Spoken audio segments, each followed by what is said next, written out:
Do the healthy stuff. Where did you even find tomatoes this big?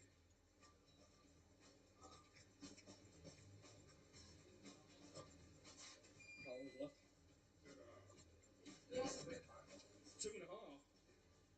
2.5. After that last episode, I don't think I've got another push in me. Yeah, go on then. We said that. If you've been disqualified, I'll save you some. You can have the coleslaw. I'll say that for you.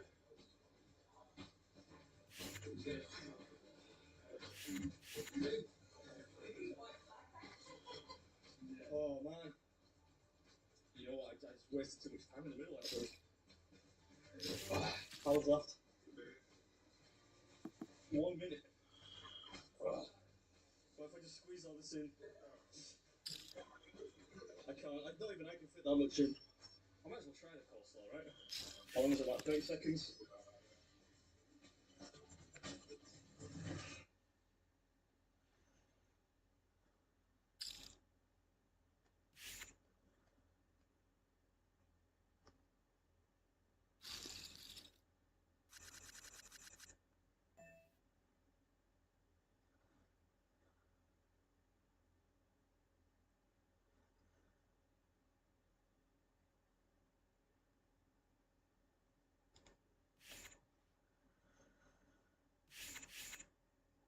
Well, it's not playing. The Mama Joe wasn't playing either. Oh, no, it wasn't. All right, Minnesota and Denver. Game 1. Man, this was a heck of a game. Oh, yeah. Started out early. Yeah, slow start for Denver, and Jaden McDaniels gets ahead of the pack. And then Anthony Edwards only played in 3 of the last 14 games with that right knee, but he knocks that one down. Give it up. They got off to a great start. 10 after 1. And they were tied at halftime. We're showing you what happened in the second quarter. There. I mean, get your hands So up. Joker for 3. Can't be in the paint and at the three-point line at the same time. Joker only had 6 points in the first half. But game tied at 62. Oh, got him. Oh, he loves this matchup, Chuck. Gobert played all right today. Yeah, all right and good enough, Mr. Ernie Johnson. Tell you what. This game was tied at 68 and a 14-0 run for the Nuggets. Underdog told me these teams were 5 of 35 on threes in the second half. That's ridiculous. That's not very good. Don't get that. Ooh, oh, man. Aaron Gordon got in foul trouble, too. They couldn't take advantage of it. He got 3 in the first quarter. Oh, what was he doing in the game? Oh, man. Anthony Edwards had 22. It's a 2-point game. As Ayo Dosunmu scores, and then Jamal Murray with a tip by the Joker. Look at this. Oh, Come on, Minnesota. Falling asleep here. Okay, that's not a shot clock violation. And look at Murray to Gordon. Man, you can't do that. 101. So it went from a 5-point game and its possibility of knocking it down more than that to a 7-point game, and it winds up an 11-point win. If Jamal Murray plays like that, Yeah. that team going to be tough to beat. Denver wins it 116 to 105. They won 12 in a row to end the regular season. They had won 11 straight at home to end the regular season, and both those streaks continue. Yeah, that was a good game today. Well, I was like, man, they came out really sluggish. Minnesota came out playing well, but we know the Joker's gonna play at the same speed every night. It's all about Jamal Murray. Aaron Gordon, to me, one of the best defensive players in the league. But if Jamal Murray plays well, that team is gonna be tough to beat. Yeah, I mean, they do. When you think about Gordon going out in the first quarter with 3 fouls, they're down 10, but then they're able to tie things up. I mean, they dodged one today. Yes, they definitely did dive in there, but Chuck makes a great point when Jamal Murray plays like that, because that's how they played when they won the first championship. Jamal Murray was all over the place. We always marvel over how great the Joker is, but Jamal Murray needs these games with 30, 20, 25.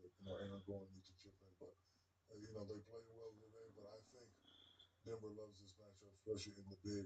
I'm going to be paying attention to Joker versus Gobert. Gobert had a good game today, 8 out of 9, but I think the Joker really loves this matchup. I got a question for Kenny and Shaq.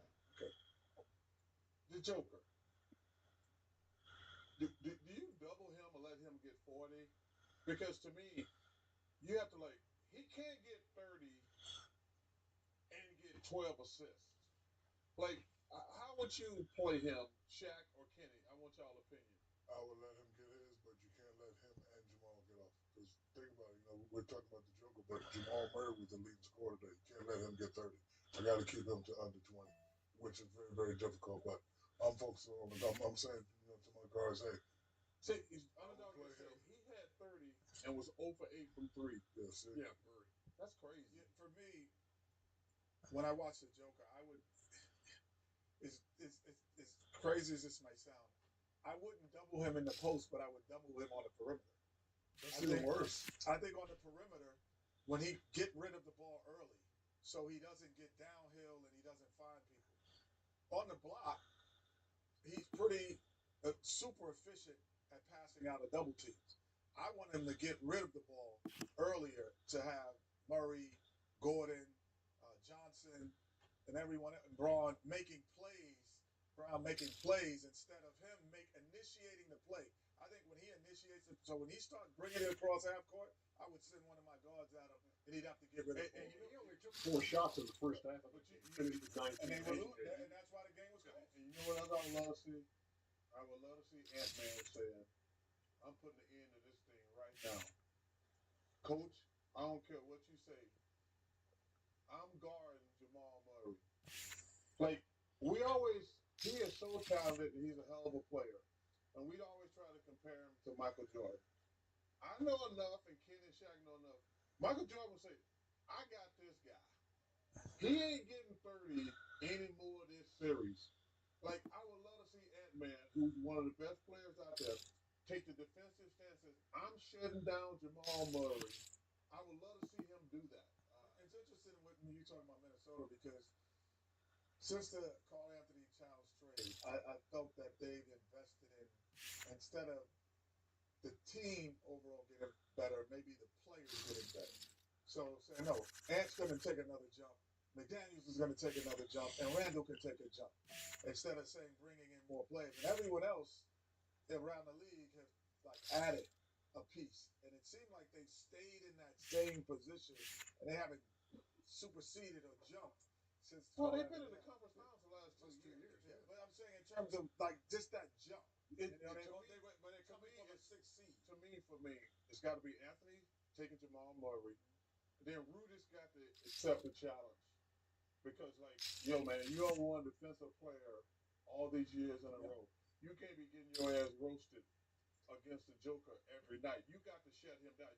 You have to You don't think he played well today against the Joker? I thought. In his moments, he had 17 and 10, and he was a factor. He was a factor, but I'm talking from a defensive standpoint. If you're one of the greatest defensive players ever, which they say he is, you have to take that personal challenge. I'm taking this dude. We're not doubling. That's just my personal opinion. Hey, the other thing about Jamal Murray's day, talk about him going 0 for 8 from 3, 16 out of 16 from the free throw line, en route to those 30 points. Also had 7 assists. My bad.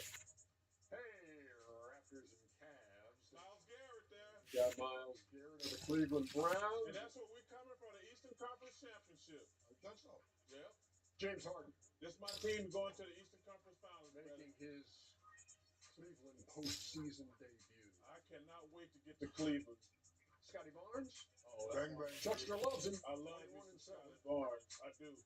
But they don't have enough for these Cavs. This Cavs team going to the conference finals. Time running out in the first quarter. good pass. Look at that pass.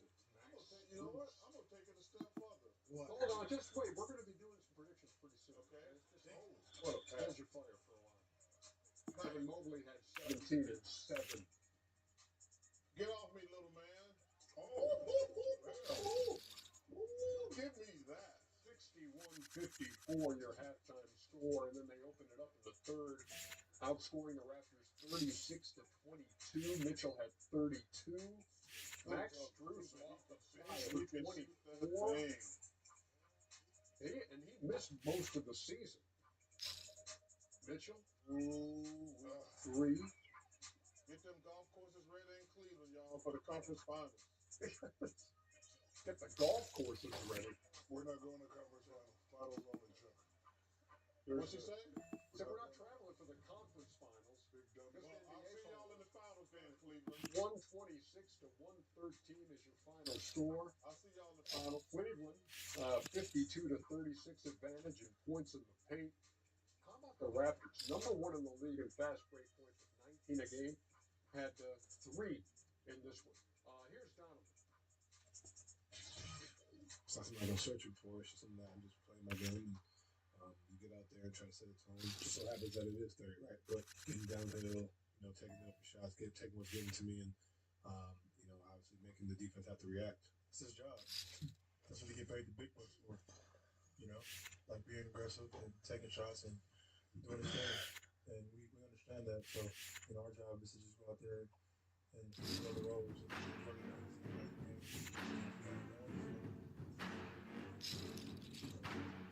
Spiders done something nobody else has ever done.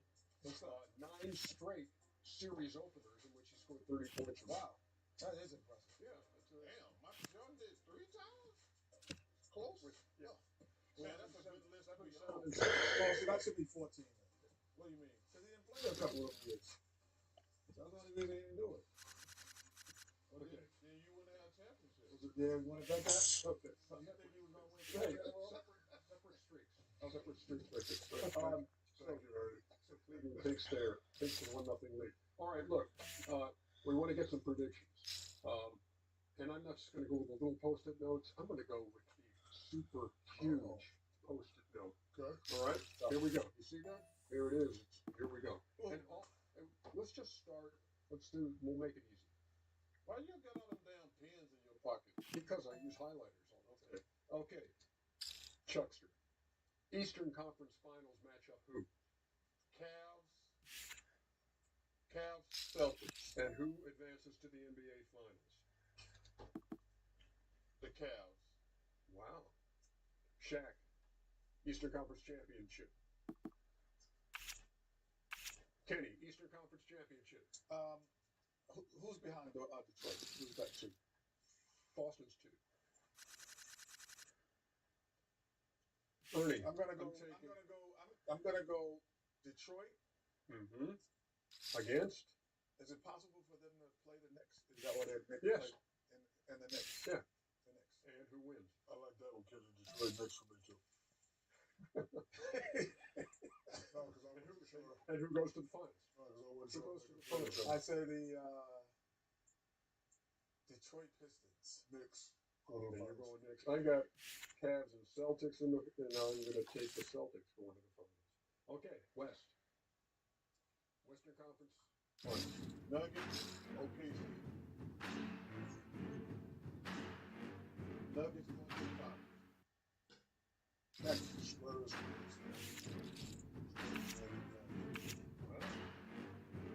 I like what Sean said. I like KC, I do. I like OKC, and I like San Antonio. And I say the San Antonio Spurs will be in the NBA Finals against the Detroit Pistons. I got Denver and OKC in the thing. Denver goes in. All right. I got who you got in the East? Celtics. Denver and the Celtics. You got Denver and the Celtics. Yep. You've got New York and San Antonio. And you've got Detroit and San Antonio. Okay, where are you going to put it? Well, that's a biggie sticky now. I know, it's huge. A biggie sticky. Because the playoffs are big. Here we go. We'll put this on the wall. You can remember it. Refresh your memory. Oh, let's see. Is this a good spot? That's a great spot. It'll be gone tomorrow, though. Yeah. How about the penmanship, too? That is, Ernie. Excellent. That's not bad. Doc, great music. Way to put the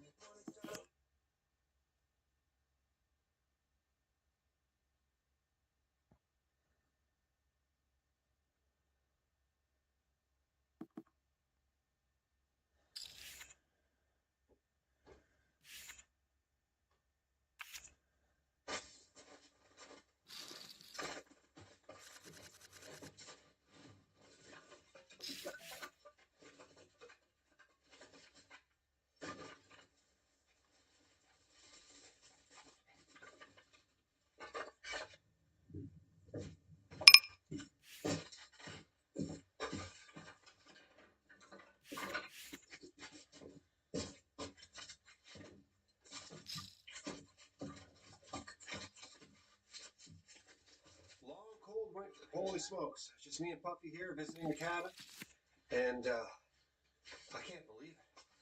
It was minus 21 with a wind chill of minus 32 this morning, April 14th.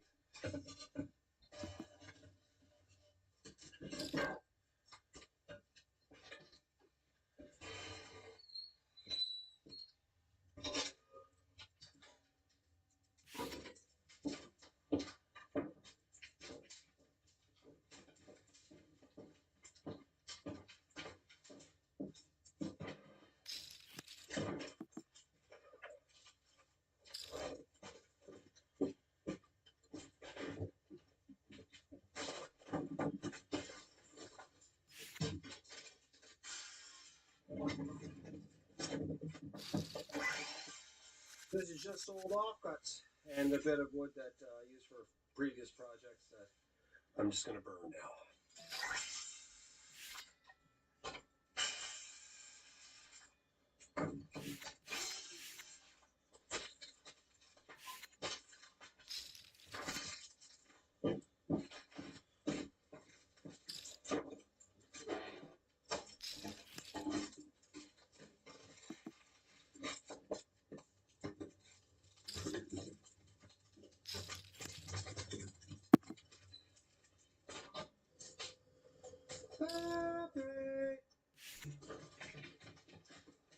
Good boy. Good boy.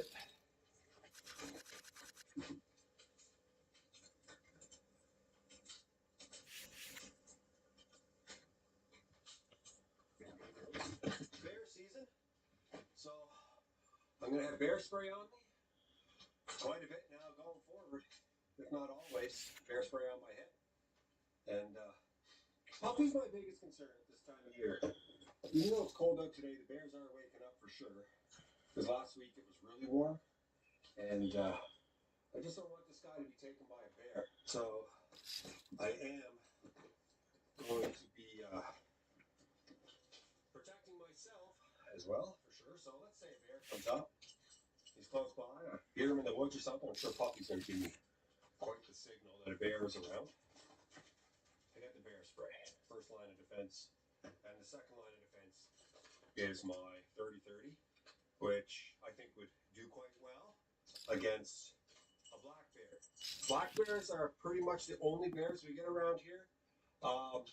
You will see the odd grizzly bear. It's very rare. It's like a sighting once every 3 or 4 years. We are ready to go. See the old blue light in here? Should be working because it's warmer than minus 20 in the cabin.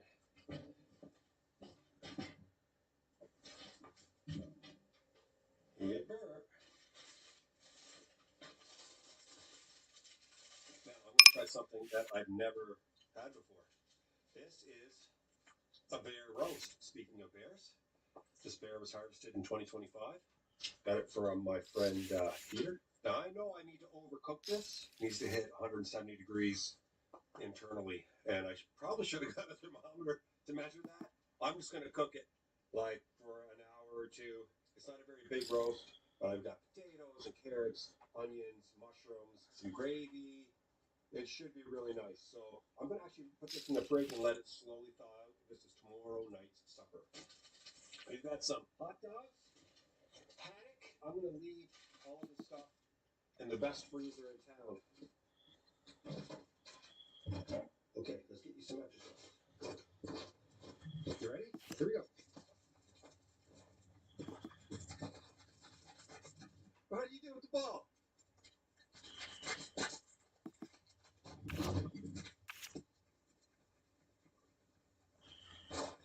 Yeah, I'm coming.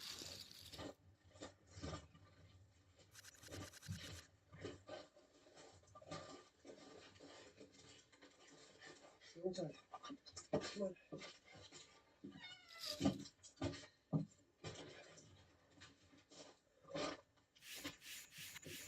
Nice and slow.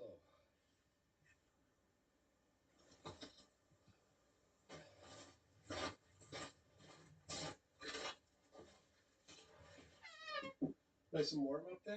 Hey? Is it warm up there? Temperature inside the cabin when we arrived get into the picture on it, was about 20 degrees Fahrenheit, but -7 Celsius. So the cabin was warmer inside than the temperature outside. All this light coming in just really warms up the cabin at this time of year. And as you can see now, it's like 12 Celsius, about 55 Fahrenheit.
Late afternoon snack with some Cool Ranch chips.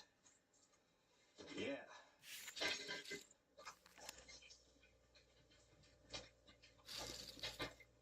Mm-hmm. Very good.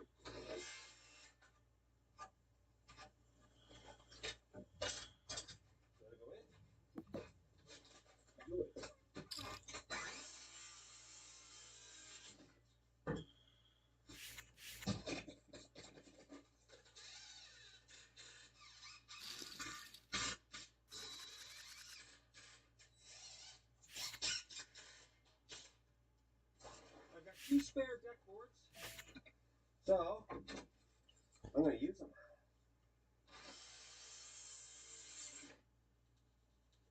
Three and a half.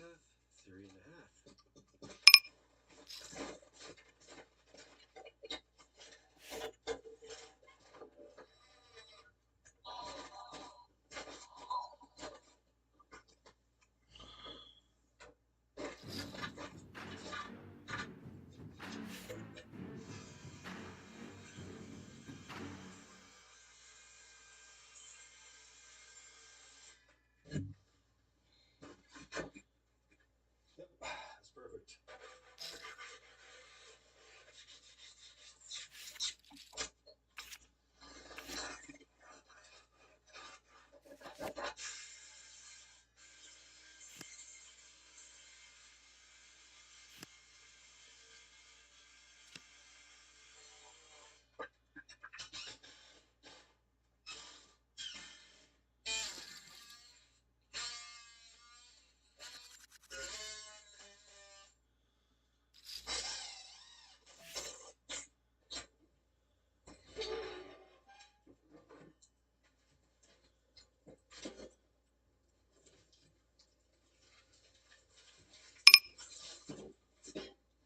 This window finally has a frame, and it looks a lot better, for sure, a lot better. Hard to see with all that light coming through, but it looks a lot better. All in all, it just makes the cabin look a lot sharper, because that was a pretty hideous window.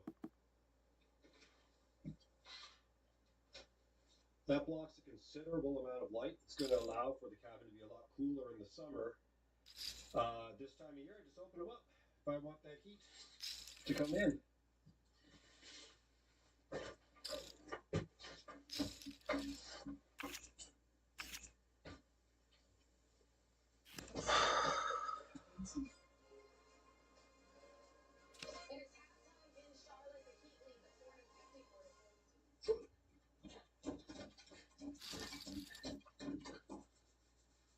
Mm-hmm.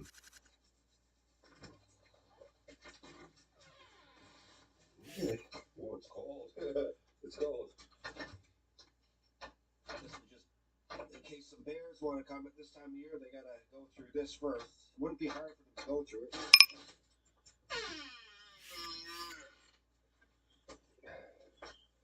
Cold but beautiful, eh, buddy? Hey? Oh, you're gonna pee on my bucket. Oh boy. The snow has been going for about 10 hours now. I put it on very low. And I can hear right away. There's still quite a bit of wood left. It just has this breathing that takes place when there's wood left in there.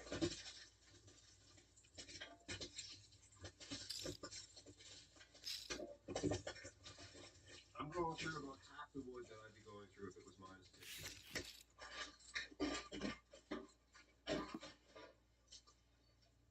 Current temperature in here right now, 16 degrees Celsius, 60 degrees Fahrenheit.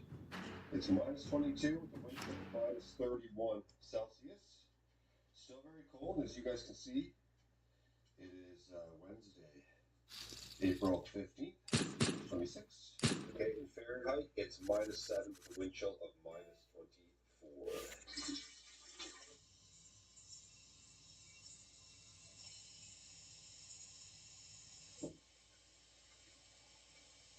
I'm trying to build cupboards and a new countertop for this cabin in the next year or so.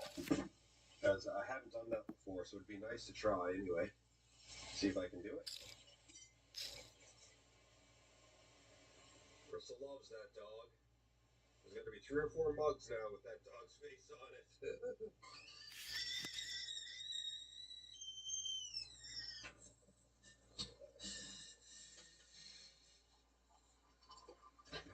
Yeah, it might be the coldest winter of my life, and I've lived in northern Canada, like Labrador and above, for about 41, 42 years of my life. So that's saying something. Luckily, I enjoy it. I love coming out here. The colder, the better, I say. But after 4 or 5 months of it, you are ready for a change, right? I'm definitely ready for a change.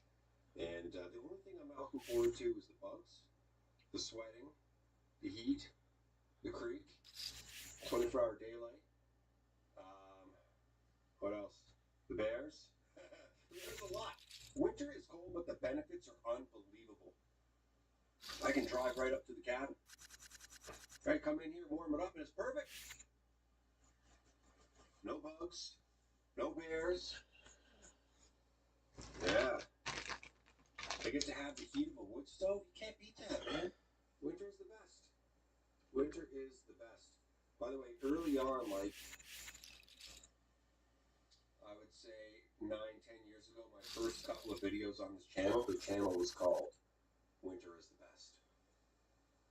And then I decided to change it to my name. But yeah, winter is the best. For sure. He's a good boy. He's a good boy, this guy.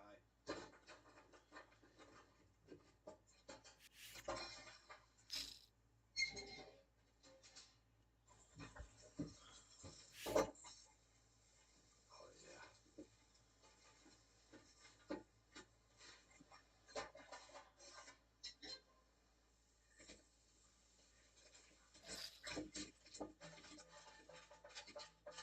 And I love fish and chips, even if it does come from a box. Mmm. Very good. Very hot. Mmm. Just let the old oven do all the work. Perfect.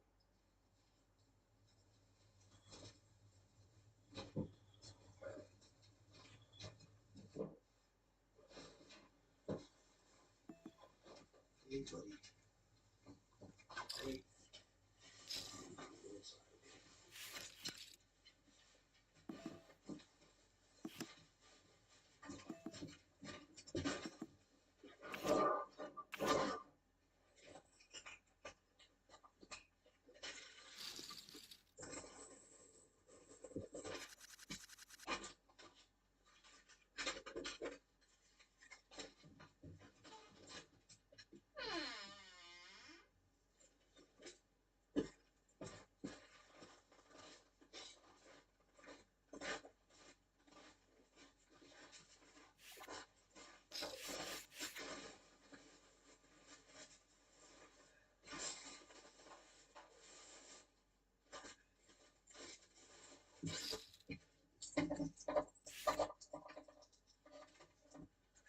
We are charging.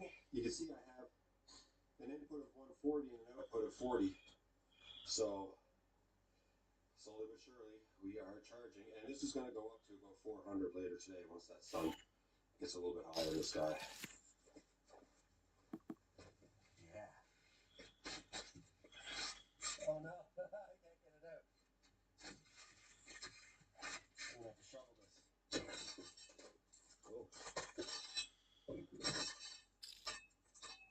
Oh. Yeah. Oh. It's going to be a pain in the butt.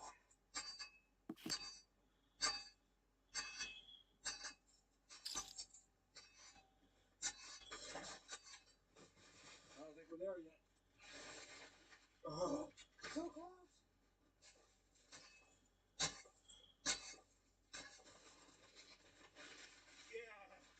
Yeah.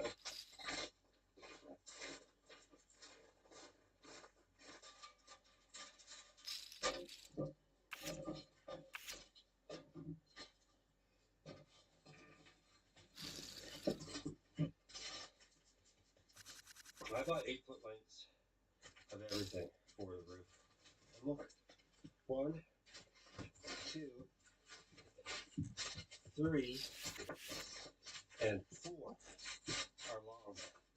These guys were not long. These were the ladders. These were the 8-foot 2x4s, and these were the 8-foot 2x8s. And you can see they're about, I don't know, ½ inch longer. I need to trim that up. Then I'm going to put like a piece of wood all the way across here, and then I'll cover it with the protective paper.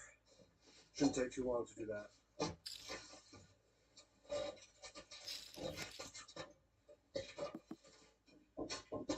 Come on then.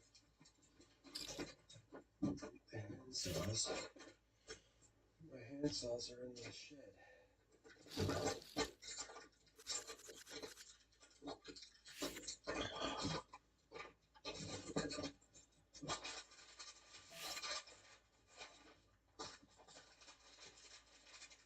My hand saws are all at the other cabin.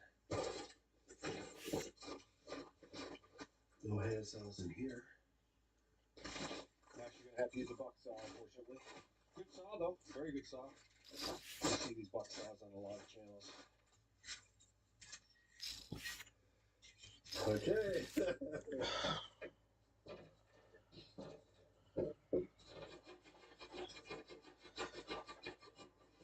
Yeah, I'm sawing through the plywood right here. Oh boy. It's still, I'm gonna make it work.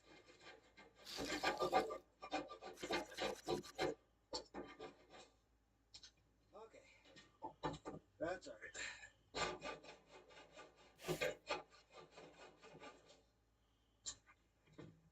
I gotta look harder. Okay, I just found this old Fiskars. And this should do the job. Still not exactly what I want, but I'll be able to cut a straighter line with this.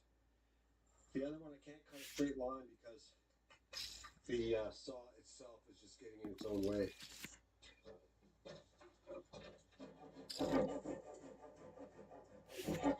Much better. Much better. Yeah. Now this one is dangerous because he's a lefty. Oh yeah.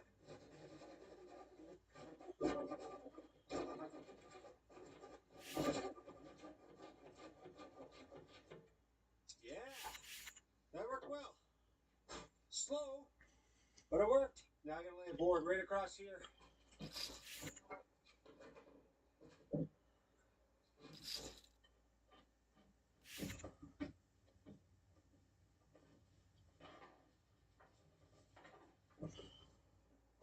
Yes.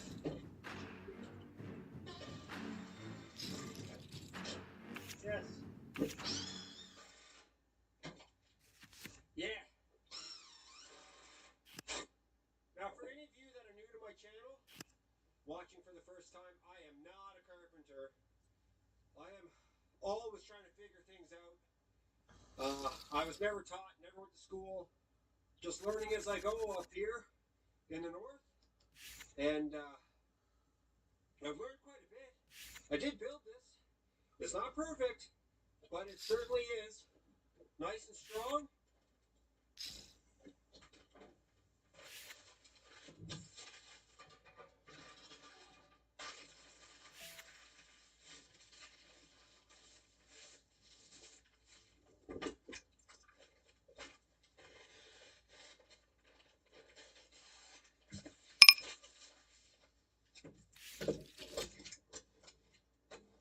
Now remember, you guys see me using staples.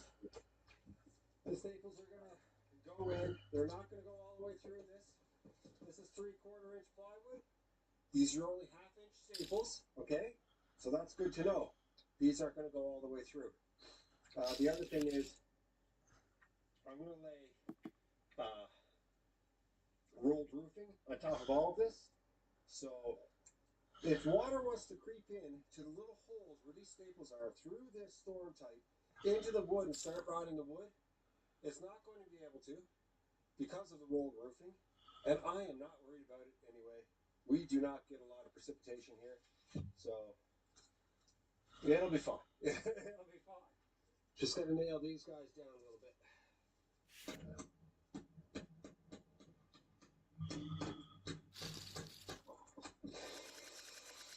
Last year I didn't even know how to cut this stuff.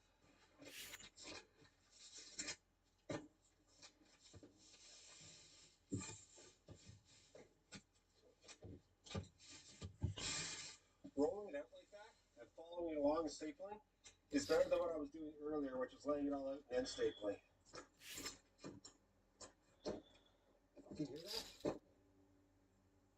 It sounds like a plane.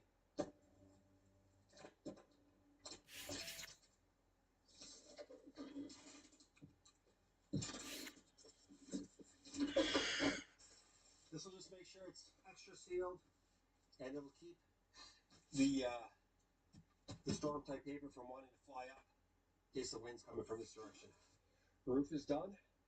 Once I get the rolled roofing on top, I'm going to put some quad right in there and seal that all up nicely. I'm going to put the little drip edge right here. I'll put a little rain gutter in the front, and this should be hopefully a fairly simple job this summer. And I've used the rolled roofing. See that roof out there? I used that rolled roofing material on that roof when I built that one last winter. This right here I did not build. Right here I did not build. I have nothing to do with this structure, the original structure of the cabin. It was built maybe 10 years ago, and it's seen better days for sure. I'm definitely going to have to work on the roof. The roof itself has a torch-on material, so it's going to last forever, but it's just all of these 2x8s here that go around the roof. They are in really rough shape. They're starting to fall apart, so I'm going to have to fix those eventually. And you can see the original owner did not put blocking in here, and there are squirrels that get up in the roof. They've already done quite a bit of damage to the insulation in there, so who knows how crazy it is in there. All I know is eventually I'm going to seal it up, and it's going to be the end of it, and it is what it is. Now, I've never cooked there before. I have no idea what I'm in for here. Crystal is on her way for supper. She's picking up a meat thermometer, so I know I want this to be at least 170 degrees. But we'll see. I'm just going to overcook it, I think. Look how dark that is, eh? Wow. And the reason I'm cutting it in half is because it's still a bit frozen there. Just want to ensure that it's going to be cooked right. I put steak spice on everything. Temperature right now is about 350. I'm just going to leave it right around there. I just got to monitor that stove as much as possible. Try to maintain a nice temperature.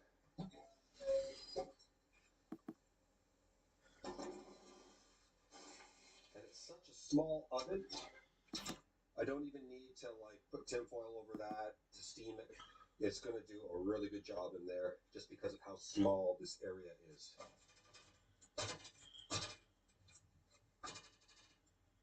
22 and 9/16 and 5.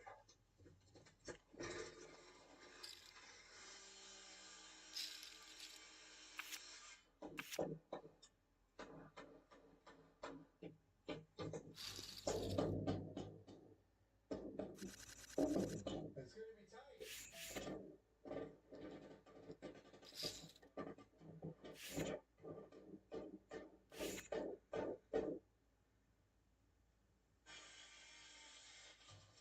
Now this one's not going to fit as nicely.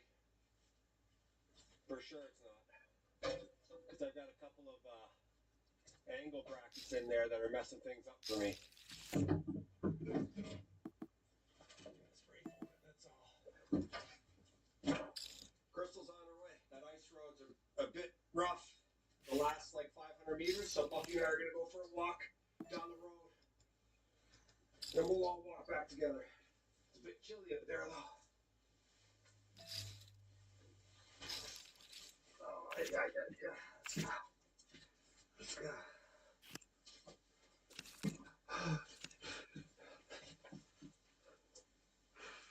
Come on, Buffy. Come on. Yeah. We'll go get Mama. We'll come back and have some supper.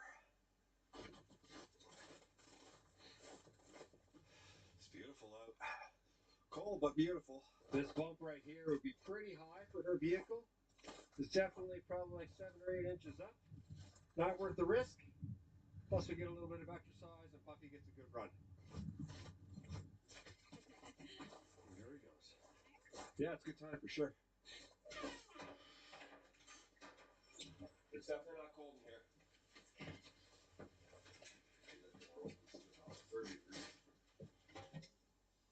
Oh yeah.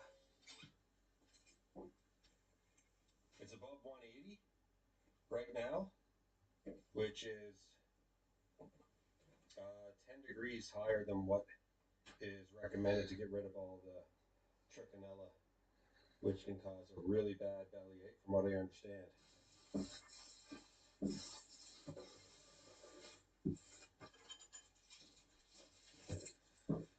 This looks better, right? With it. Oh, it's way better. Yeah.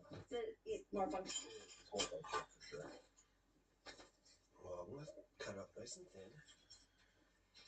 I think Puffy can have a little bit of this. Hey? For sure. It's definitely not fatty. It's fatty, but it's not. You can see the fat. It's like a localized fatty. Yeah.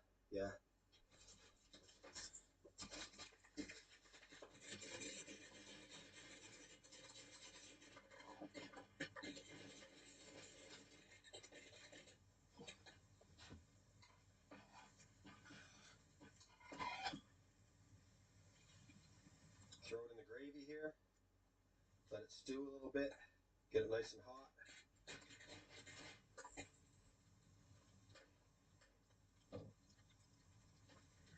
Moisten it. Good boy.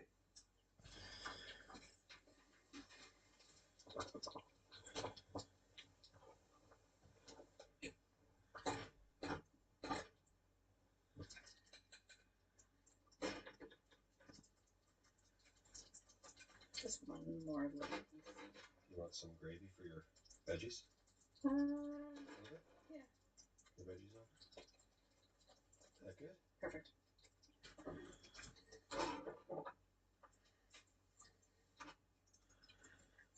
Better? Mm. Softer? Gravy did make a difference. Oh yeah. It's needed. Oh, there he is. You ready to go? Hey? I'm gonna jump. Come on. Smell the car. Come on. Oh my. Yes, you're so smart. Smart boy. Hey, Puff.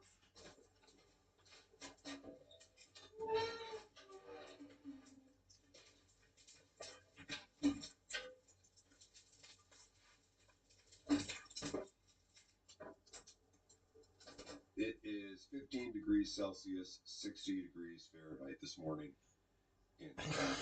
Outside, it is 7 degrees Fahrenheit. Feels like -6 Fahrenheit. With a trick.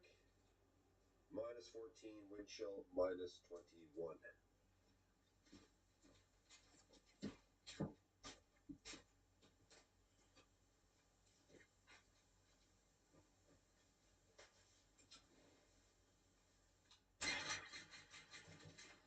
Whoa.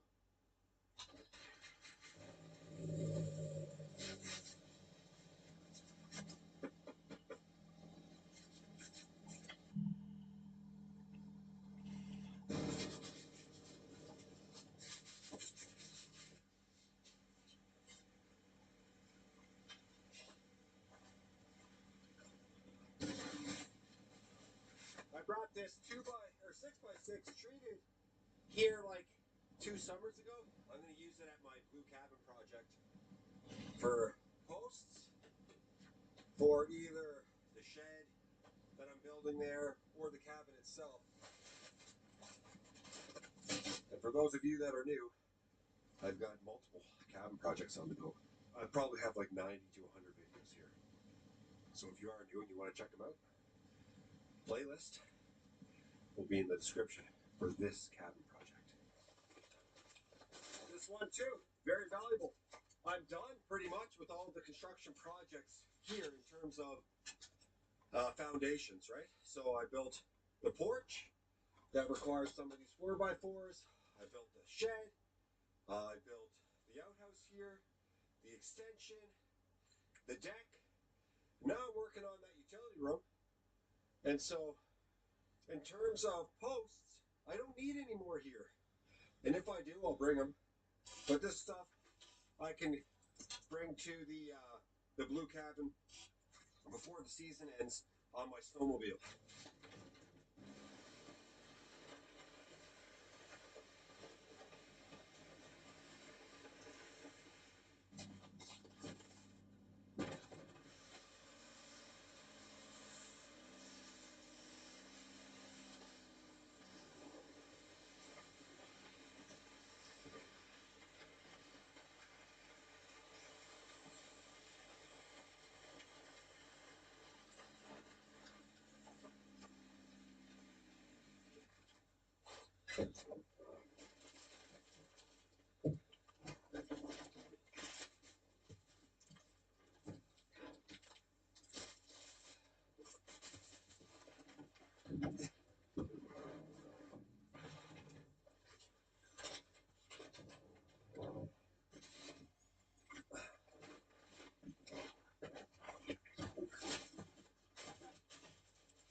Okay, so like I was saying yesterday, before I got sidetracked with supper and Crystal and all that stuff, you can see I have like a L bracket, a Simpson Strong Tie L bracket. I don't know what those things are called, man.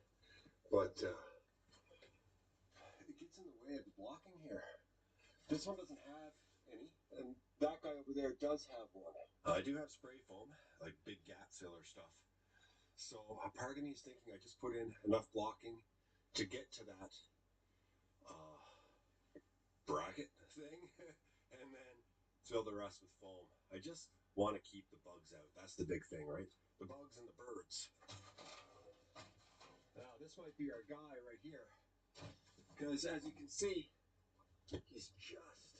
it's just sitting on top of those strong tie screws. It's a pretty decent fit.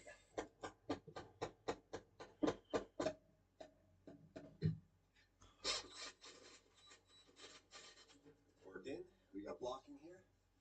I'll do the same on the other side. As you can see, I just need to put some foam right there and right there. I'm going to have insulation all throughout this roof anyway. So if anything gets in, it's going to be living in the insulation. I just don't like that. It's enough that I have a squirrel in the roof.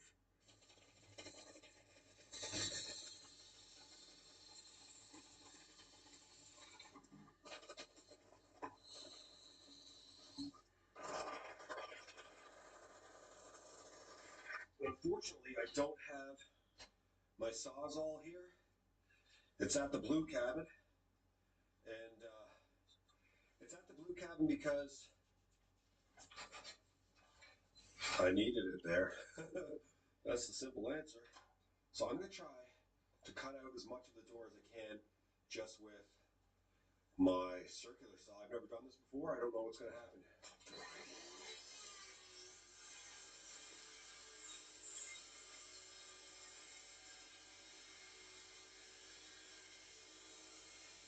I'm going to be limited with this thing. Oh, look at that.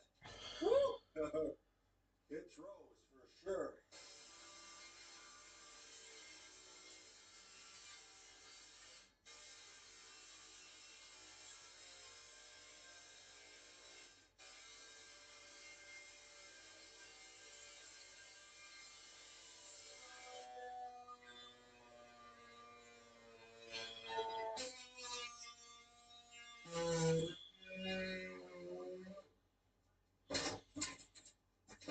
Yeah!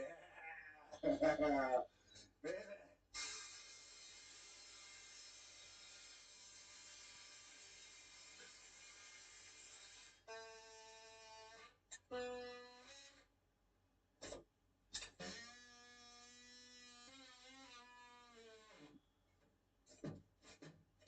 Yes! Baby!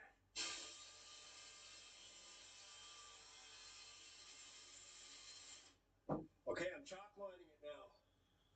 And it seems to be working really well. Whoa. Woo! Oh, there's water dripping off. Oh. I don't know what was going on. Well, that goes to show you guys that my sloped roof is sloped enough. It's about a 3-inch drop over the 8 feet, sloped this way. And this was a little trick I learned from Chris's brother Weldon. I put a screw right through here, so I know exactly where my corner is. I can drop my chalk line. Just working from behind. I learned that this fall, or last fall, I should say. Right, so it's exactly where my corner is up there. Drop my chalk line.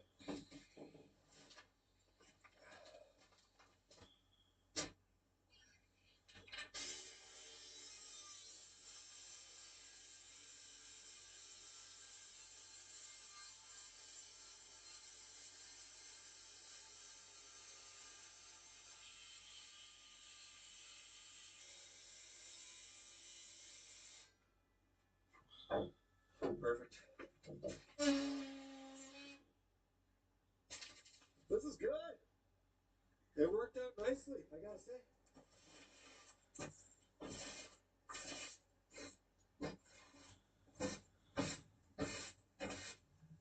One of the best parts about this utility room, aside from the fact I'm going to be able to keep my fridge, my power stations in here, maybe hang a few things up in here, is it's a second exit, right? If I'm ever in trouble in there for one reason or another and I need to escape, there's only one way out right now, unless I want to jump out a window.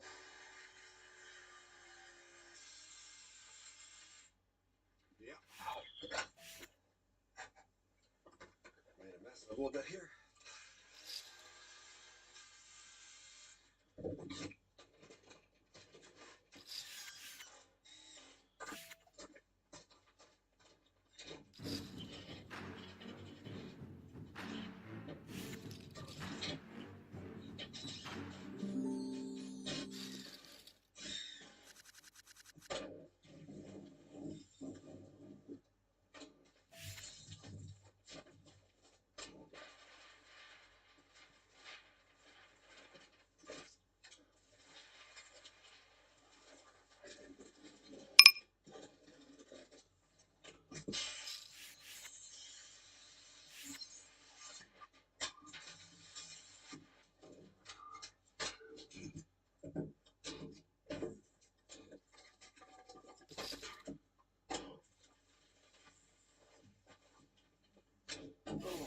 this is gonna get harder and harder to do. I got a compliment when I was doing the tieback on an earlier project here. I don't know if it was the extension or if it was the porch. And the comment was, of all the YouTube videos I've watched where tieback is being wrapped around something, Jay Legier is the straightest tieback roller out there. And I felt that comment, a tremendous compliment. A lot of what I do is just me trying to figure out, like, using what tools I have to kind of hold the door, not having the proper sawzall here, you know? And so I make things work. But yeah, I'm a professional tieback wrapper at this point.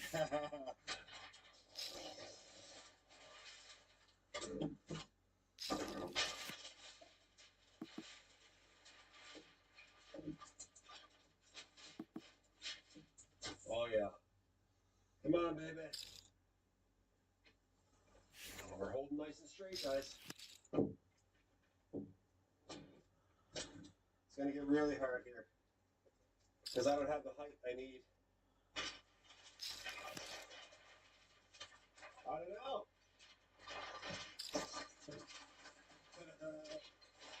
Whoa!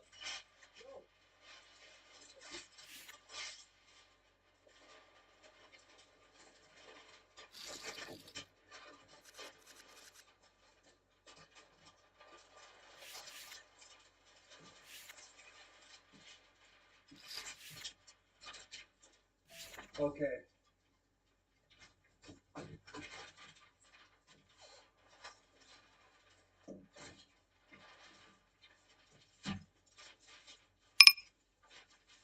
Oh, it's a little flip over there.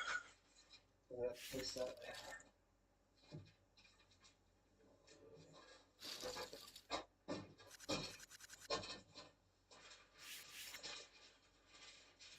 So, there we go.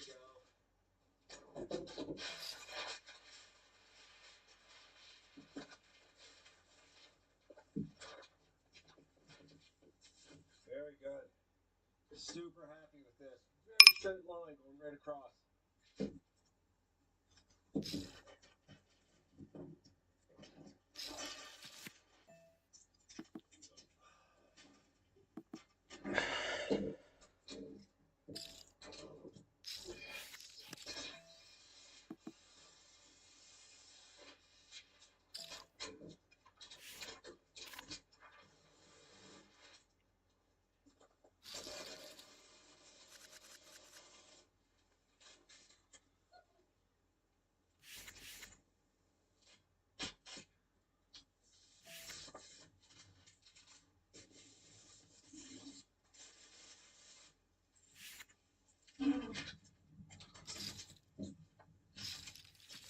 I'm happy. I am happy with this. Yeah. Anyway, that's it for this video. Thanks so much for watching. I'll be back really soon.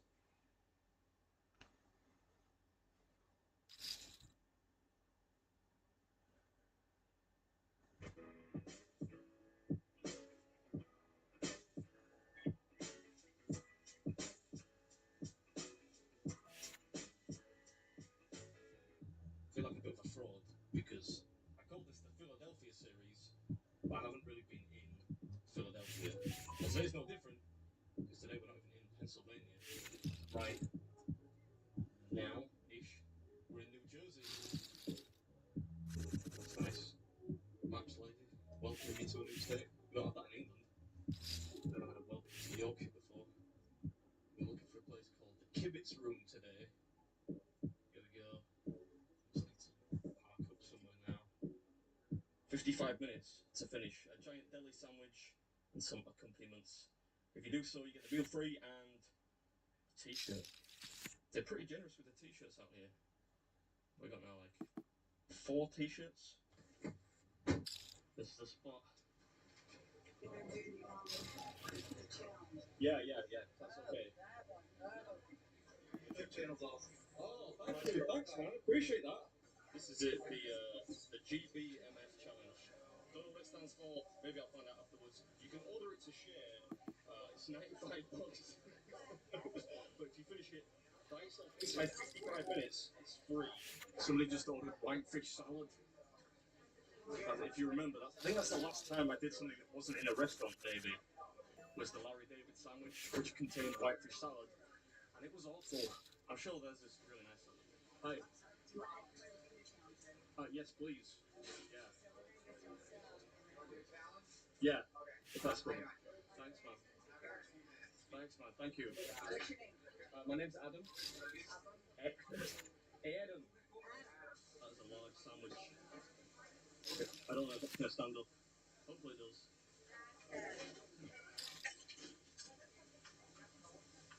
Wow.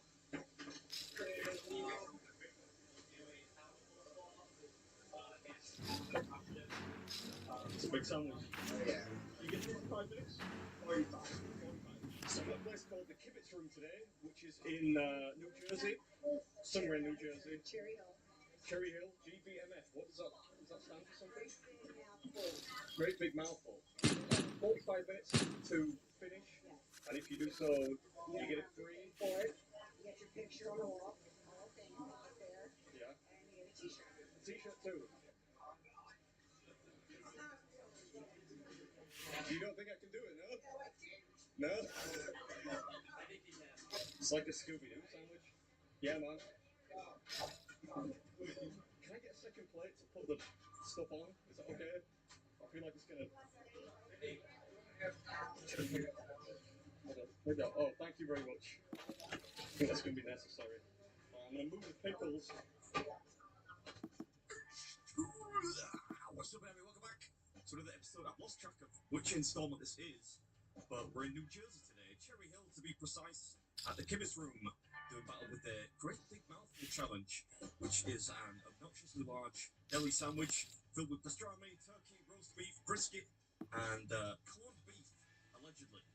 Although it's American corned beef, so it's not actually corn.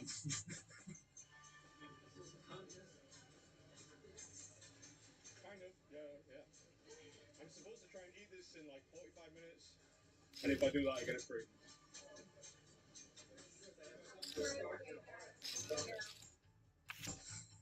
Interestingly enough, I think I did have a defibrillator in the back. I'd like to say because of this challenge, but I think it's pretty commonplace in public areas now. I get the feeling my heart will be okay though. Right, the idea is I'm going to enjoy this like an actual sandwich. That's the idea. Yeah, I mean, something like this, of course, it's not what you would call practical to eat, but you can enjoy a few of the layers like individual sandwiches if you so choose, which I recommend. You get the full experience. Thank you. Thank you.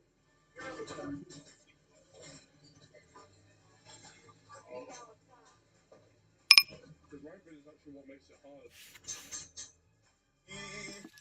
I don't know if the bread is the primary obstacle here, but rye bread is a little bit. What's the word? It feels like it's stale on purpose. It's not, but it's drier than most bread. Anyway, in case you didn't catch it at the start, you get 45 minutes to finish. It used to be 55, and if you do, you get a shirt and a spot on the wall of fame. Fail. It's the best part of it, Benjamin. It's the $100. Well, it's 95, so close enough. Hard work. Yeah, the pictures I'd seen made it look significantly smaller than this, but a lot of the food channels on this trip haven't been that hard, so a tough day's graft is probably long overdue. This is tricky to eat. Clearly, tricky is today's word of the day. I wonder if I've been listening to Run DMC that morning. That would explain it. Probably not, though. Makes the change to delicious, though, I will say that. Yeah, sure. Thank you.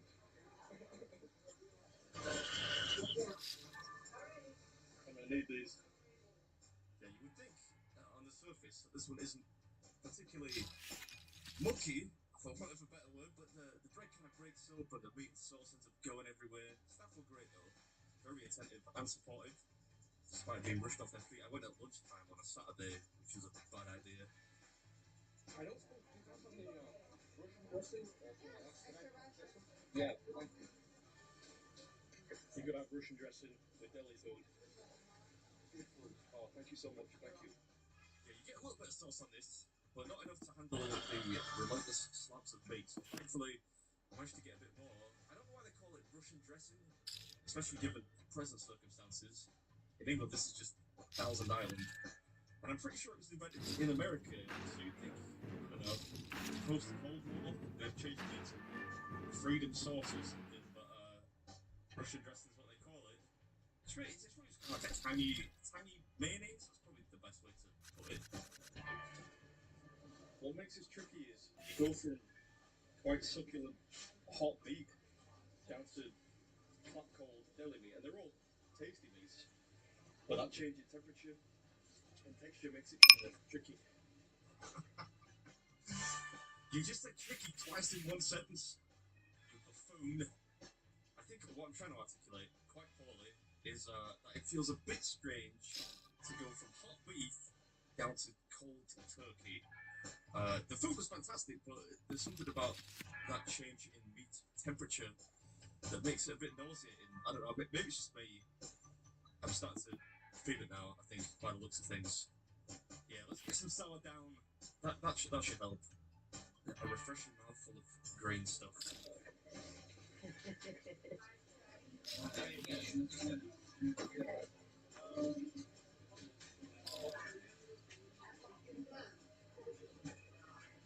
There's debris everywhere. Yeah,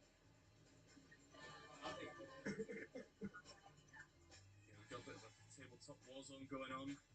I'll clean up at the end, though, I promise, including that little piece that flew off right at the beginning of the video. But for right now, I'm just putting some more sauce on there. Look at this. This is a wedge of turkey, you know. I'm also letting the cheese go cold like a complete idiot for some reason. How's my beard? Is it a mess? It's a mess. You can say it. Yeah? I mean, I'm still going, but yeah, it just tastes good. I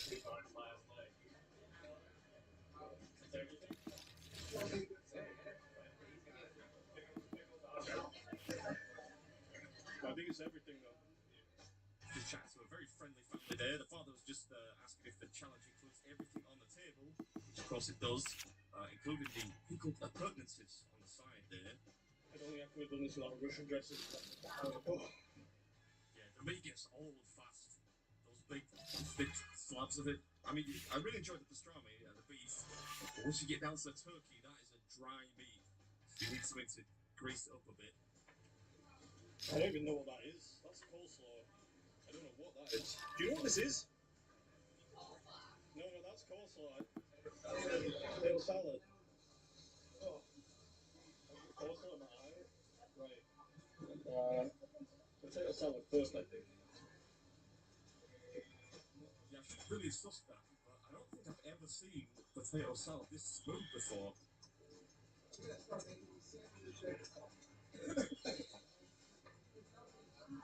Very good.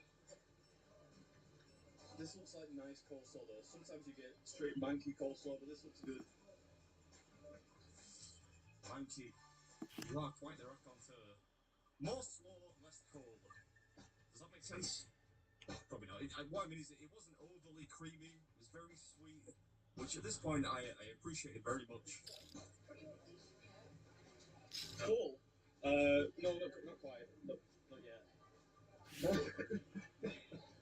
This coleslaw is delicious. I don't think I've had coleslaw this good. It's really sweet, which is nice. I'm assuming they have some kind of debris allowance here because it's going to be all but impossible to get everything up. Alright, I don't know what the heck that is. Pickles. Indeed. The very same that Peter Piper picked a pickled peckle. Oh no, wait, that was peppers. We're almost done now. And actually, I love pickled stuff. So although that kind of brininess wasn't particularly refreshing after all that salty meat, I can always appreciate a good pickle. You know, these were apart from one of them was kind of spicy. I think it was the really green one, or maybe I've already done that one. One of these pickles was hot, which I didn't really enjoy, but the others they were pretty good. Do you have any idea what that is?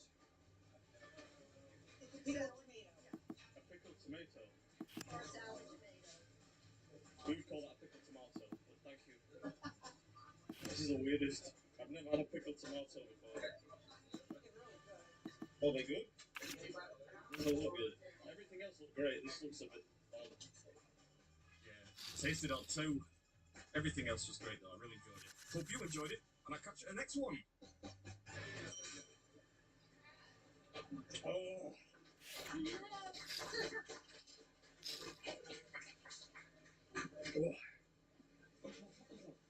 Do they have desserts here? They do?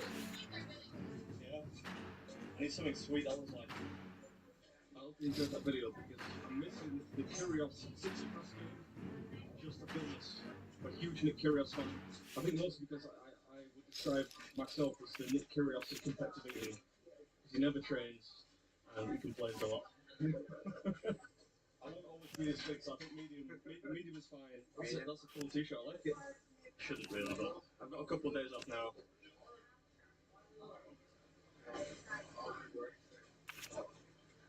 Cool. That's tangy.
Leaving the island, head to the mainland, have his baby. You were good enough. You were beyond 6 months. Come home, young people can start school. We do. Yeah, you gotta have all your essential oils though, and your shampoos. And look, also, whatever makes you happy, boy. I'll carry it all this happily. This was not my original plan. I really wanted to have our first baby here. Better to have access to a road. Yeah. You know. We're kind of gonna put the house to sleep, so as you know, we just planted these last week. They're gonna be running indoors now instead of outdoors, like the original plan, but Cordy's gonna water them for us. Check on them.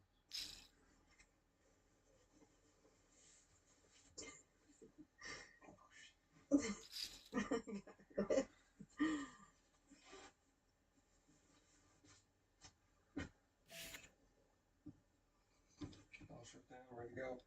All right. See you there, Pontiac. Okay, house, love you. Love you, house. We'll bring you home a baby. Yes. See you soon. Oh, deep breaths. Yeah.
Gotta have the sweet water of St. Joe's. Apparently, I just for Kelly, and now let her drink it. Yeah. I'm gonna be pregnant to drink out of that. Says the water's so low, you go on the other side, kick you and dogs and kind of float more. Okay. It's because keep the dogs down here, beat you pregnant ass. Alright, I'll see you over there. Alright, Bluebell.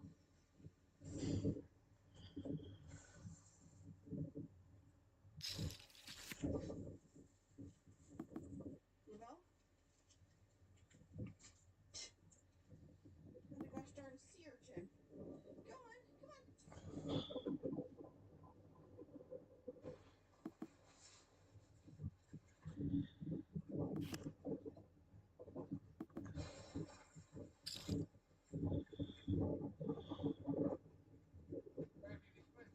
Stop out of here. Next stop out of here.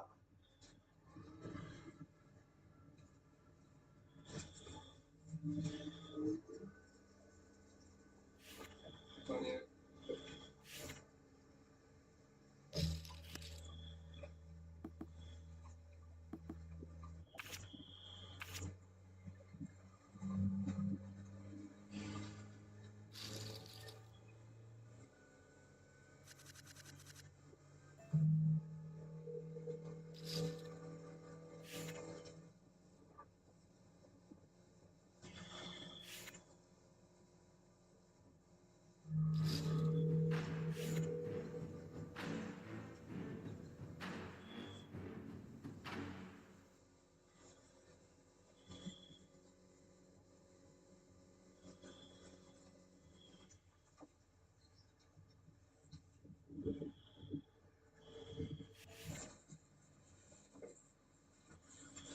Hey, Jared, from here.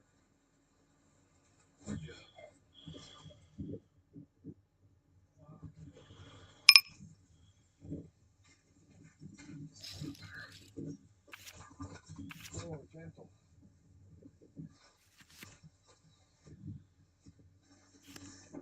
Slick son. Closest thing I can find. Closest thing to your town boots. Oh, there's Southern boy.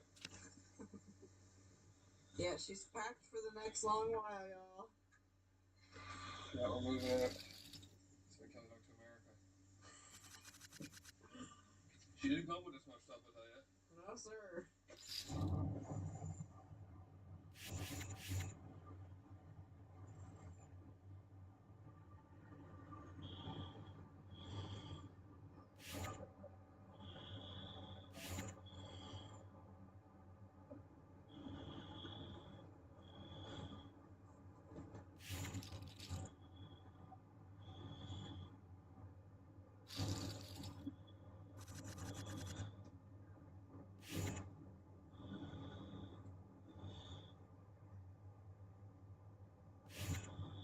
Well, that probably only felt like a few seconds, but really that was a 3-hour drive for us.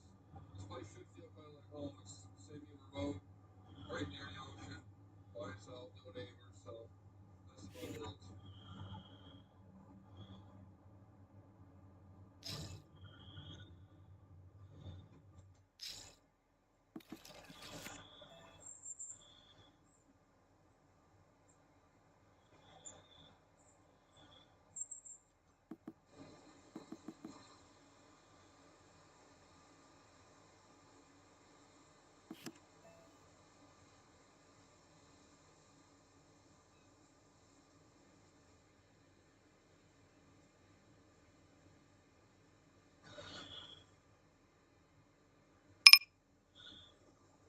What a great alternative to have a baby at home.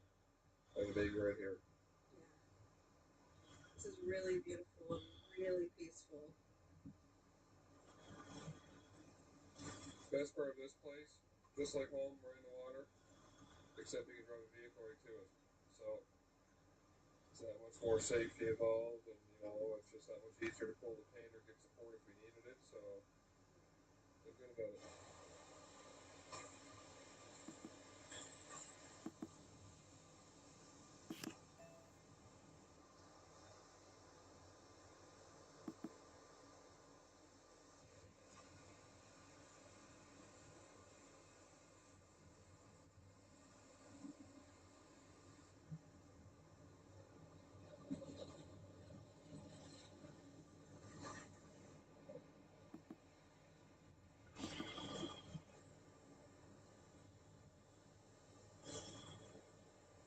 it works. Gotta be cozy and comfy, eh? Get sweaters, PJs, fun little dresses for after, so I feel like a lady.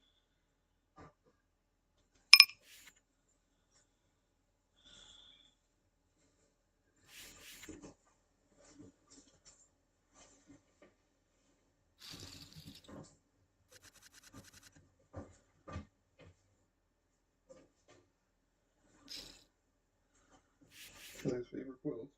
Yes. All the way from Australia. That's what you call a day bed in town, boys. You live in town, you don't got a day bed. Just toss a piece of foam on the floor. That's right. Meditate from that.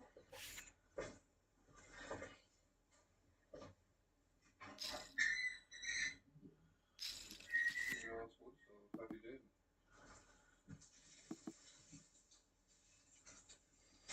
Got that good tanning wood in here too. Straight dry birch.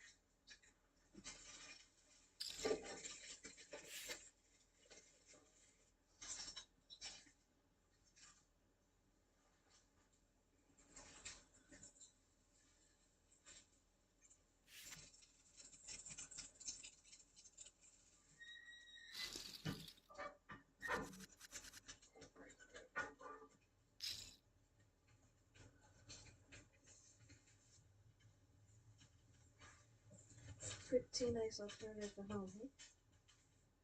Yeah, Kelly's dream always was to give birth from the firelight. That's why we put the stove in the bathroom.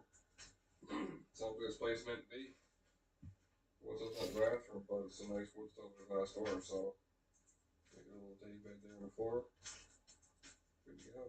Thank you, Lord. Thank the Lord.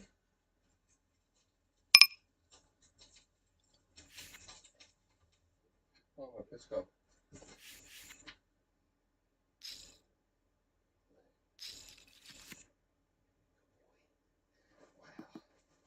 Oh yeah. Do you believe we're out here getting piss samples from the dog this morning because Ronnie's got something going on. First morning in town. And I go straight to the vet. No, don't drink out of this for God's sake. Okay, what's your food? To the vet hospital, Ronnie. Yes, gotta take care of our kiddos. They're so cute. All right, everybody. Hard to complain with this, but it's not far from what we're used to at home. Waking up right beside the water. Some nice perks about living in Newfoundland. There's a million bays and ports everywhere, even in town.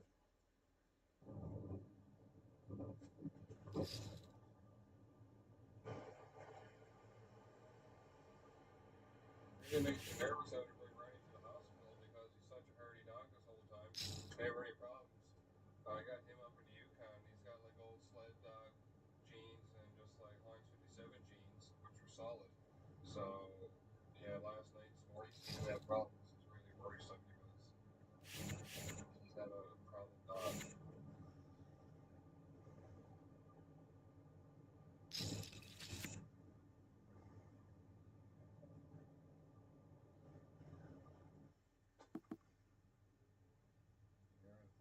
Well,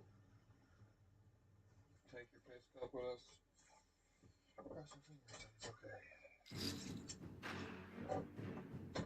Hey, hey.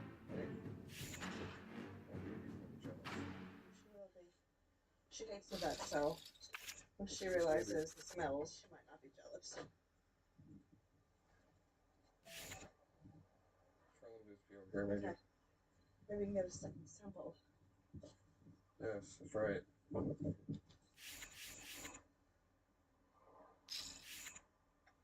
Just a little one. Just a couple of fresh dribbles. I mean, when you love them. Special connection we got with our dogs, isn't it, people? Huh. Catching piss cups, I guess. It's early in the day for this. Man, you haven't had breakfast yet.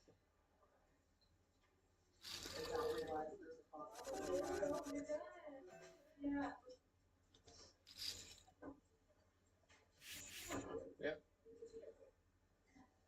There's Steve, Ronnie.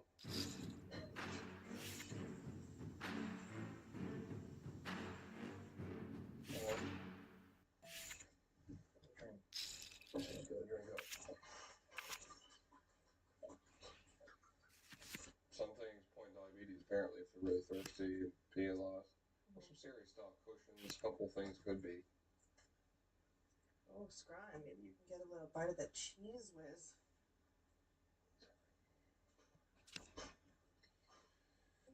But yesterday when we came into my room today, he had an accident in the car. He pissed in the straight and stopped and went and like had never pissed for 30 seconds. Peeing a lot, drinking a lot. That sounds good. It's like a boy. Feel your belly? You just gotta feel your belly? Good man. So Okay. that result should be back quicker, and then we'll go get the blood. Awesome. I didn't think they were gonna take him. It's gonna be winding. Alright, well, trust in the Lord.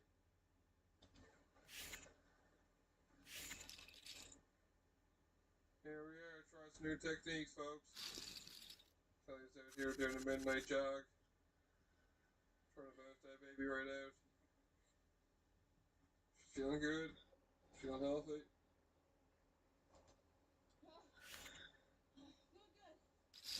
Feels good to actually jog around. But trying all the things, all the tricks. You're gonna go hillbilly when we don't leave home on down past iron pan. Drink the water.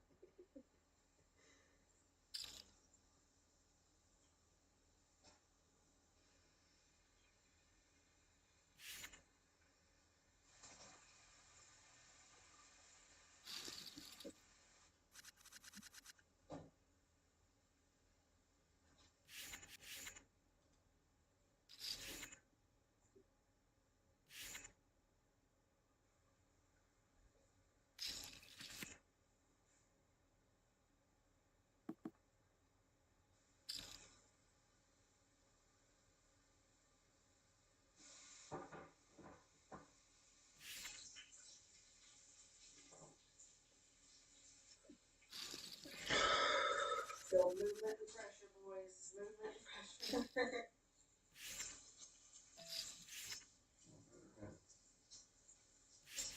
All fixed up. Yes, baby, we know why you're right here.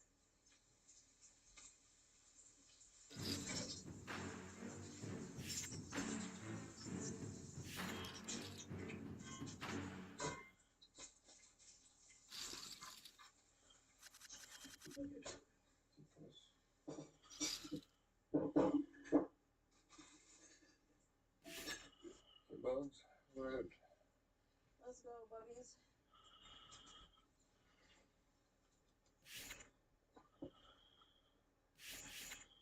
Pretty big deal. Not sure if it was just luck of the draw or what, but we just happened to be in here doing all this at the exact same time that seal flippers run to go.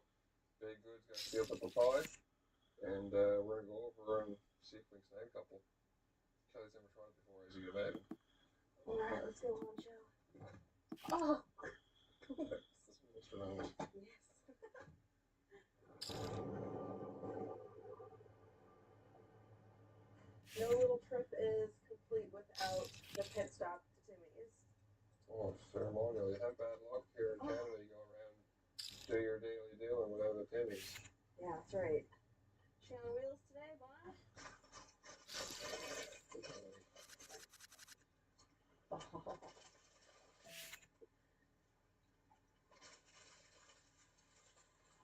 One old fashioned each. That's right. Live up this.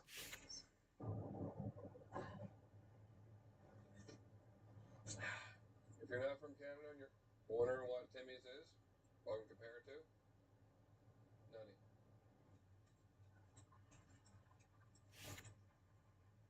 Oh, big goods in the ghouls. You're wondering what we're saying? Ghouls? G-O-U-L-D-S. Ghouls. Established 1963. Look at that. Okay, so I'm guessing it's going to be in the Big Goods Cove, fresh local seafood and wild game.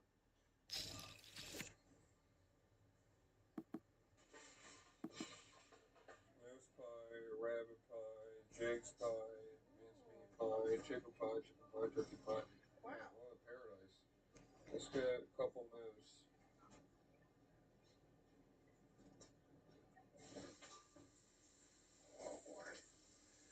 There she is, guys. See how flipper pie. No sausage, few fish cakes. And Kelly wants some boiled chicken as a backup.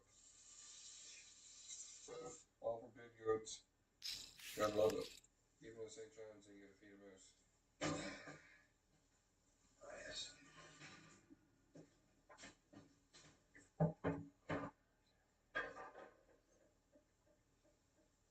Young crab, I didn't know the dog jerk, do you? No. Mm.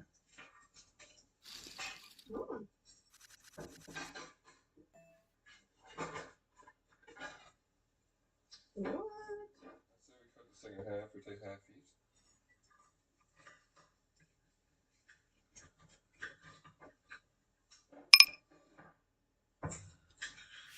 That's it right there. See how dark that is? Flaky that is?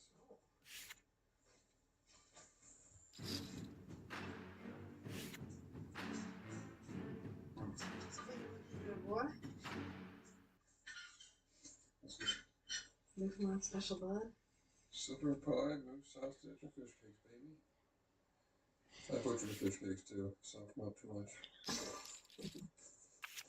Take me in there, butter girl. I'll tell you one thing about it, it's gonna take a lot of mental fortitude for me to get this down. Come on. Newfie's been eating seal flipper around here for eons, girl. She is. I got some in there. Yeah.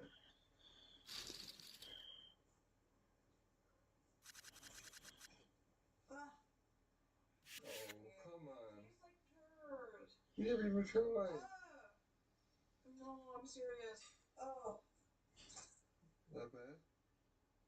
I knew having chicken would be a good alternative. Oh my god.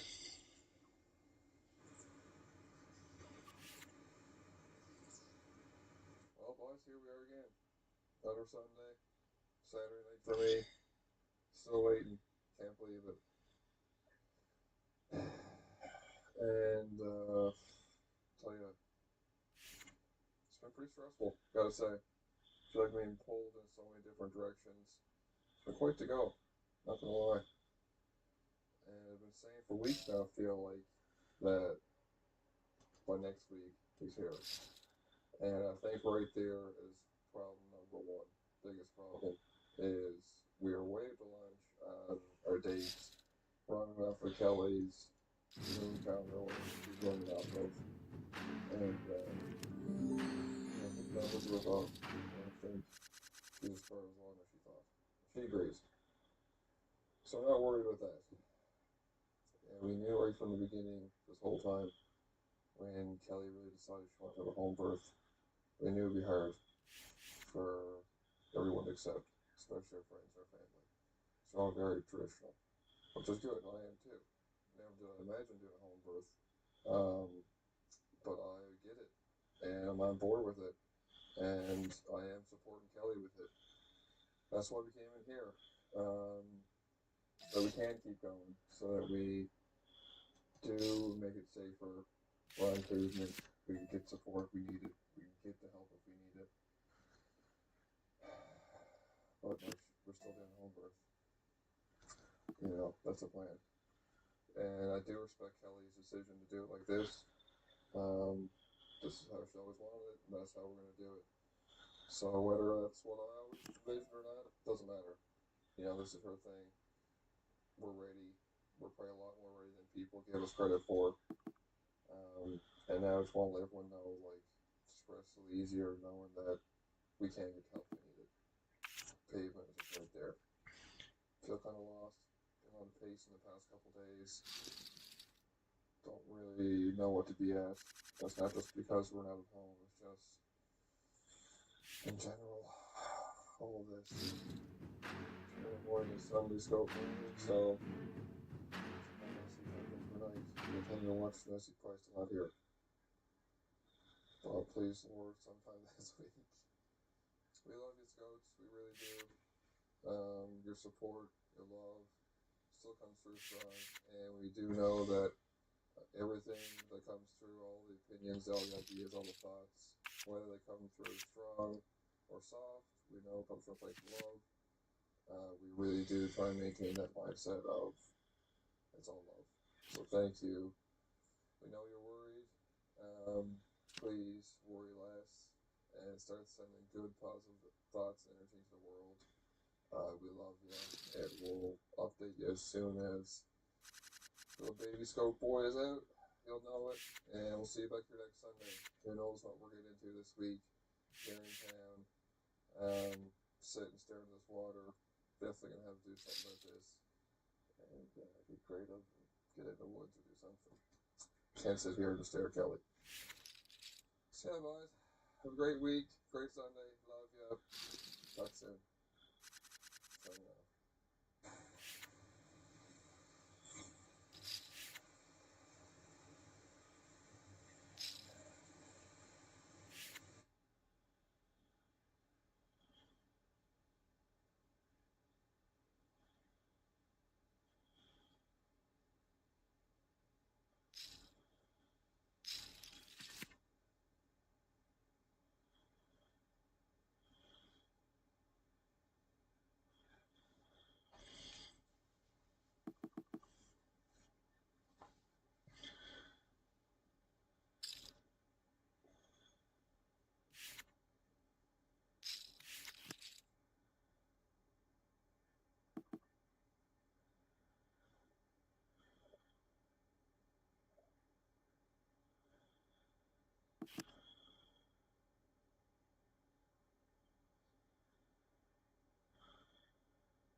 Well, I've had to SHIT the bed this morning to get up to fix a water leak inside a shopping centre. And boy, oh boy, am I concerned. Am I concerned it's under the concrete here?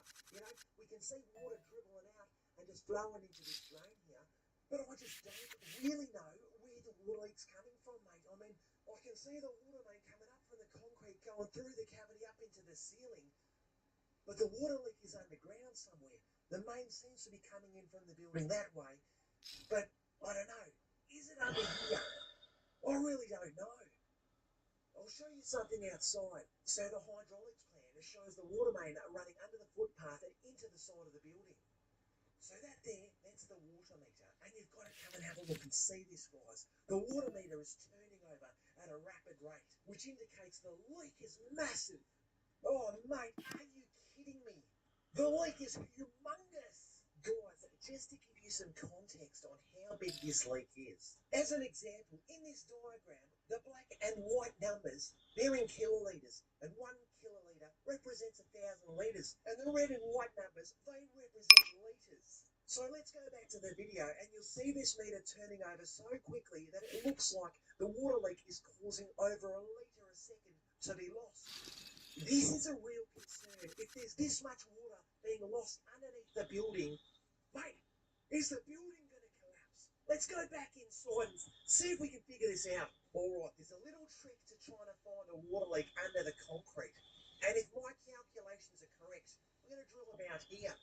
Because if we drill about here, we should be in line with what the hydraulic plan is saying. It's saying there's a main that runs under here and then up into this cavity, into the roof.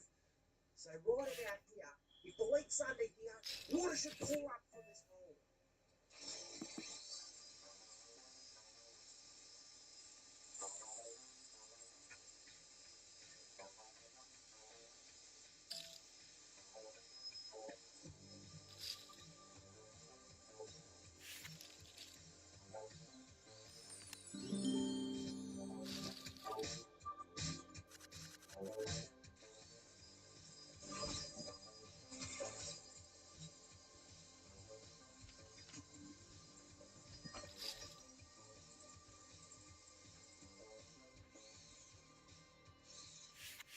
Are you kidding me, mate? I think I've hit steel Rio bar in amongst the concrete. Oh, bugger, mate. We're going to have to drill another hole. We'll drill another hole relatively close to the last one. Let's fire up that bloody drill, guys.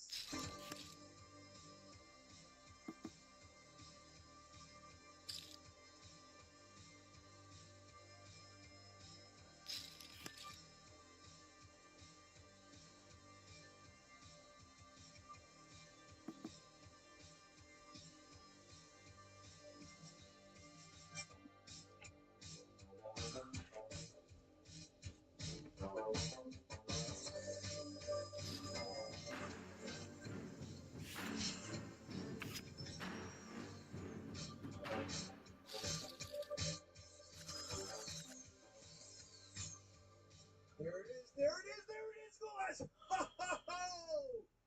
We've struck oil, mate! Wow! Can you imagine? If that was oil, I'd be a billionaire right now, given what's going on in the world, mate. But anyway, we've hit the jackpot. The water leak is under here. And I've got to calm down. I'm getting too excited, mate. I shouldn't be because we've got a massive job in front of us. Now, I'm a little bit concerned because the water meter was showing us we were getting a litre a second with water loss. That to me doesn't look like a litre a second. Have I drilled in the right spot? Do we need to drill here, mate? That's the question. And I'm a little bit unsure right now. Yeah, I think I'm going to drill another hole, guys. Let's fire up the bloody drill!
Well, I really would have thought we were through the copper. There we go! We've drilled down and we've found more oil. Are you kidding me, mate? Now, which one's flowing the greatest is the question. They're both about the same. This is not giving away its secrets. I was assuming we'd have water pumping out. But we don't. I mean, it's a fair old leak. This is unbelievable. To think this is happening underneath the building of a shopping centre. Oh, yes, it's you at the back again. Bruce, what's drilling holes in the floor going to achieve? How are you going to fix leaks by drilling holes in concrete? And, mate, what we're going to do is we're going to get the concrete saw out, cut this floor up, and we're going to get down to the root of the cause. I just wanted to drill holes in the concrete to try and, I don't know, identify where the leak could be coming from. And now we've got two holes in two different locations. We're trying to work out, you know, where is the best place to cut the concrete?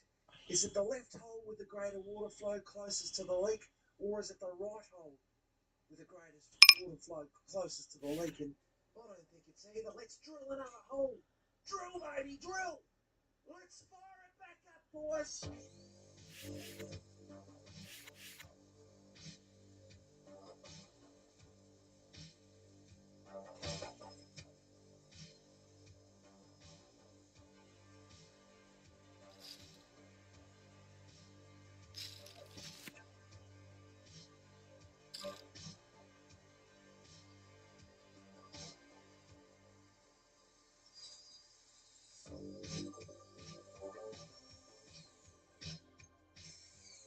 We've got 3 holes drilled into this concrete slab now, and hopefully we get a greater water flow out of this one. No, we don't, guys. It's not convincing at all. It's got to be one of the first 2. All right, I'm going to make an executive decision right now. I'm going to get the concrete saw and cut up this side. Let's get the concrete saw out, guys. All right, so I've got the concrete saw set up and ready to go. The hose is connected to it. And the reason why the hose is connected to it is when we turn it on, water will flow through the saw and it will cool the blade down. When the blade spins around and around real fast, the blade can heat up because it's a diamond blade. The water cools the blade, mate, so we can cut a big square of this concrete out without burning the blade out, mate. It's never too early for a concrete saw, is it?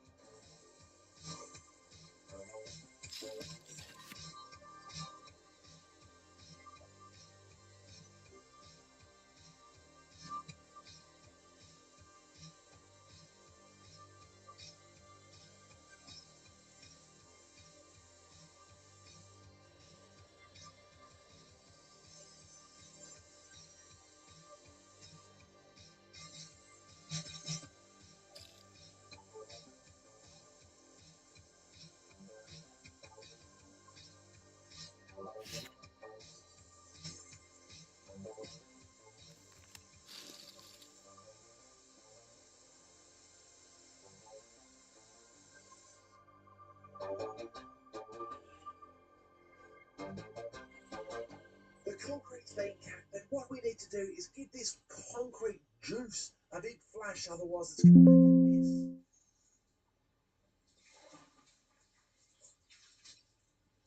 Alright, time to lift this section of concrete up. We're going to have to get the jackhammer out, guys. Let's get stuck in. The sun's coming out and it's going to be a cracker of a day. Let's turn the water meter off before we jackhammer up this concrete.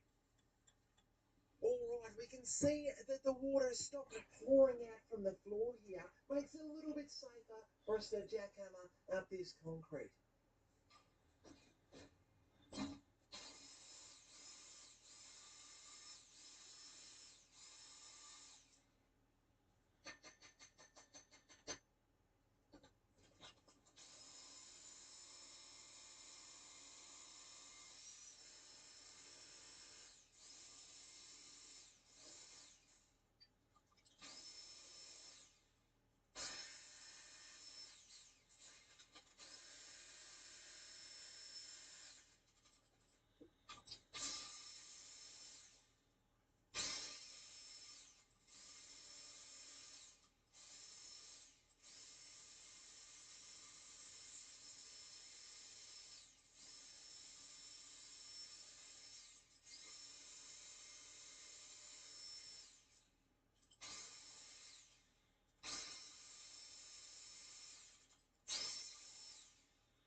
I'll try and lift it up, but nah, no way. No way. Let's keep going.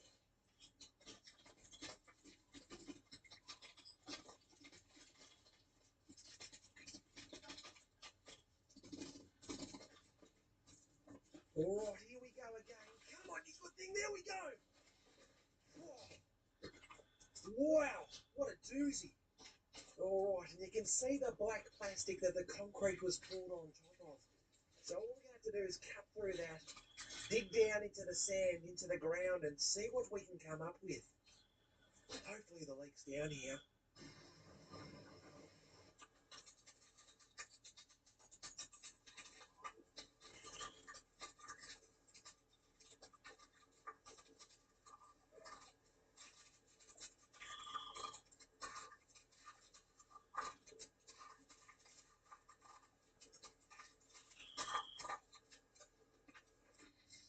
Well, guys, there is no sign of a water main in the ground here. And look, we're in line with this main here. The hydraulic plan clearly states that it should run through the ground here. So I'm thinking what I'll do is I'll set the camera up here. I'll go turn the water meter on and we'll see if any water comes into the trench here. All right, guys, tell me what you see. Stay by the trench.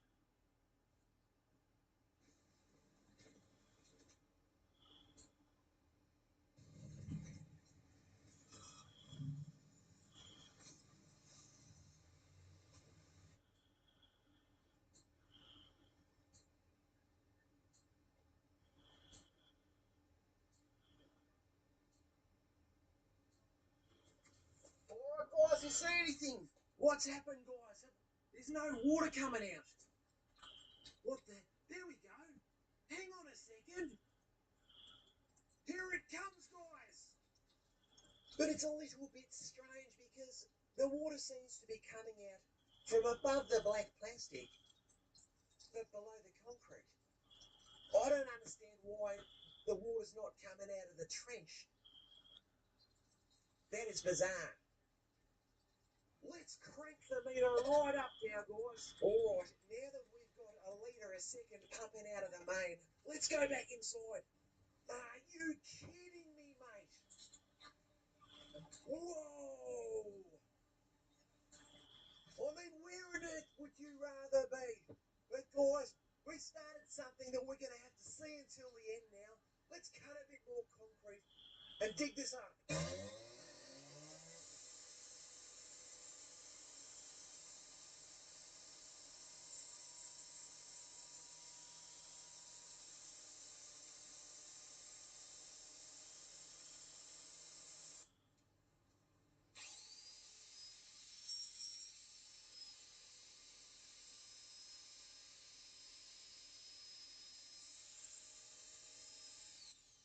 Come on, you good thing. I know you want to come up, mate. There we are. There we are. All right, one hand on the camera, one hand lifting this chunk of concrete. Come on, mate. Oh, mate. Hey. All right, let's turn the water meter off again. Boy, oh boy, is this shopping centre losing a lot of water. Oh, no. Well, that's interesting. It looks like the leak's coming from over there. We might have to cut more concrete, mate. You can hear the water just draining away and absorbing into the sand here. I mean, a little bit of a hand dig. Surely we couldn't get to the leak with a bit of a hand dig. You know, sometimes you got to get in amongst it and just feel for it, mate. Well, I mean, I can already tell this is going to require a shovel. We're going to have a good old-fashioned hand dig. It's going to be really deep. And I'm up for the challenge. I can't wait, guys. Well, I've had a little bit of a dig and I have not come across. And I've got a feeling the water main isn't correct on the plan and it runs under this section of concrete here and then goes up into the ceiling from there. Have a look under here, guys. I'll see if I can send you underneath the concrete so you can have a look, but it looks like there's another little cavity where the water was trying to escape just back there. Can you see, guys? Well, I'm going to continue to dig and try and undermine that section of concrete there. Guys, I can't wait to show you this. I think I've found the water main. Have a look down here. You can't really see it, but I could feel it with the shovel. I'm hitting something. And it would line up to be the water main. Copper water main underneath this slab of concrete, mate. I mean, to repair it. We're going to have to cut more concrete out, but we're getting somewhere, guys. Finding the water main is like a needle in that haystack, and we found the needle. So, continue to dig. This is getting exciting. Just lift a couple more shovels out of here and hopefully show you guys a bit more of the shovel.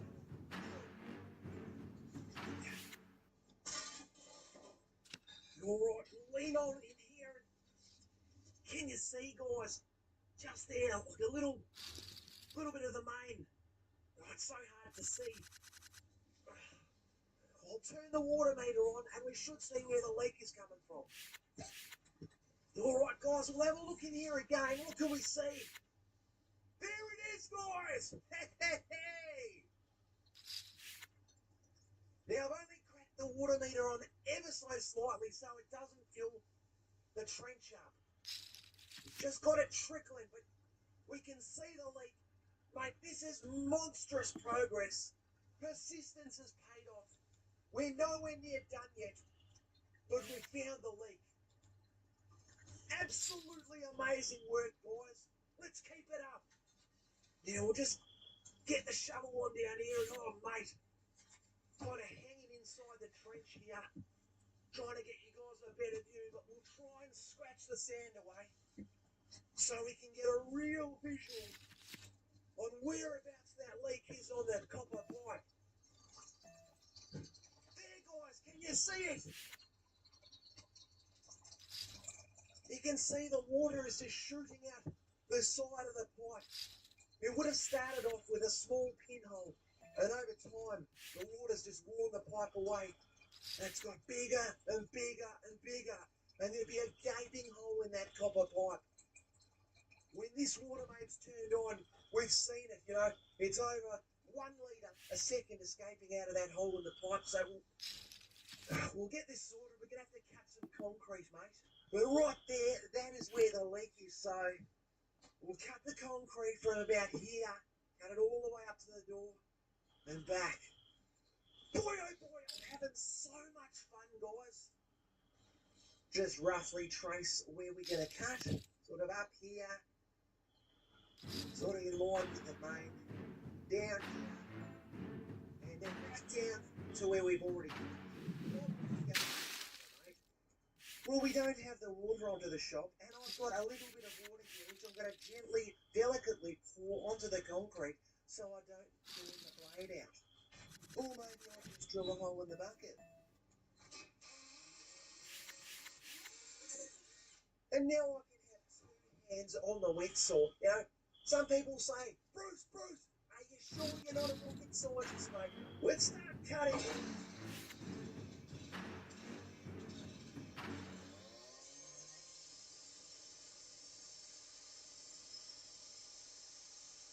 Concrete is cut. Now time for the jackhammer.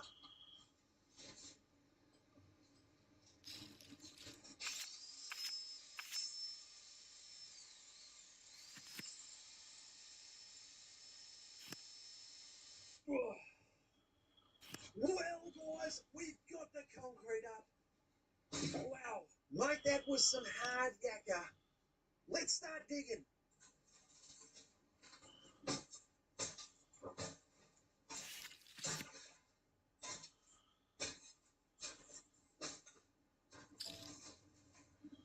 Alright, I've had a little bit of a dig, and let's see if we can get a better visual on what's going on. Are we close to this, mate? And we are, guys. Have a look at that. Try and lean on in down here. Wow, mate. It's a good job that we got onto this leak while we have, because that amount of water flooding out underneath the shopping centre is not ideal. Try and get you a better visual on this pipe, guys. Spin you around here. Can you see it? Yeah, can you see it, guys? Just on the elbow, above the elbow. Wow. All right, guys.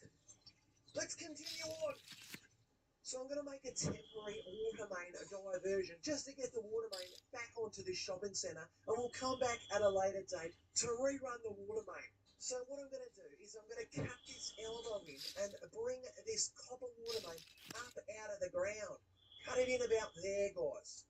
From there, we'll bring the water main up and out of the concrete. We'll cut into the side of this duct, joining it into the existing water main and leaving that corroded section of copper main disconnected in the ground.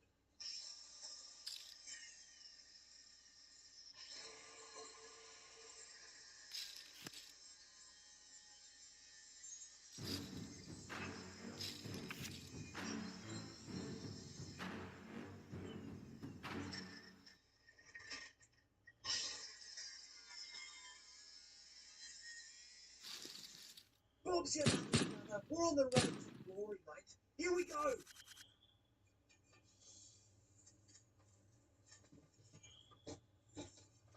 Now, what I'm going to do is I'm going to need to put an elbow on the copper here and bring it towards the duct. So we'll cut out a channel of this concrete, just sort of, I don't know, roughly about here. Cut a channel out, run the copper through the concrete, and Bob is your mother's brother, mate.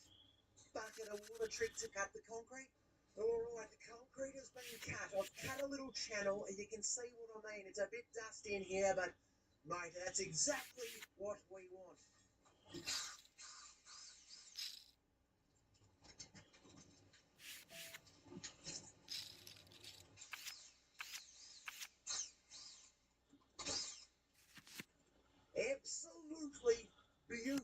mate. And now to cut a hole through the duct.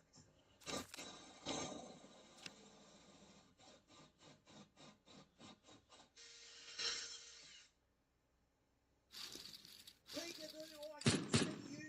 That's the copper we got to connect onto, guys. Beautiful.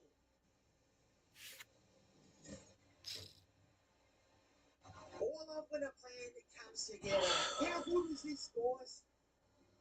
And all we've got left to do now is crimp up the joints and turn the water on, mate.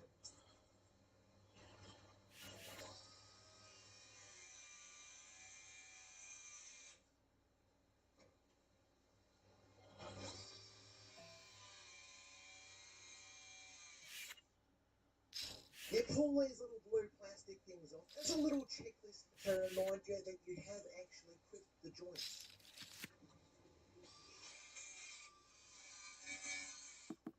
Alright, temporary repair connected, everything's diverted.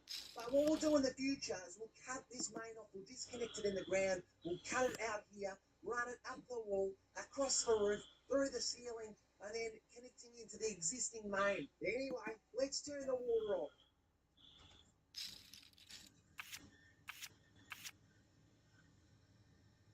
Well, the water's on, and this job has been a complete success, mate.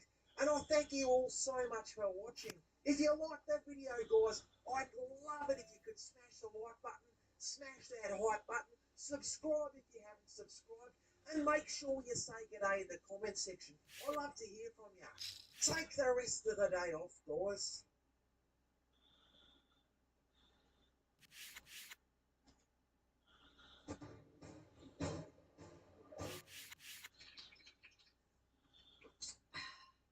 Yeah, not many people have finished this one. I've had a dodgy couple of weeks. They say form is temporary. Class is permanent though, don't they? So let's hope it's true. Come on, let's get underway.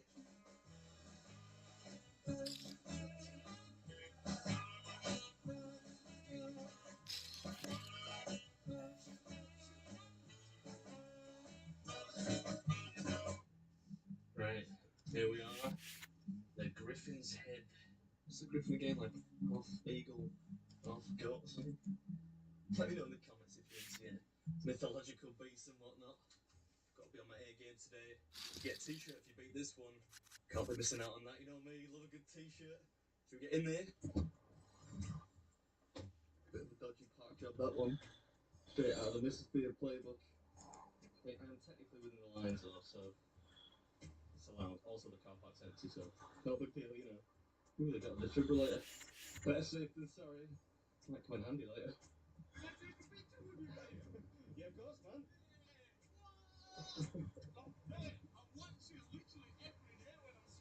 Oh, thanks, man. I wish my mum would get this excited when I go to visit. Oh, man, I literally watch it every single day, every single day I watch it. Oh, man, that's nice. That's the big man.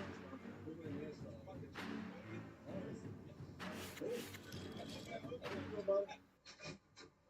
This is not very big food. Oh, yeah, you know I am. I came to do your, like a big mixed grill challenge. We do. We have a big mixed grill challenge. Oh, it's actually on the menu on the back.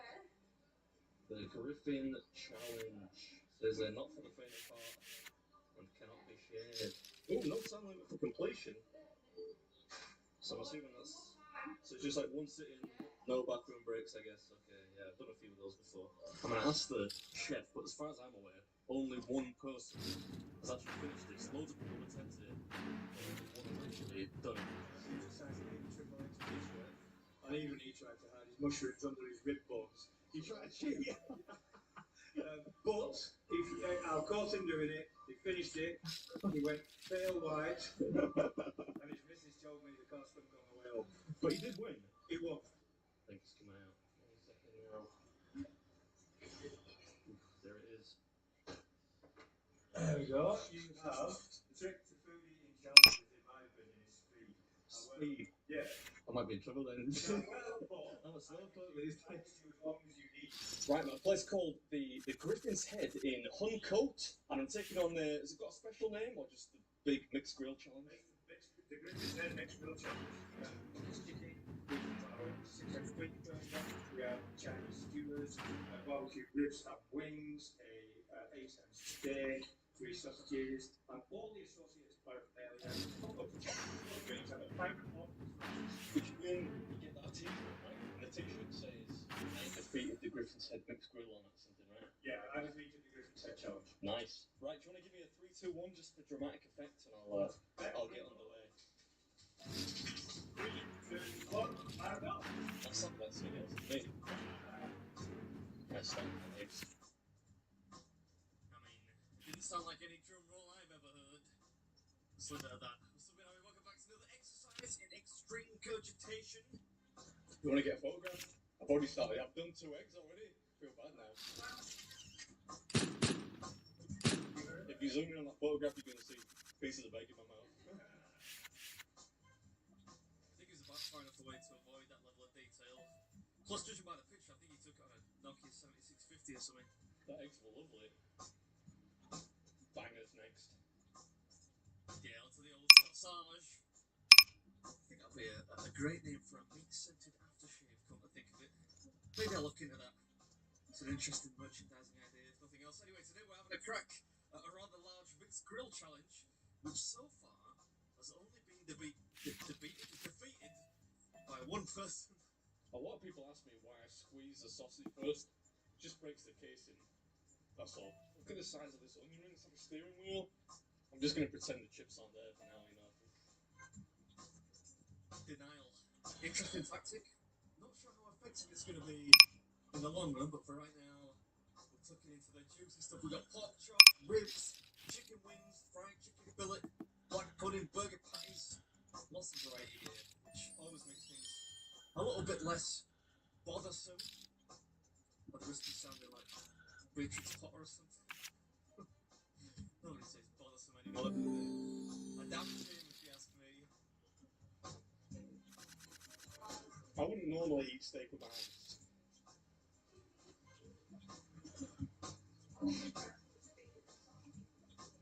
Oh yeah, I'm an expert sausage eater. Lots of time practicing. I love how the guy said, really? Is about like an NVQ in sausage consumption or something. Just practice. Steak and beans isn't really a traditional combination, is it? Have some of the gravy instead.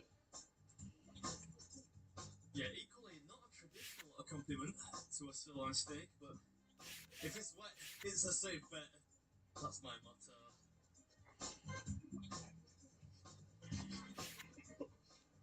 I bet they're wondering what's going on.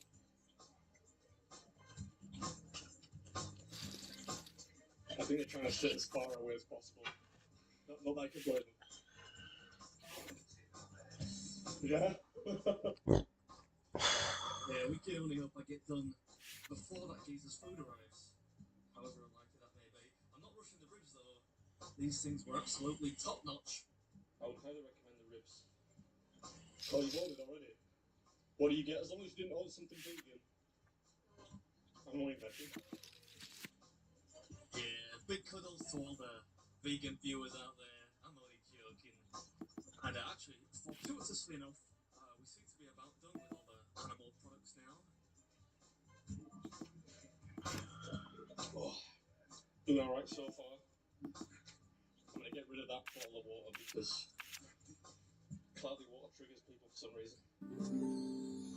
Not opening stuff. Do you have any napkins? I'm getting a little bit messy. I don't want to put these people off their food, you know. That sandwich looks pretty big. Thank you very much. Not yet.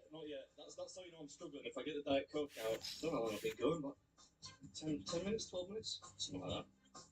Yeah, not a bad approximation. With this one, actually, there is no time limit. You just have to finish it in one sitting with no toilet breaks, which is cool. You don't have to rush it or anything. You can savor every mouthful if you like. Just got a bowl here for the bones.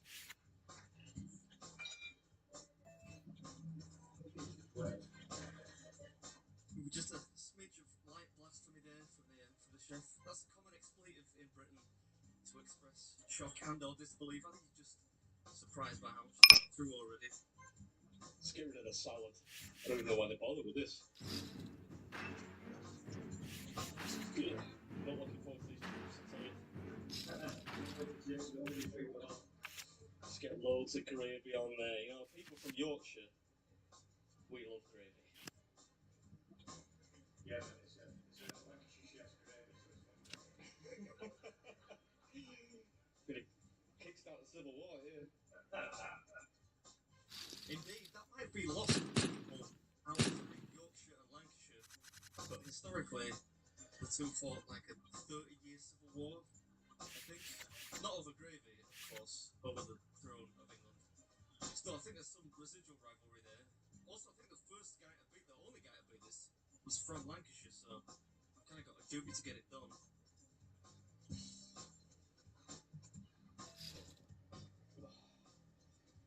This gravy's chunky. Reminds me of school dinners. You know what? I'm a bit weird because I like skin on things like rice pudding, so a bit of skin on the gravy is no problem for me. Yeah, to be fair to the chef, he wasn't wrong. The gravy was flipping lovely. Secret recipe apparently, which he would not impart onto me. Tasted good though. Very meaty.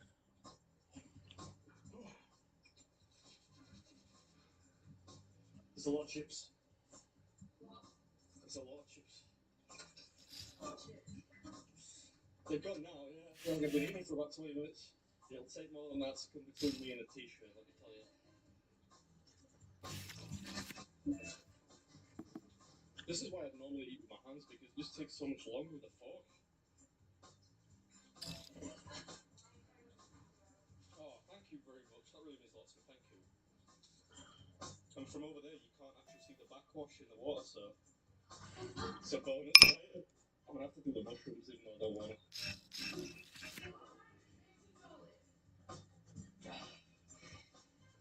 These are hefty as well.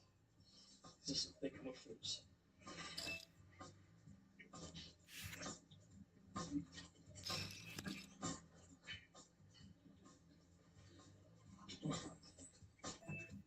I think she's laughing at me eating the mushrooms. Which I think, in all honesty, was probably the only component I did not enjoy, but nothing new there. The rest was well worth 40 quid. I don't know what it is. Some people really love mushrooms, I realise that. They're like a delicacy to some people. Do you like them? Only them ones. I don't like the little baby ones. Just Almost there though.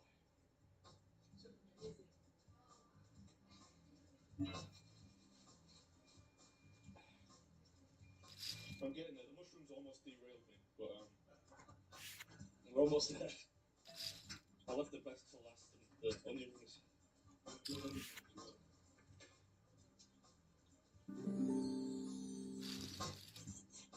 Wow, thank you very much. How long did the other guy take? Do you know? No. Are you serious? Ooh, did you hear that? That crunch was a bit special, wasn't it? I've got to believe that's a fabrication leak. The guy can't have been eating for 4 hours, surely. 4 hours eating? Oh, those onion rings are something else.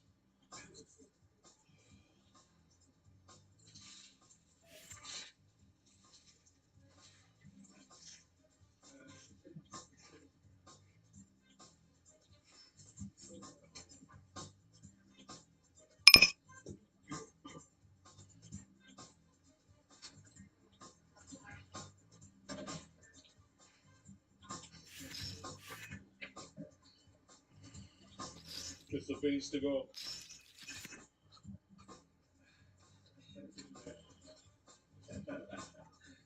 I should really dip stuff in the beans as I went, but I abandoned that after about 5 minutes. Yeah, that's true. I did kind of abandon. Look at this. This is how big the meal is. The chef's he's have to brace up his left elbow in order to cook it. I've been showing it. I catch it the next one.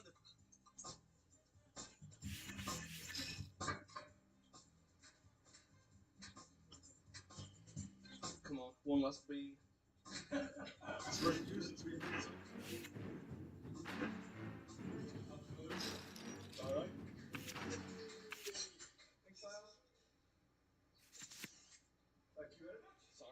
Oof. Tell you what. What you say? Well done for eating.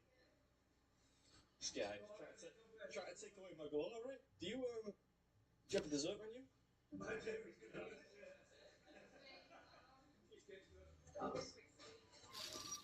There's like cheesecake. Go on, I'll have a cheesecake. Thank you. Oh, that was really nice. Vanilla cheesecake with summer berries and mango compote.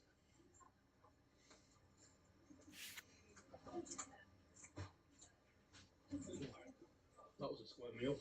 This is a moment, it's all worth it when you get to this point. Only the second person to defeat the Griffin's Head Challenger. What an honour indeed. That t-shirt looks absolutely humongous. But I'll receive it gratefully. Thank you very much. That was some stretch, I tell you.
Rob, John threatened you tonight. Did you see that? Well, I got his threatening text, but what was the threatening? What else was threatening? Give me clip it all. I'll turn it all in. Another rake in the face for Johnny. You know what? I may get a hold of Anthony Cumia because when Cumia or when this lawsuit he inevitably loses it, Cumia's going after him for defamation. And man, I'm gonna see if maybe I can use Cumia's guy because John is on there now saying, and he has people on his show saying some nefarious things about me that aren't true and citing them as fact, stuff that could harm my job. Yeah, that's Sorry, Johnny. You may have heard a fat, drunk senior citizen who wants to live his glory days incessantly talking about me every day. Now, he said I was a nobody watches me, and that he was never, as soon as he hit end stream that show, 5 days ago, that my name would never be mentioned again. That's all that's being mentioned is my name. And let me tell you, I hear that big hairy beast, Ava, is popping shit too. Hey, listen, Ava, man to man, don't fucking bring my family into shit, you motherfucker. Just it's upsetting. I get it because Ava has nothing because she's a monster. If she had any family, they probably outcasted her. And then John's kids refused to talk to him. They even changed their name, allegedly, to just keep that John Melendez stink off of the Melendez stink. Gross. Well, hey, let's thank he's the protagonist for gifting one Soul Show membership. Thank you there. Bill from Jersey, welcome. And thank you for becoming a member. And Bill from Jersey, thank you for gifting 5 memberships. You are the man. I talked to Bill.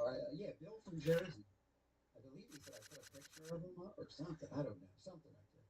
I said, it sounds like something I would do. So I had to make my amends to Bill from Jersey. Everybody's saying that Rob is using the John excuse. I was half in the bag. I mean, it's the internet. I've done so much mean shit on the internet drinking. I can't remember all of it, but I'll apologize for it. Boy. Let Shirley handle all the Duke topics. Hey, chillin'. Listen, I'm gonna respond and defend myself. I am doing well. And I some other guy in my life. A little nerve-wracking. Now, coming on the air, I said, let me put on a nice top. And come on, I was going on Reddit. It's just like such the opposite. People are saying, wow, Rob's so funny. Anthony Cooney said, Rob's smart, well-spoken, really good. And I'm thinking, now I'm like so afraid to come on here and disappoint everybody. Isn't that weird? It's easier to go on when everybody says you suck because you're like, no matter what I do, they're going to say I suck. But, I was just reading Byron. I'm sorry. That's like George is demanding, like, much like Southern John about.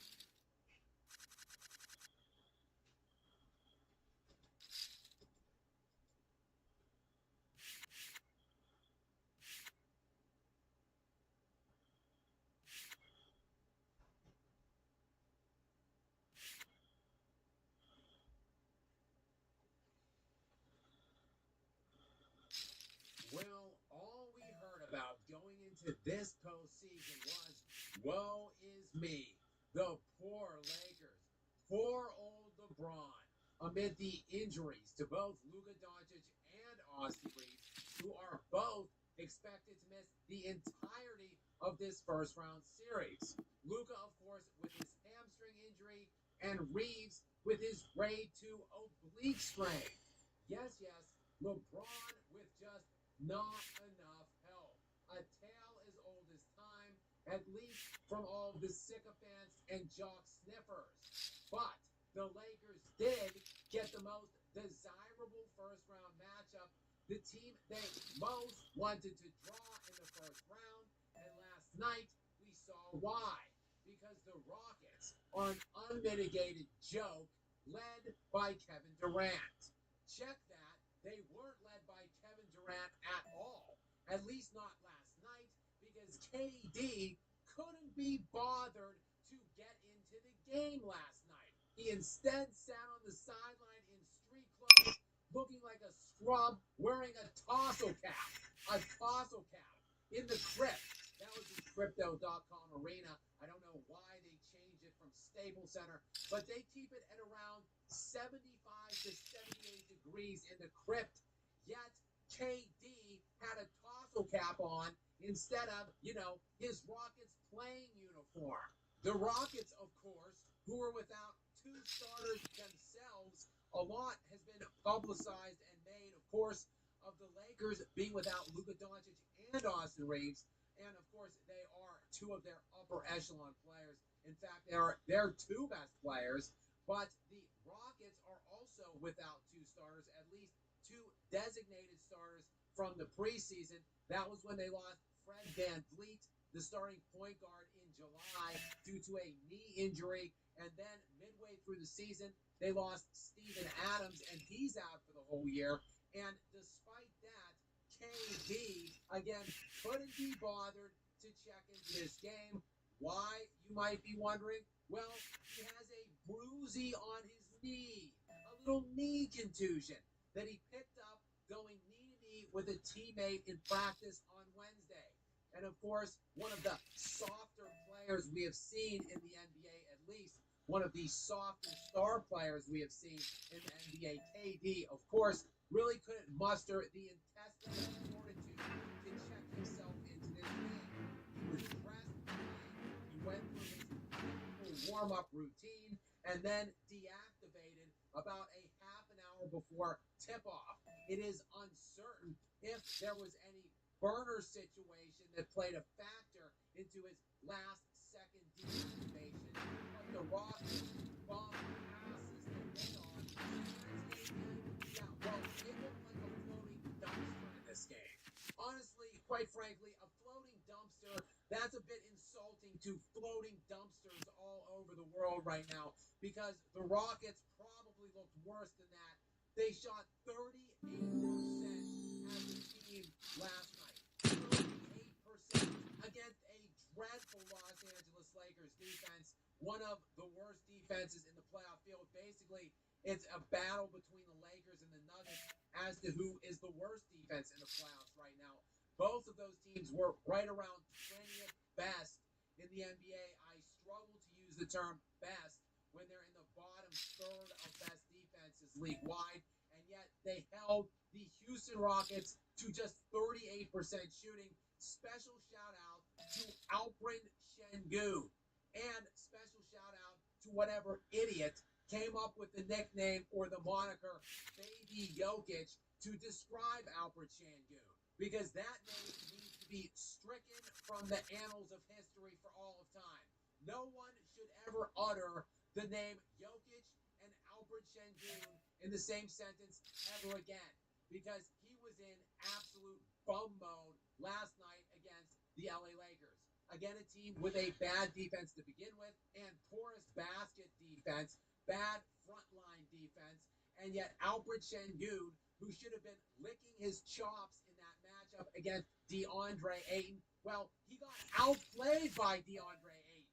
Alperen Şengün finished with a good enough looking line. He scored 19 points on 6 of 19 shooting, but he was all of 3 of 13 for 11 points through 3 quarters in this game when the game was practically all but decided. So that was nothing but some garbage time stat padding for him to crawl his way to 19 points on 6 of 19. Just an utterly small and pathetic performance from Alperen Şengün last night, but he wasn't alone because pretty much the entire Rockets lineup joined him on that front. Yes, it is still beside me. I'm still grasping and struggling to understand just exactly how the Houston Rockets scored just 98 points on the LA Lakers defense last night. 107-98 was the final. And in stark contrast, the Rockets, the LA Lakers got a myriad of different players contributing last night. In fact, all 5 LA Lakers starters were in double digit scoring last night. That despite the fact, again, Luka Doncic and Austin Reeves were not dressed for this game. The 2 leading scorers for the LA Lakers didn't play, so they had to elevate some guys off the bench, and still, all 5 guys did. LeBron James, you would be expecting to lead the way with a massive effort here, like a 30-point triple-double or something along those lines. Nah, he had all of 10 points at the end of the third quarter, and then, of course, in an Alperen Şengün-like performance in the fourth, LeBron was doing some stat padding, some colorful scoring opportunities down the stretch when this game was pretty much all but decided. LeBron ends with 19 on the night. That would be tied for the second most on the LA Lakers. LeBron with 19 points and 13 assists. DeAndre Ayton, though, again, tied LeBron for second high honors on the Lake Show. 19 points and 11 rebounds for DeAndre Ayton. We also had Marcus Smart getting into the mix. 15 points and 8 assists for him. Just a myriad of good performances down the page here for the Lakers in the box score column, but none better than Luke Kennard, who led the way for the LA Lakers. Yes, Luke Kennard had 27 points in this game, 9 of 13 shooting from the field, 5 of 5 from the three-point line, and in the Lord's year of 2026, Luke Kennard, yes, this guy led the Lakers in scoring 27 points in a playoff game that they won without Luka or Austin Reeves. And yet we are to believe that LeBron just doesn't have enough help to win this series. A series where, is KD ever going to play? Will he dress on Tuesday? Well, your guess is as as good as mine. That's a question that I'm sure will be being asked throughout all of the NBA media for the next several days, because that is when these two teams play in Game 2, Tuesday night. So 2 days off now, and then they will have another 3 days off between Game 2 and Game 3, because that one won't be played in Houston until Friday. So maybe KD can be bothered to lose the tossle cap for Game 2 and get on the floor and try not to let the Lakers take a 2-0 lead before they head back to H-Town. Though I wouldn't expect too much out of Kevin Durant, because he's probably going to be busy frenetically sending out tweets on X, or whatever the hell we're calling those posts these days now that it is called X. He's going to be lighting up Get Off My Dickerson handle, the alleged burner account, because he has a lot of junk to talk on Alfred Şengün after this performance. And hell, I would endorse those posts or those messages by KD via the Get Off My Dickerson handle after this performance by Alfred Şengün, and for that matter, the rest of this Houston Rockets squad. I mean, if I'm Ime Udoka in the locker room, I would have a lot of colorful language for my players following this one. Just everything went the Lakers' way on this night, or I should say last night. Basically, all 9 players that the Lakers deployed added something to the mix. Well, other than Bronny James, who was the only guy the Lakers played last night that did not get into the scoring column. But don't worry, Tuesday night will be another opportunity for Bronny to activate playoff mode. So we'll just have to wait with bated breath to see if Tuesday night will bring us the matchup we all thought we were getting last night. Of course, LeBron James v. Kevin Durant. Will Durant lose the tossle cap for the game on Tuesday, or will he be looking like a scrub in that?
Alright,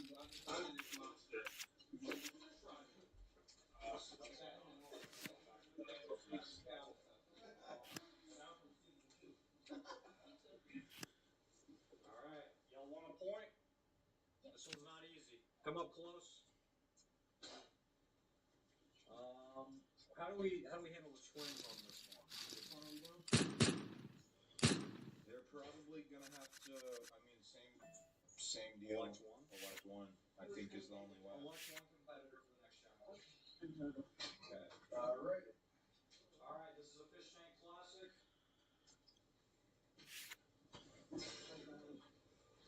This is the Piss Your Pants Challenge. The first to piss your pants gets a point. Okay, I'll do it. I've been peeing like 5 times today. Alright, tell me when you're ready. What?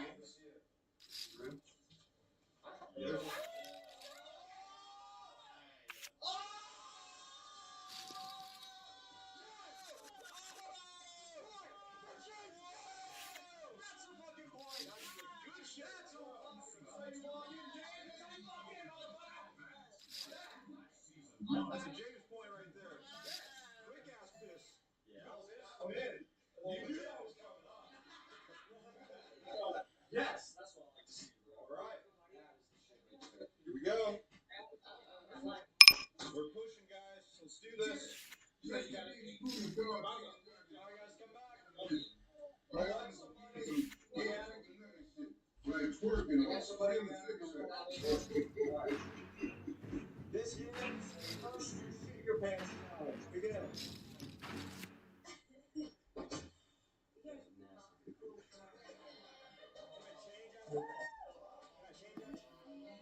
Oh my god.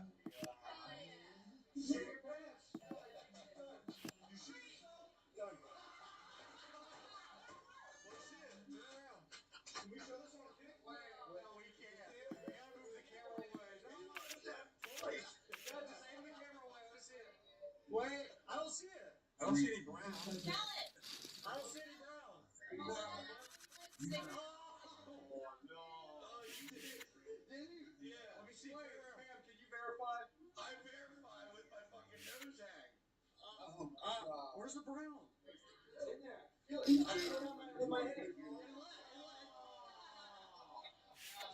Show the camera.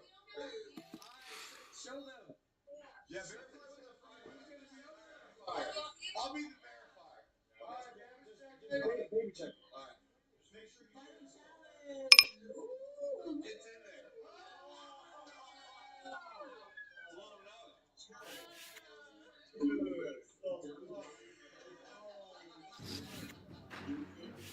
Back-to-back wins for James.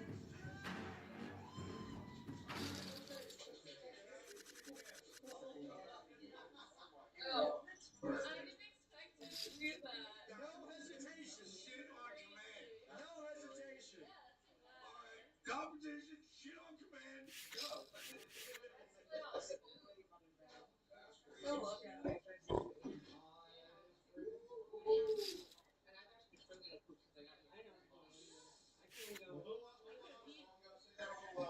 I can't go under pressure anymore. I could if I just get out and it takes me a while. I could have peed, but I was waiting for the That is awesome. That's great. That's awesome. Fucking pissing and shitting on command. You're earning these points. Yeah. Nobody could say you did not earn those. No. That's good. Okay. That's just pretty gnarly. I did it. Yeah. Victory.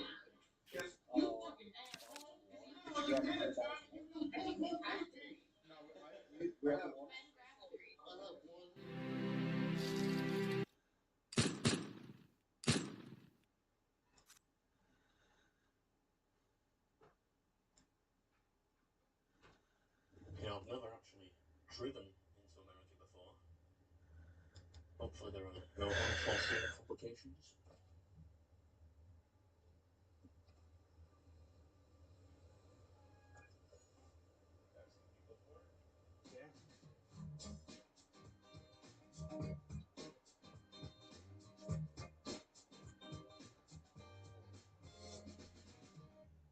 You know, I do feel a bit silly.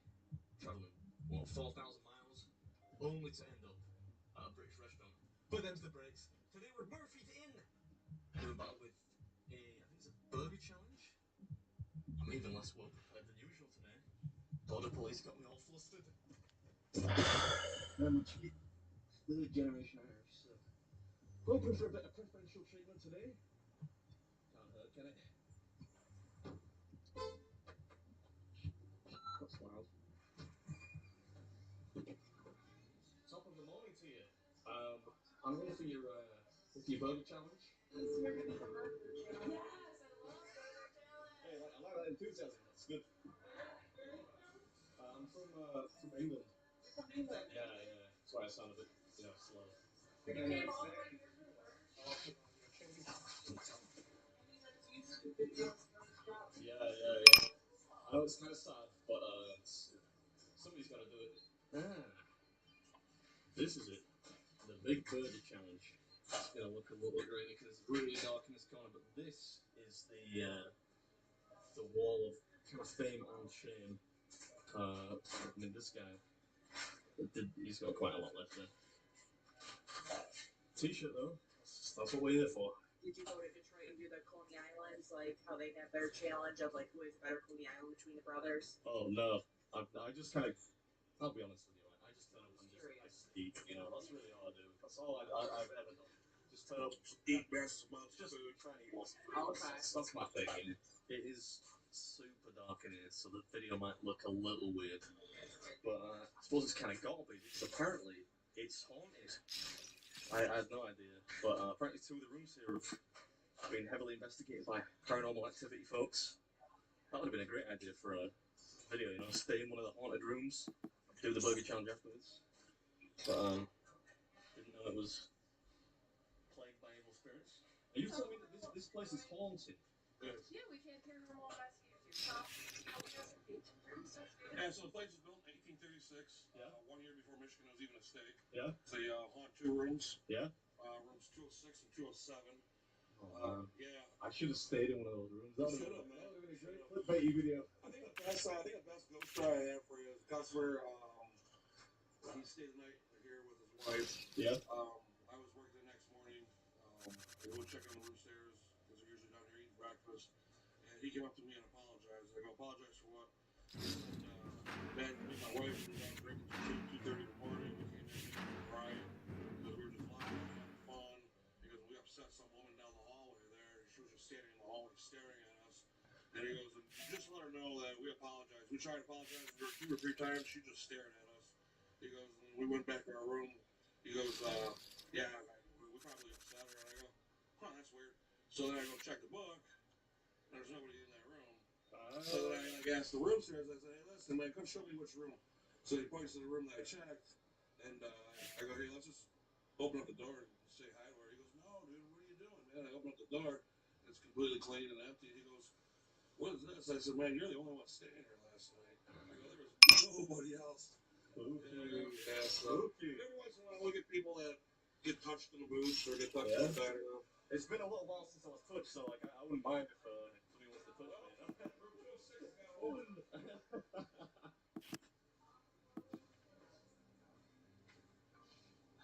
Big burger, and this is our normal half.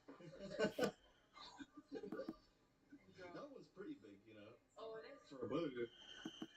Looks yummy. I can't wait to get stuck into this now. It's the Murphy Inn, right? And I'm taking on their burger challenge. It's essentially a giant burger with lots of stuff in there. You can pick your toppings. I got corned beef, and if you finish it inside 1 hour, the burger's free. You get a T-shirt and a spot on that wall over there. Yeah. And if not, it's $29.99. All right, 1 hour. Yeah. 3, 2, 1, go. I'm gonna make a mess of this table, Yeah, here's an idea.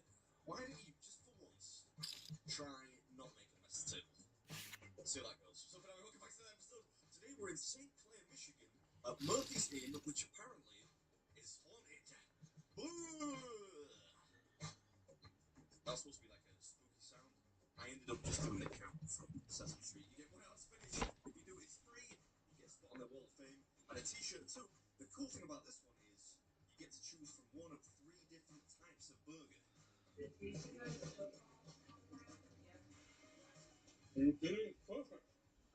Perfect. Look at that. I got the Irish, which is a regular kind of large beef patty with some corned beef, sauerkraut, Thousand Island dressing, and some type of cheese on top. Swiss cheese. Swiss cheese on an Irish burger. Oh. Right, it's time to get serious. Oh.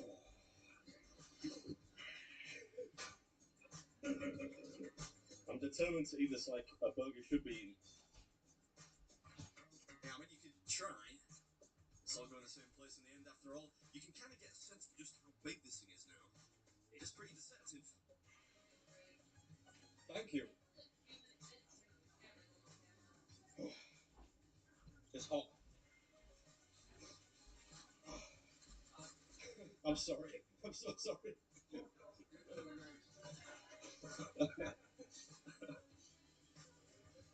It's still growing, man. I thought it was halfway through. Yeah, this is one of those that seems to expand as soon as you start working your way through it. Fortunately, we've got a lot of patrons in the bleachers today, figuratively speaking, of course, lending some much appreciated support. Not that I've needed it much so far, because this corned beef is dynamite. Not what we call corned beef back home, but whatever it is, it tastes good.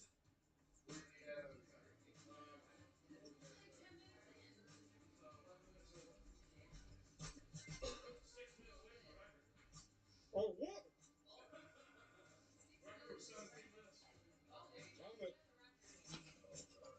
In that case, could I get you like a Diet Coke or root beer or anything like that? Plot twist. Turns out there's a record. I suppose since he's mentioned it, I should probably give it a shot, strap yourselves in. It's about to get despicable. We got a typical Diet Coke on deck, about 4 minutes to play with. So I'll let him enjoy the conclusion in peace, and provided those evil spirits don't get to me, I'll catch you next one. I'm putting everyone off their lunch beer, you know? People try to enjoy a nice meal. I'm here eating like a farmyard animal. Alright, this is moving. That was Murphy's Inn and their the giant Irish burger challenge.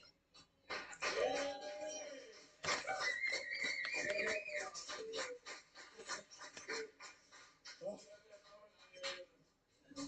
15 minutes and 22 seconds. Wow. That's a new record. Oh, this is a t-shirt. The back? I ate it. Nice.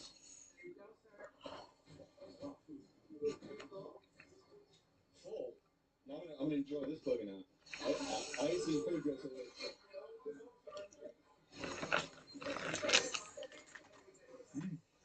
It's actually miraculous. It still tastes good. In fact, with the brioche bun, this actually tastes better than the bagel. Really? Yeah. I went out and found you. Yeah? This was a walk in the park.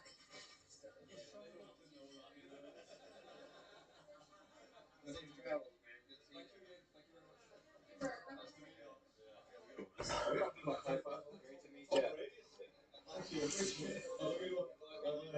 Well, everyone's so nice in here. First t-shirt of the trip and a record. Still life in the old dog yet. Oh. Huh? Are you kidding me, dude? I've been watching you for 4 years, I swear to God. Thank you very much. This is nuts. This is nuts, dude. I'm shaking right now. I'm just a man. It's nice to meet you, man. I gotta get a picture with you. Is that cool, man? Yeah, lots of people. Come on, dude. You might have to take it. I can do it. Go crazy.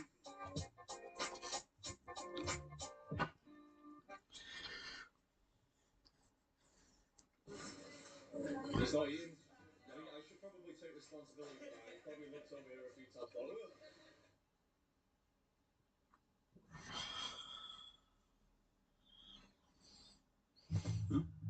Gotta yield. Yield, even the flipping road signs here are dramatic. It's not a sword fight, is it? All God do is give away traffic. America.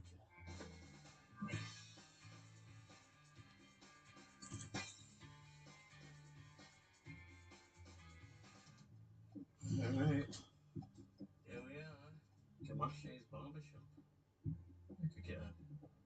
trim, a little stash trim while I'm here. Might come in handy actually because right now we're on the way back down from New York to eat hot dogs. We've got a couple of days before that happens though, so I thought we'd stop off on the way at a place called That Breakfast Place to do their breakfast challenge. It's in a town called Willimantic. I'm not going to make any jokes, I promise. Let's get in there. I keep forgetting that this is a little sideways opening boots. I told you it was in a place called Willimantic. I wasn't making it up.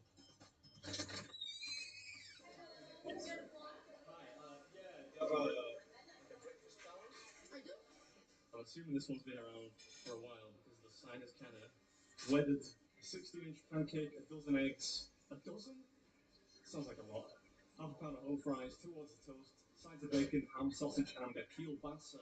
30 minutes, $50. So your name is Adam, right? Yes. But that's just for you to sign. It's pretty much saying if you get a tummy ache after that, we're not in charge of it. Okay, yeah, right.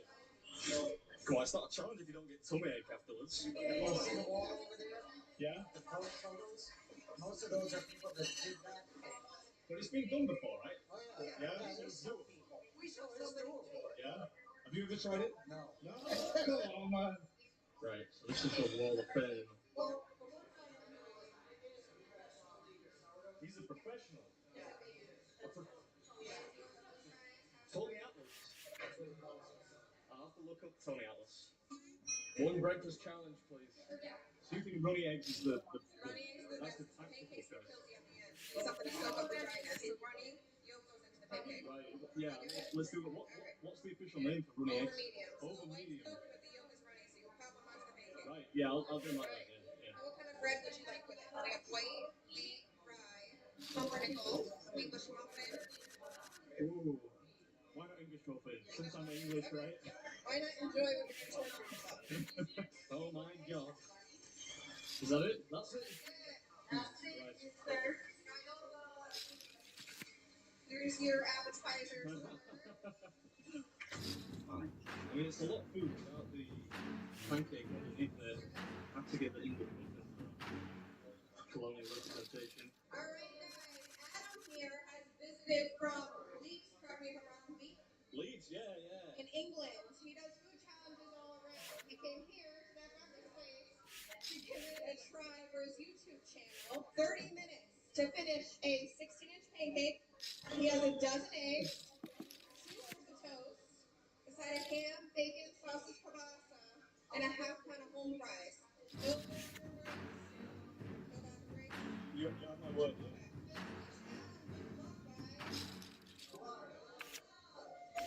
Alright, 5, 4, 3, 2, 1. Time to start now. Go on then, it's been a while.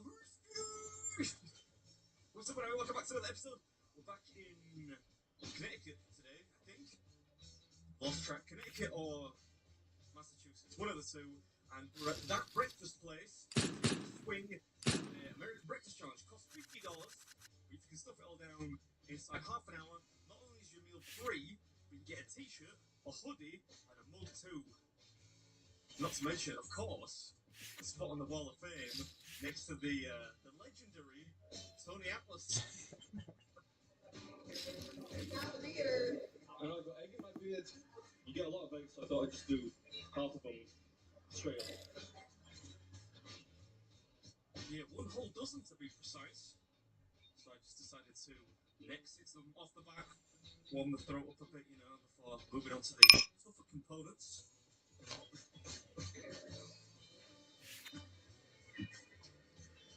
Is this syrup? Yeah. It is syrup. Yeah. I just want to check. What do you think it was? Balsamic vinegar or something? Come on now. Better to be safe rather than sorry though, because I'm going to use a lot of it.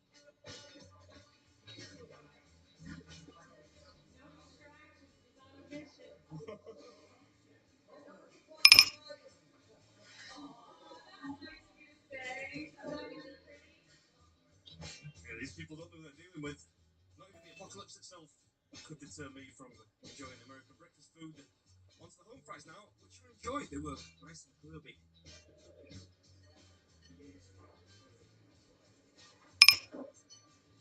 I've got home fries in my nose. Yeah, home fries in your nose? Yeah. Wrong bowl, buddy.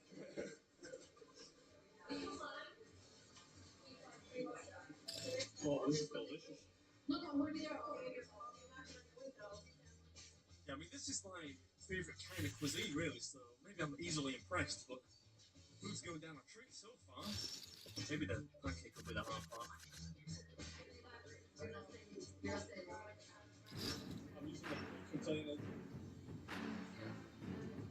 Yeah, talk to me later. What is this final?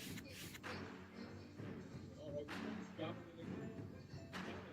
him. Yeah. I'm gonna stay. The more you talk, the longer it takes. You're 5 minutes down. Alright, flipping heck. You know, there's a reason why I leave Mrs. Bird at home on these trips. I'm trying to enjoy my meal here. There's a lot of crack in the whip.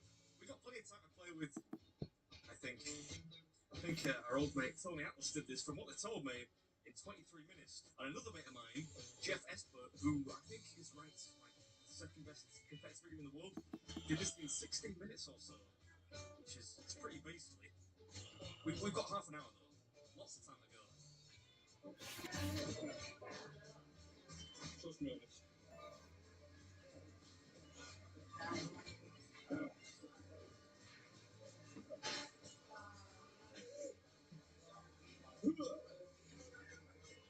I know it's not gonna work. What you doing, mate? I think maybe I was planning on trying to roll it and just make it like a wrap or something. Quickly realised that probably wasn't going to work.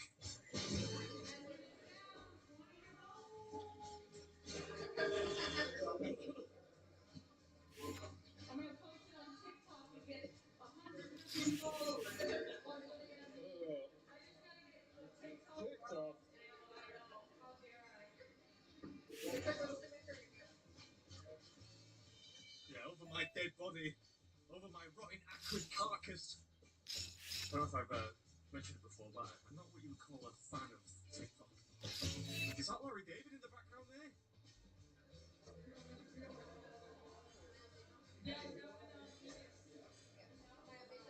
I've literally used the full container of syrup.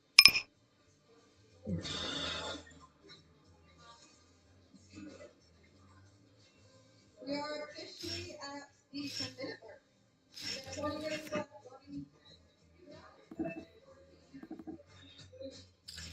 That was nice, wasn't it? People really are quite supportive out here.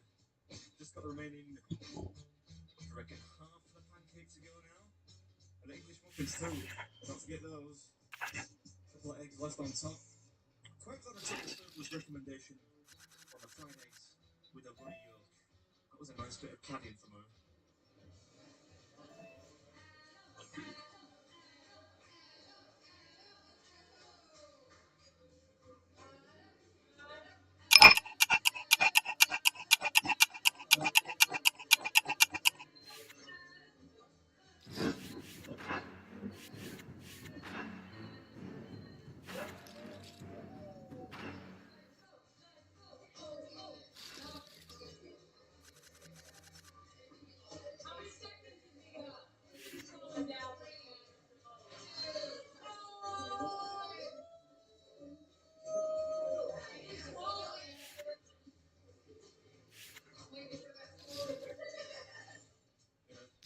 Yeah, I'll get right on it. Just doing a bit of housekeeping here. Hope you enjoyed it. And as always, I'll catch you in the next one.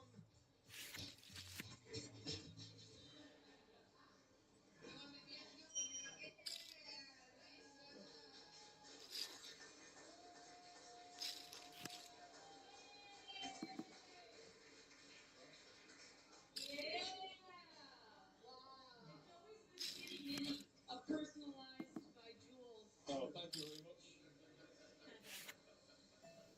Oh, there's a little bit of pancake there. Disqualified. Alright. Your very own That Breakfast Place mug. Oh, you get a mug as well? And a shirt and a sweatshirt. That's unbelievable. Thank you very much. oatmeal cookie and a t-shirt. I like the pink.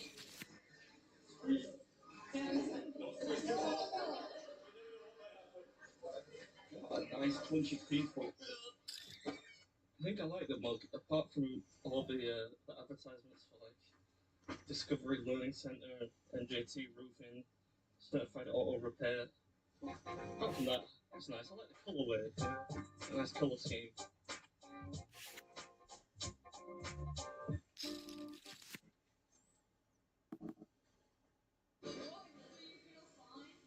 Yeah, I feel pretty good. They say breakfast is the most important meal of the day, right?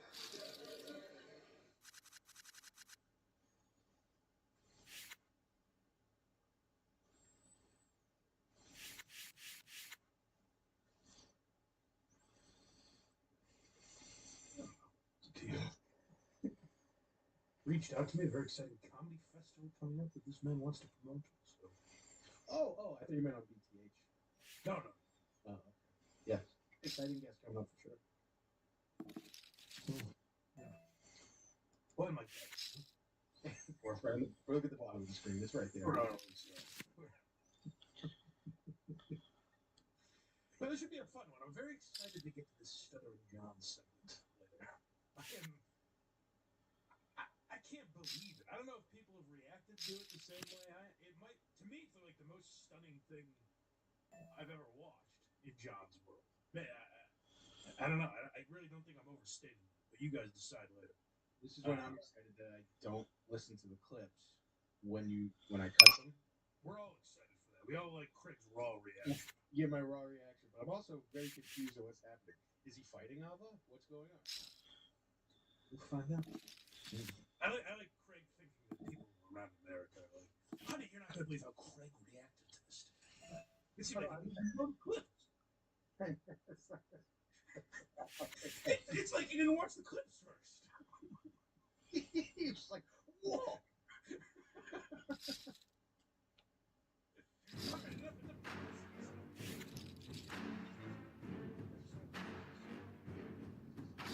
It's a business. Whitney Cummings is taking care of business on her podcast. A podcast that has reached such heights, the top of the charts, millions and millions of views every episode. And Whitney's she's always tinkering. She doesn't rest on her laurels. She doesn't think, hey, 75 million people watched this episode. I can just start mailing it in. No. She thinks, how do I grow and change? Is ripping off Joe Rogan or Tim Dillon and trying to adopt their personalities. Is that enough? No. She's always got to keep growing and expanding and find new personalities to take ownership of. So let's see who Whitney Cummings is being this week. The feedback I've been getting about the advice episodes has been really funny. People are coming up to me in airports and stuff and they're like, thank you so much. Like, they want me to get more granular. But I guess I've been thinking about it. Can you just break it down for us, please? Whitney, just keep it real with us, will you? Get more granular. Can you imagine you're at an airport and you're sprinting, running down Whitney? You grab her by the shoulder. You gotta get more granular, Cummings. You hear me? People come up to me in the airport and they're like, Whitney, I need you to get into the Iran stuff and tell me what you think. Just keep it real with me, Whitney. You're the only one who does it. 20s, it's so much of what you think you need. Because these girls are coming up to me in their 20s and they're like, I need this. How do I get a boyfriend? I really need a job. You know, like, I'm in your... If you're a woman and you're going for this woman on how to get a boyfriend, you're going to the wrong place. Whitney, I've got to unlock this door and you're the only one with the keys. Please tell me, Whitney. 20s, all you're focusing on is what you need that's external. As a general note, in your 20s, you don't need a boyfriend, you don't need the job, you need to clean your apartment. Okay, listen to this advice. This is great. I believe I titled this clip Whitney Peterson. Yes, you did. I didn't want to give it away, so I didn't say that. Because her advice is, I don't know if you've heard this anywhere before, but guys, if your life is disorganized, if things are a little chaotic. Just make your own bed. Why don't you start that? This is just a thing Whitney thought of, kind of off the cuff. It's just a little thing like, why don't you start, tuck in your sheets? And that's really the first step. And this is advice, and this is how you know it's not a ripoff of Jordan Peterson. This is advice for young women, specifically. So it's a totally new concept. I was gonna change the name so it was feminine, but Jordan Peterson works both ways. She's the new Jordan Peterson. You should make your bed, young ladies. I want her to start crying like, he's a good man. I don't think we have that. No, we did. I'm pretty positive that's the only reason I know about it. A full episode. I think what I'm saying is it's within a full episode. But one of my favorite segments we ever did on the show was breaking down Jordan Peterson crying. Yeah. So, my boys! How do I reach these boys? And that's what Whitney's doing now. Only thing anyone needs. I mean, we need to have like a conversation about like black mold with somebody. There's this new thing where girls are like messy. See, genuine What reaction. is this? Is this like the other like I don't cook, I don't clean, I'm a feminist, like I don't like. Mike, if you're wondering, she was just shaking her tits while she said that part. Oh, good. Yeah. Like it's all of us. Now the girls are listening, the boys are watching. Everyone's watching.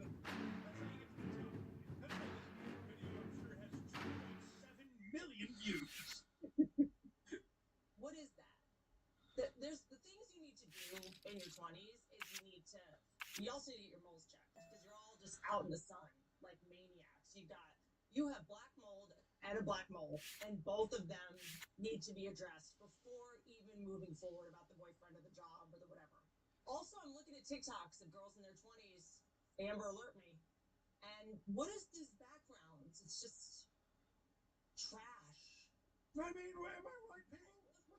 What's the deal with TikTok? Whitney Seinfeld. What are we doing here? This is weird even for her. This is like, hey, take a knee, ladies. Sit down and listen. Ms. Cummings, class is in session, and Ms. Cummings ain't fucking around anymore. She's got a whistle around her neck. She's like, all right, at ease. Take a knee, gang. Come on. Gather around. Chicken wings? In the back? Yeah, I don't see paid partnership with Wingstop or Buffalo Wild Wings. This is just wings. I think we just need to just pick it up. Pick it up. We need to do one thing at a time because none of the things that you say you need or want will sustain. You're gonna find what the man of your dreams and then bring him back and give him clown lung. I like that around the country right now. She's still talking black mold. Well, she's talking everything. This is just what's happening now. This is in style. But around the country right now, across college campuses nationwide, people are hearing this. Young ladies are hearing this, and they're picking up chicken wings off their desk and throwing them out because that's such a universal problem. This feels really zeroed in on one person she saw. You're kidding. And had chicken wings. Just like, people are sprinting at me at the airport, going, Whitney, why aren't you more granular? And I say to them, throw your fucking chicken wings out. And everyone's like, genius. And everyone claps. Yes. The airport standing O. You know, like, Whitney, you can board the flight first. You're not putting the nail polish brush back on the bottle before you leave? I'm wondering if it has to do a little bit with everyone's room being their set for their TikTok. It's like, this is my set. Which, if on a sitcom... I mean, she really couldn't sound more old. No, and is it LA? Is it celebrities? Is it people that are obsessed with social media? I don't know exactly what this bubble is, but the idea that you're gonna like keep it real for everyone, And your message is, enough with the green screen behind you. Imagine you just go to your local diner, bar, or restaurant, grocery store, and walk up to someone and just say, "You gotta get rid of the green screen. Enough with the green screen." Why doesn't everyone have thousands of dollars set like I do? Right, that's what I mean. It's like, who is this message for? Like, either you're way too obsessed with TikTok, or you live in this complete bubble where everyone is going after your profession. Like, that is the ideal. I get AI is killing a lot of jobs. That's another obsession of Whitney's. So I understand she might be worried about that. But not everyone wants to be an influencer. This is not a completely universal problem. And I think she thinks that people are watching her podcast and they're like, how do I be more like Whitney? Because this has been a theme for several episodes now that we've covered. And we take this is picking Whitney episodes at random. But everyone we've done the last few times has been, all right, I'm going to answer your burning questions. She had the boyfriend on. She answered his questions. It's like, I'm but I don't know where that came from with her. Has it always been the case? Because I don't remember Whitney being this exhausting before Riyadh. Tom Myers, member for 11 months. Happy Sunday, Dan. Whitney is kind of sane compared to her sister, who has a bit of a beef with yours truly. Have a great show. Also, incoming. Tom Myers gifted one blindly project membership. Tom, you dirty dog. Well, thank you. I don't know who to support, Tom Myers and Ashley Cummings, both fans of the show. So I don't know who to support, but I've always got your back, Tom.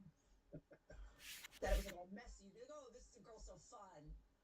You know? Like, because this is where they're shooting all of their content. Is it like, well, I don't want to come off like a try hard. Try hard. It will stop you from the I don't want to come across like a try I wish on nobody, not even my worst enemy. You can't have stuff on the floor that, you know, June. Okay, we need to have a. Pick up your fucking mess, bitch.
So, what's the plan?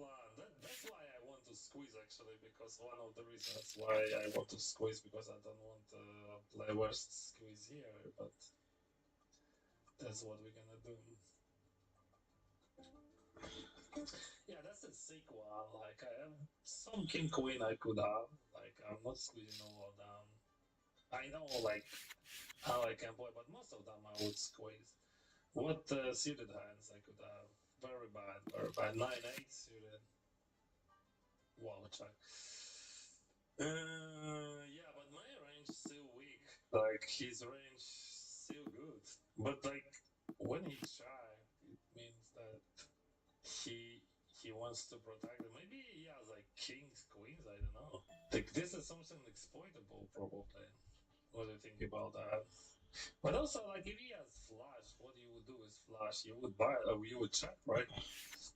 I mean, SPR, like, would be, anyway. No, but it is okay, but what kind of flash? It's like king, queen, suited. That's royal flash.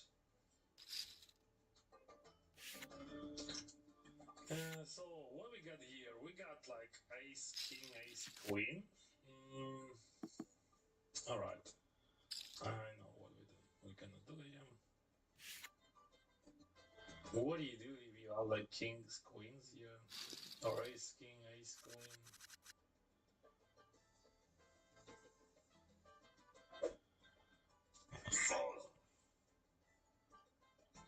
See, queens. Yeah, that was exploitable, right? 3.5. Wow. Whoa, whoa, whoa, whoa. Where have I skinned that, bro? Oh, and cool. Race 3 by race 4 by jump 5s, bro. What the heck? How we can have any equity there? No. Why he raised 3 by jump though? I don't know. Maybe we should play like that. I don't know. I never played like that in my whole life.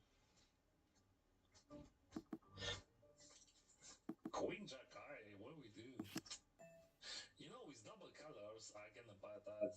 I mean, like, I'm also blocking his flush draw and runner flush draw, so fold equity would be better. And I have outs and so on. I have to call. I don't think that I'm biting anything. I mean, I'm not biting 9-7 there, but why not? Yeah, actually, that's fine to bite. I think that's still fine. So again, Biden, he's gonna fold all his flaws and that's all. Also, like, if we bite queen, we have to bite, and like we just have a poor equity there. I hit here, and I don't think that I'm bluff catching that. I'm gonna want to bite versus just a queen axe versus queen axe, naked queen axe, like queen 6, queen deuce, queen 4, whatever. Queen 5, good. 2 pairs. Theoretically, I can check that, but I think in this particular spot, I would never check this. There is a big problem if we bot and he raise, but we're still gonna bot. Because I think he would be too passive there on the turn if I try.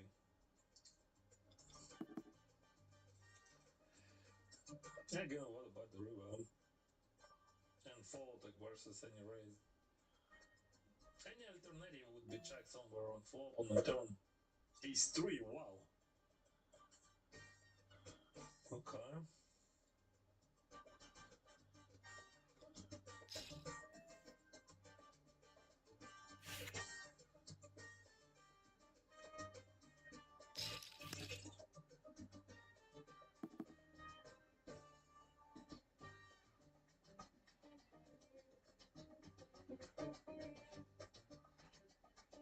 It says first price 43,000, but not much for it. But we still have that registration, bro.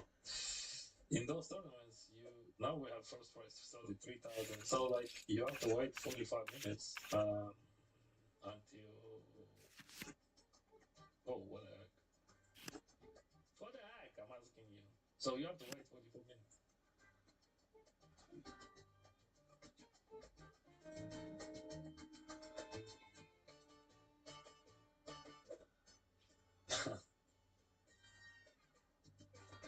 You got me. Trap me.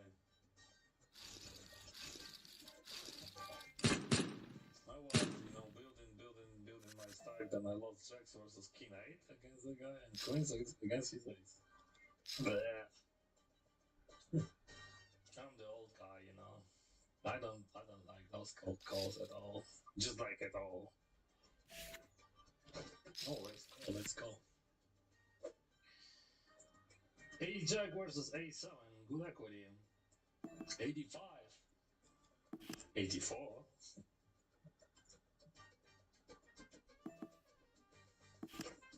100. I like that number. So what we do is nines here. If that guy calls, I jam.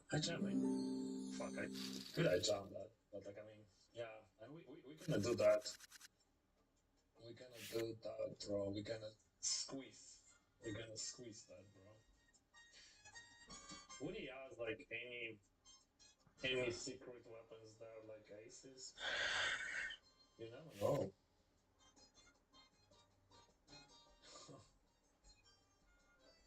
I don't want to jam that. Maybe like theoretically jam is good, but I think squeeze it is very good thing also.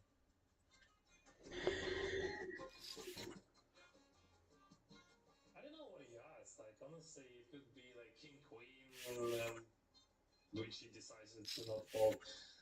It's hard to decide. It could be like suited ace or something. It could be like I don't know, pocket jacks. You never know what I would play like that.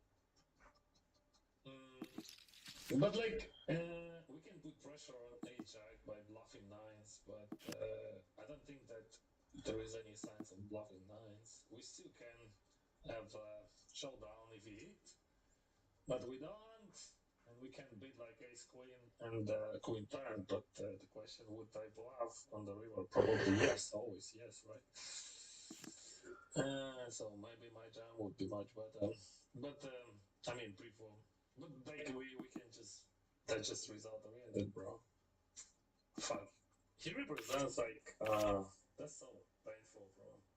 If I call like I have very few chips, but like what he's representing, I don't understand. Like he represented like ace five flutter, like queen ten suited, maybe he would jam, like ace queen of hearts. Why you would buy so big? That's not big. That's half of the pot. But you would not buy like king queen there, right? What I know about?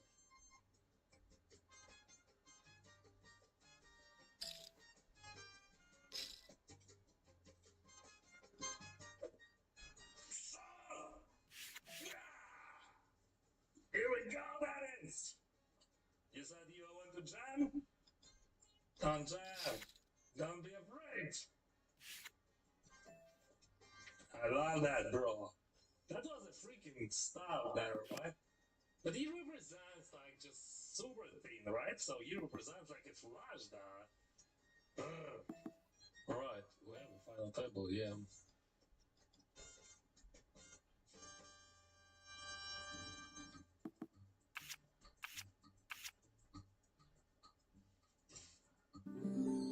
I don't think that I would have a bluff there. That's why I bet. But like my range would be easy peasy bluffy range. Interesting scenario. Like this is slim pot and he check raise there, bro. Good luck. Let's see the turn. Maybe it is a queen. Maybe it is a spy. Maybe it is a five. It is an ace. Wow, also interesting card. It is a good card for his range. But probably I'm not following that anyway. So, he represents like straight, or maybe some ace king. But ace king wouldn't back so much, probably. When I have outs versus straight, like flush and full house. Oh, mamma mia. so that bad. I mean, like, I ain't just nuts, right? Oh, we have a very interesting spot here. So Ray's call, and I decided to call, and Alex bats and bats and bats probably. I'm gonna call. Oh, check. What? What? Okay. I'm happy about that. Because I would follow the guys. 6-7. Ну, типу, він багато робив чукні. Там стрибаєте на 7-7. Це, типу, абсолютно речі. Але 6-7 це ж просто на грані неймовірно. Ну, так само з Ту-3 той віддався. Тобто обидва рішення абсурдні. Тобто людина, яка би базово грала би в покер, вона б не зробила подібних помилок. Тобто це означає, що в них просто там в голові було прям все дуже жорстко. Ace is good actually, so I have many ace-x there, and he has way less. Because he's not bluffing ace-x like that. I have decent bluff catcher on the river, I'm not sure what we do. But ace is good for me, definitely. I think I'm gonna call that. He's like, he represents, let me think more. Jinx, overbought, alright. Not many ace-x he plays like that, right? And I don't think that he value buys 8x, right? So he's never value buying 8x. So you're representing 2 pairs plus here. I block one of them.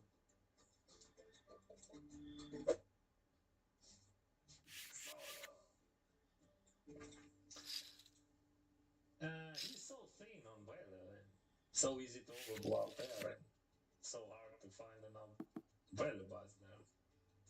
We have to find a way how we're supposed to play ace here. King Jack 5. So I gotta chug. No, you don't. But maybe I can try. You have to buy. That's so ridiculous. I want to try, but like, but you have to buy. Also, like there is a pressure here, and buy is much better than check. That's the reason, the main reason. So, like, if we would have GPV, I would check still. And now I'm gonna check. Just awful card, but that's one of the reasons why I want to check because, like, I want to have a clear range there. Oh, what a river, bro! I don't have this now, but I have just the button. Should I jump that?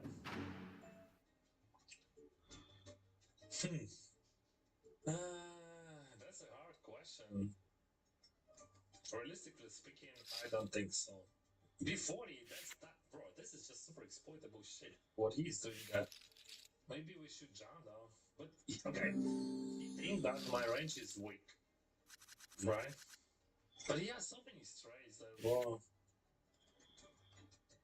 What size is he? Alright, I'm gonna call that. I'm not sure that he's calling me on the when if I jam, but I'm not sure that I should jam. But that sizing definitely would be a mistake on the river. But I mean, theoretically. So that's why I want to jam that. But like, because like it is exploitable sizing. In my opinion, in my universe, okay. So be sure that you understand what I'm talking about. Gonna think about that. So there is a huge pressure on him there. Maybe not pressure like financial, but theoretical. And there is a short stack here, and he's still open raising wide here, and there is extra chip 0.5 bigs. So I'm going for 3-bet here. It's like block 3-bet. Very good situation for that because like there is a short stack here, there is a big sizing. Many arguments for 3-bet. And 0, I have one argument for fold. Like, let's say, I know I have 0. I try to find, but I can't. So he tank fold or tank 4-bet? What he's gonna do? Tank folds would be nice. But if he 4-bets, no problem. That was a bluff, right? So our main idea of bluff is just like to see a fall, right? On that side. Unfortunately, he had a hand. So we lost one more. And we have 300 km.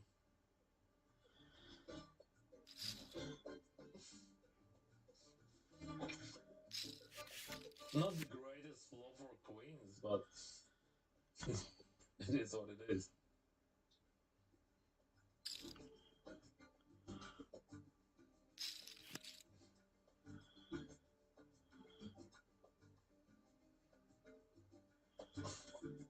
Ah. What the fuck, bro? What the fuck?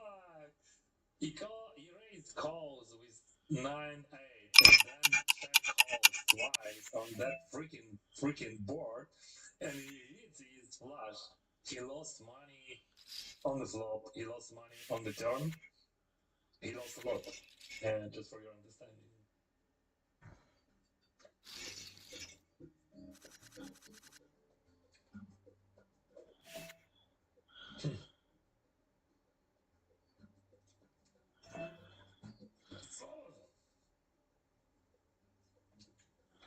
Good shit.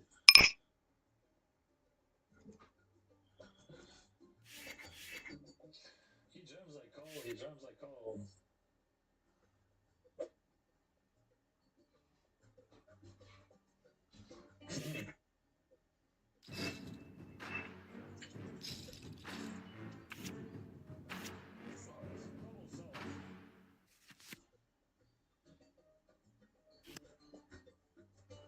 Так что все нормально с твоими 200 гривнами.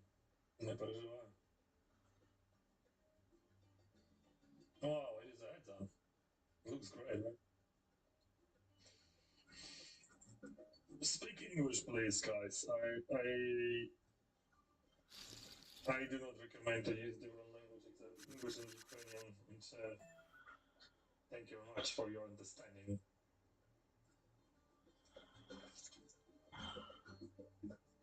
So this is heads up. Raise call, small call.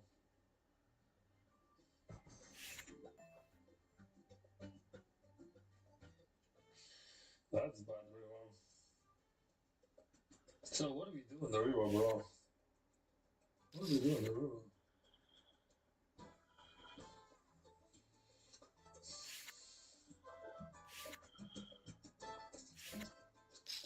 Can beat that. Alright, let's see the flow. Good flow.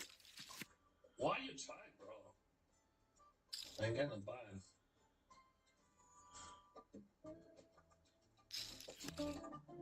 Oh, very interesting. But in my eyes, he has no 5x, he has no deuce x, maybe some flushes, but most of the time he has just showdown. And I'm gonna go for value. Maximum what he has here, it is a wash, but very rare. I think he has ace highs there.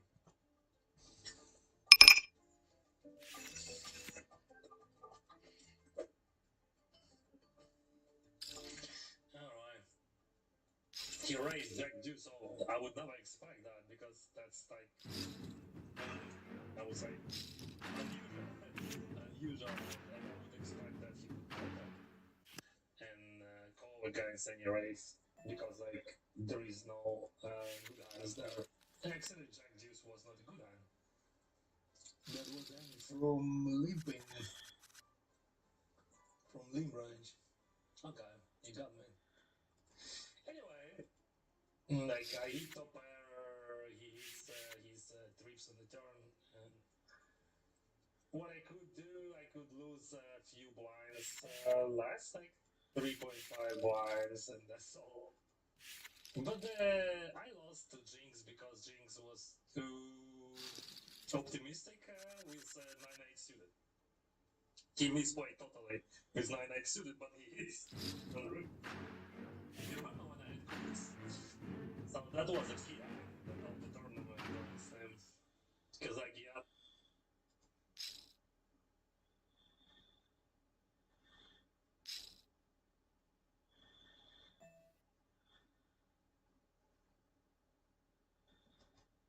because if they're not nice to you, you'll like tweet that, you know, your mom should say good morning cheaper enough. And that they didn't get you vegan snacks. So they're scared of you. They're also scared. Know the difference between someone being nice to you and being scared of you. All right? This You know one's what they tell you? Back when I was breaking my back on the workforce, you know what they tell you? Why don't you cry about it? And I get back to work. And then Right when it comes. yeah, they say, "Can I talk to HR?" And I go, "I am HR." I'd hold up a trash can and say, "Here's the complaint department." build this eco-friendly luggage company. And you're gonna take All right, this is like seriously fucking nuts. What is she talking about? It is all over the place. Kids these days have vegan luggage? Like, what is she fucking talking about? Well, she's like Bill Belichick talking about social media, you know, the snap face and the you and your vegan luggage and your TikTok carry-ons. It's wacky what you kids are doing. Like she's doing this thing where she's trying to present herself as out of touch, but she's in touch enough to not be able to pull it off. You know what I mean? She knows too much, too many references that young kids get that her advice isn't hitting home at all. This has to be directed at one specific TikToker that she found, right? I get, yeah. Or, I mean, maybe 10. Because, like, the way TikTok works, once you watch a video for more than 8 seconds, you get flooded with people like that. Literally, the way I found Woke Dad was because of some, like, Ruth Conda type of thing that I looked up. Those are the best. And then I just started getting flooded with videos like that, and that's how I found Dan Alexander. So I'm guessing that's what her algorithm is like also, where she found one girl fucking chicken wings, unfortunately. Like, this is a problem in America. down with one Snapchat. She dated a trust fund kid from Qatar to get the seed money, and you're gonna ruin it by pulling up a photo of her dressed as a Native American 8 years ago. She's just trying to make the interns laugh. Shut up. Shut the fuck up. Morale building. Why do you have a microphone or a camera? Shut up. That guy's there to make Wendy look better. Yeah. Once he pipes in, we're like, Wendy's not so bad. Who's this asshole? I'm still waiting for an original thought coming out of the fucking hole. The best name I can come up with for it is Joe Rogan Mad Libs. Where she's just insert. She's like, you know, your AI and your Qatar and JD Vance. In reality, you should just touch grass. And it's like, what? Where are we now? And look up chimpanzee strength. So what builds morale? Let us go home. Let us go home. And why do I have to go on vacation with my coworkers and crowd surf? It's like Chael Sonnen always says. Crowd surf on a trust fall? It's just she's trying to take terms. She's trying to misunderstand like current lingo. You know what I mean? Yeah. She's like, yeah, you trust fall on your crowd surfing, your Snapchats. It's like she's throwing these words out, Mad Lib style, to make it seem like she's out of touch, which she really isn't. It's a reverse phoniness she's pulling off here. Companies in like Silicon Valley might be weird like this. Your Epstein files, your Dana White, 3 or 4 booze nukes. It's like she has one of those word charts where she put in like Joe Rogan transcripts, and it's like the biggest words she just regurgitates on her podcast. All we need her now to do is start hyping up the UFC at the White House card. There's a little too claw hand on the trust fall. Flatten it out, Earl. I know a lot of friendships feel like work. Work friendships, no. Friendships that feel like work, also bad. Everything should feel like what it is. Work should feel like work, and friends should feel like friends. I mean, at this age, you really shouldn't be putting an effort to be someone's friend. I feel like if they want to make it hard on you, walk away. Yeah, who does Whitney think her audience is? 11-year-olds? Apparently. People know how to have friends. They figured it out by the time they find Whitney Cummings. When you figure out how to make that circle tight, that's really good. I think it's almost like Whitney thinks her audience has not grown with her. Like, you know, young 20-year-olds were into Whitney Cummings 10 or 15 years ago, whatever. When she was on the roast and stuff, the young girls probably found her. Maybe that's who watched her shows and whatever. But she thinks a new flock of 20-year-olds are listening to her, rather than the same girls from 10 or 15 years ago that are now in their late 30s. Whitney's like, I keep getting older, but my audience stays the same age. Right. Next we got dorks. I think you and I might want to listen to this, Craig. I worry this is for us. Because Whitney has gone off on the dorks before. Us dorks that said nerdy things like, hey, Whitney, you are for women's rights and you took money from the Saudi Arabian royals to perform over there. That seems conflicting. And I was also What are you, a fucking nerd? I was also in my hardcore band, so I must be a massive dork. Cool Craig is. I'm sorry. I know, that's dork. Why did you go along with this? That's how cool. I'll have some, yeah. For a second, pretend to be a dork. I like that you actually think that's cool, but I was It's really cool, man. going for band dorks.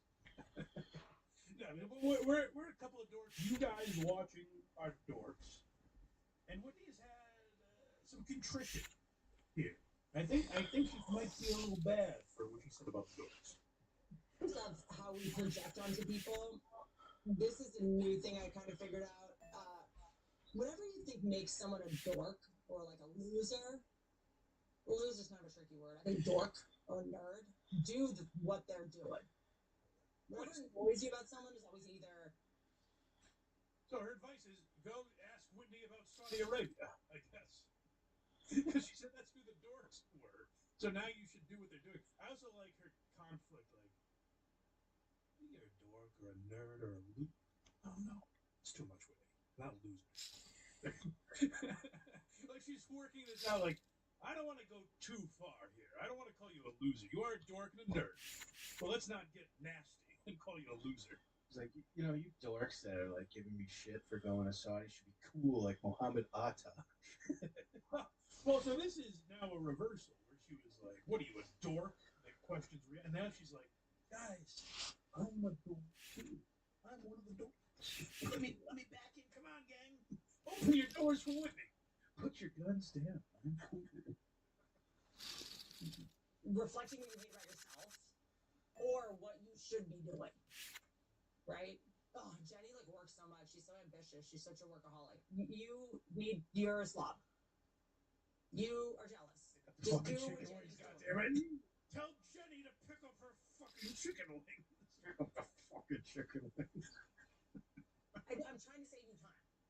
I remember understanding this in my 20s because people would make fun of me for working so hard, and I didn't have social grace.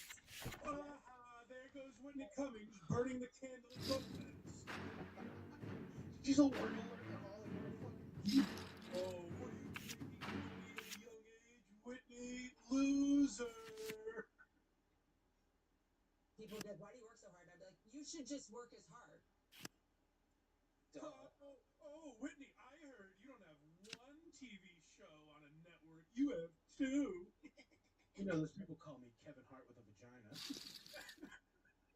Hey, Whitney, nice Comedy Central roast last night. Loser. Guys, stop it. Stop mentioning all my success. That's what people were talking about. Whitney and Burr specifically got. It's a shit we're going to talk about. How people criticized Dave Chappelle. But Whitney and Burr got it worse. Where people were like, guys, you work so hard. And they were like, you don't know the full story. They didn't really work that hard. This last one is our last Whitney clip.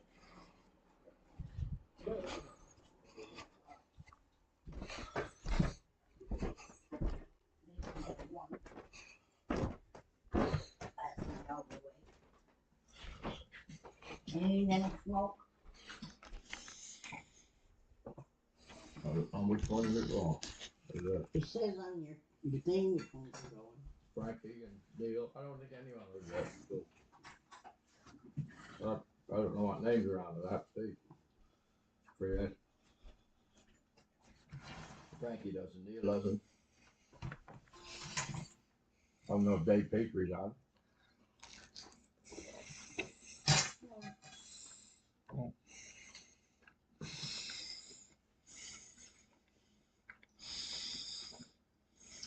Did you try those salt and vinegar chips?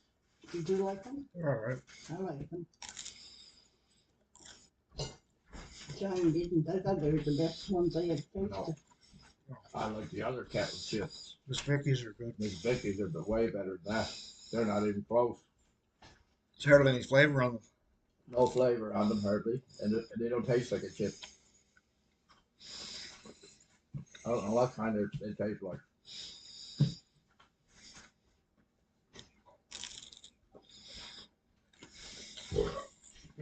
I will say that about the flavor, there's not salt and vinegar on there, but every once in a while you get one that's loaded with vinegar. They're not good chips. What? They're all right. I thought they were too.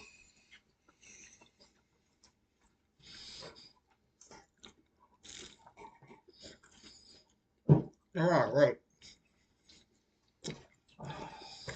Warm. Johnny didn't like them at all.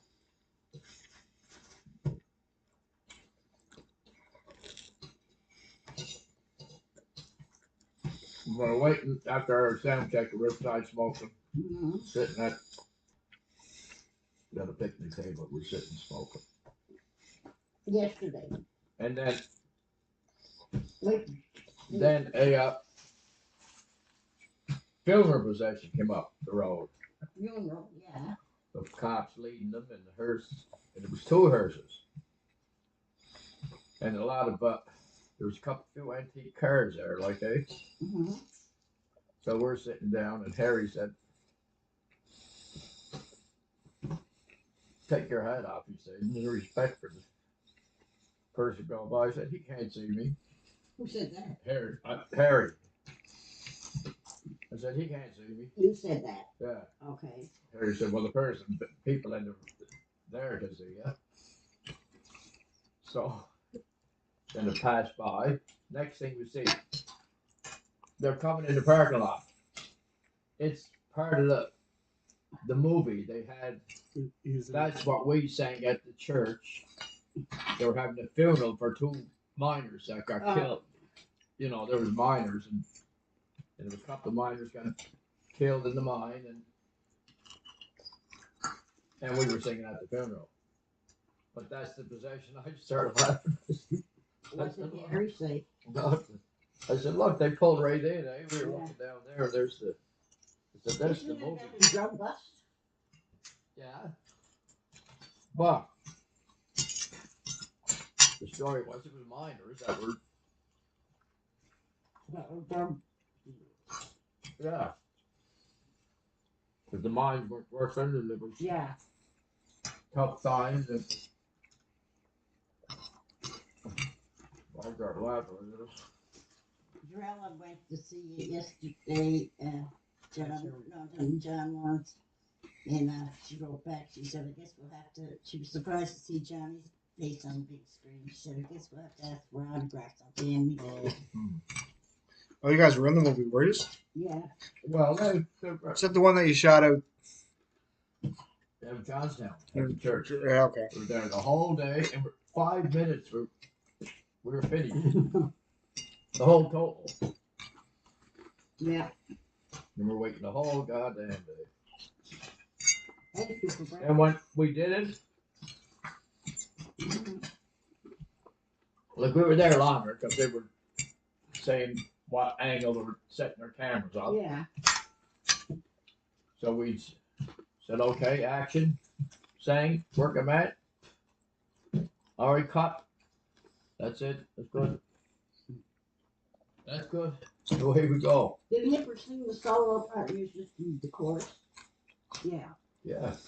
Well, with you, but Yeah. we didn't. I don't know if he finished the whole song. I mean, he did it just to check the sound, but only recorded one shot recorded. Well, they wouldn't put the whole song in the movie. No, but we didn't even do that. Okay, let's do this. Do it again. Yeah. Just one shot. Okay, thanks. I said we're on the cutting room floor. We're not. You made it. What we were in now. Yeah, you made it. Did you ask the runner how it was? I wasn't hot for The runner went and saw it too. She had tickets. I don't know if she went. She didn't have anyone. She was looking for someone to go with her. Oh. Aaron couldn't go because he had work, and Johnny couldn't go because he had the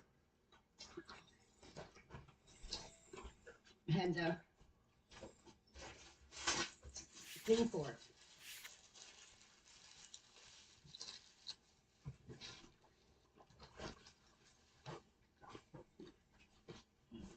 Thank you, Johnny.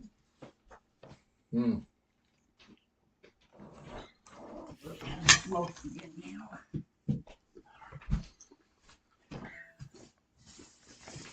You want to fold, John? Going to the ball game, right? Yeah. You said a lot of them are, yeah. So, saying he's disciplinary. He said, listen, my recommendation, while going to the game, King 4. Yeah. you shouldn't wear our men in the deep at all. Yeah. At the ball game. He said, fellas, you know, might be having a few drinks. I said, well, first, I said, if that's the case, fellas, going to have to pack another jacket. Because it's not going to be that warm. Like, yeah. Men in deep jacket, you got to wear them. Like, what they say? No. So fellow said, no, that's crazy.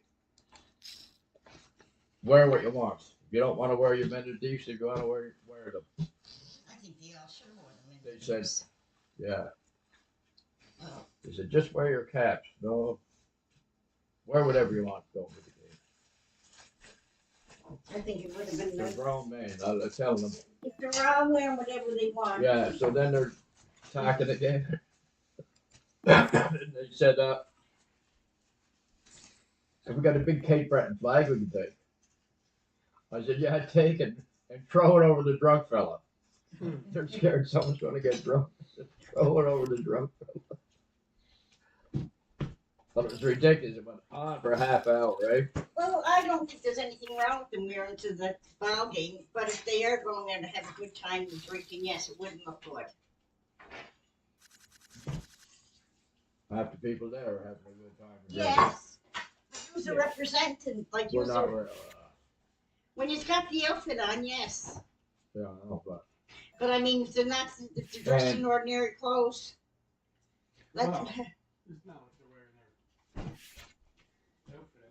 they're not A jacket. They're not gonna. If they do, well. Oh yeah, if they wore them in the beach jacket, Mm-hmm. They're most like they got them on like yeah. That may not be noticeable. That's not like it's not like they're wearing their uniforms. They're all going to be sitting together. Anyway. Yeah. Some might have their Blue Jay hats on, or who knows.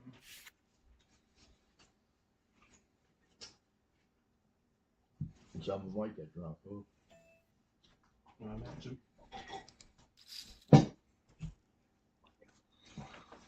Oh, it's probably $20 a beer. Well, that's what they said. Who can afford to get? Yeah. You're going to pay that to get drunk. There is going to be. But they'll be there early. Get the GO train down early. Time to all have dinner before the game, eh? Oh, is there? Yeah. Couple hours. The GO train, they said you go 45 an hour on the train to go from where we are. So you have a little more downtime in this tour, do you? No, that's their day off. That's their day off. just so happens their day off. Johnny doesn't want to go. Nipper doesn't want to go. No, Johnny. I'm resting on my day off. I'm not going to sit down to a ball game and stay there for 4 hours. You're not going? No. Oh. That's the whole Johnny day. said that right away. The whole day. It's a big day, yeah. Got to get the train down and got to get the bus down. A lot of walking. Well, that's not too bad. It goes right to Union Station. Oh. So it's only down the block. Union Station is not far from the stadium. Oh. A couple of blocks maybe. But it's still a walk. When you're in the stand, you can't. A lot of walking if you're going to go to the concession stand or.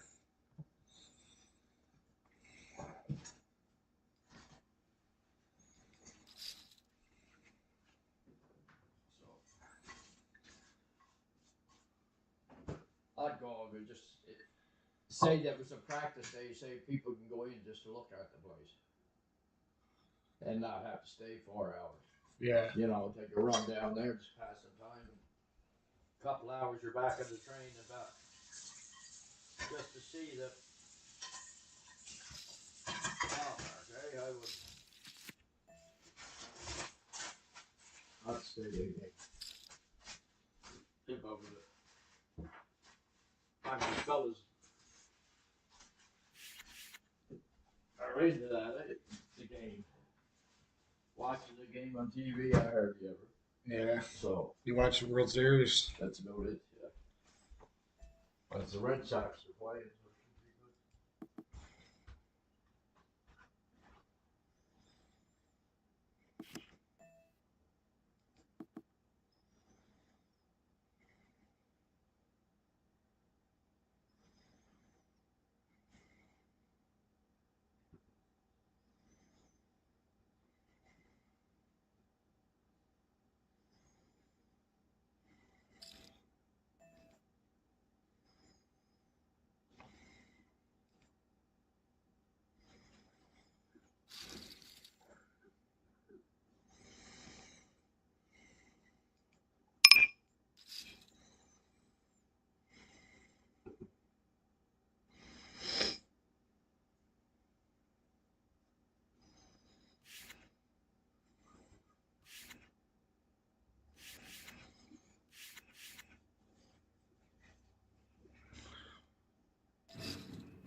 That side's wet.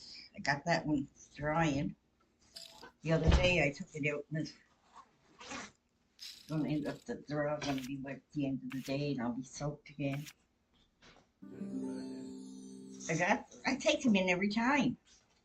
I hang them up to dry every time. This is this morning one. Oh, that's pretty dry. This morning one.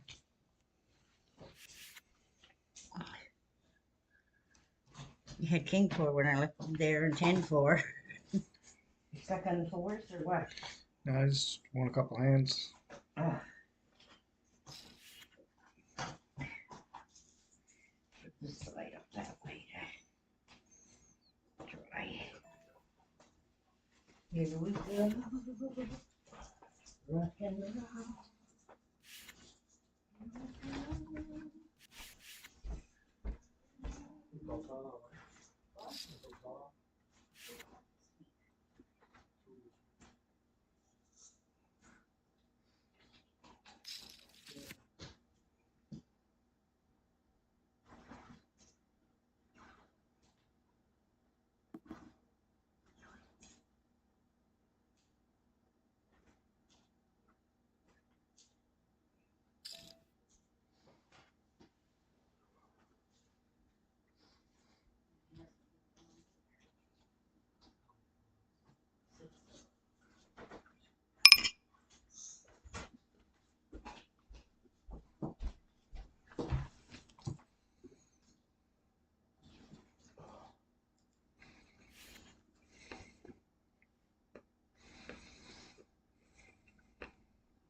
Garbage got to be put up by 6 o'clock now, eh?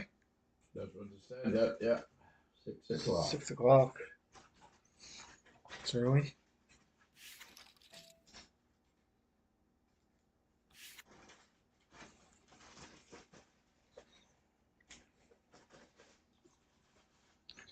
People be putting out overnight. Well, animals are getting at us. It's gonna happen, yeah. They'll be out. Won't be able to.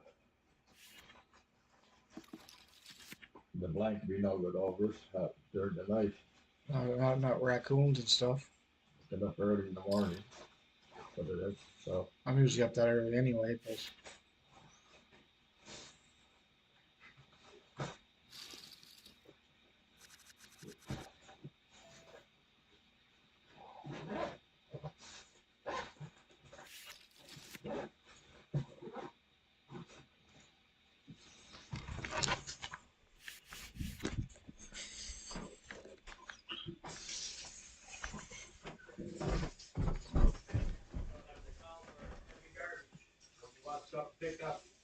is that what you gotta do?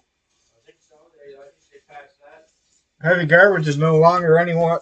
No, if you got like that snow, we can't say what we got one to pick up, and they'll give you a schedule.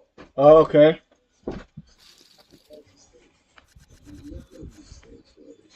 Until I went through it. Now why is that? As soon as a black man can make money off the plantation, they try to tell you that the money is dirty. Well, okay, I'll go home. I mean, I think Dave knows that's not true, right? Does he think like you should pay me for going over there? Yes. You don't like? Do you think he really believes that? I feel like he's very insular. Maybe, but I mean,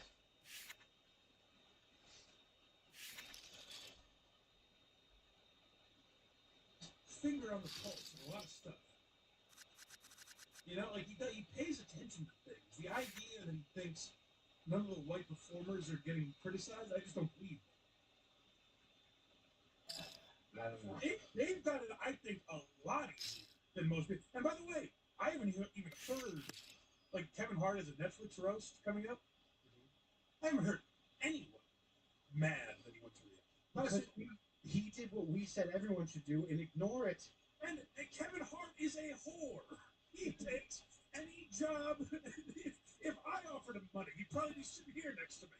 There'll probably be jokes about it at the roast. Probably. You know who's on the roast, by the way? I believe. Who?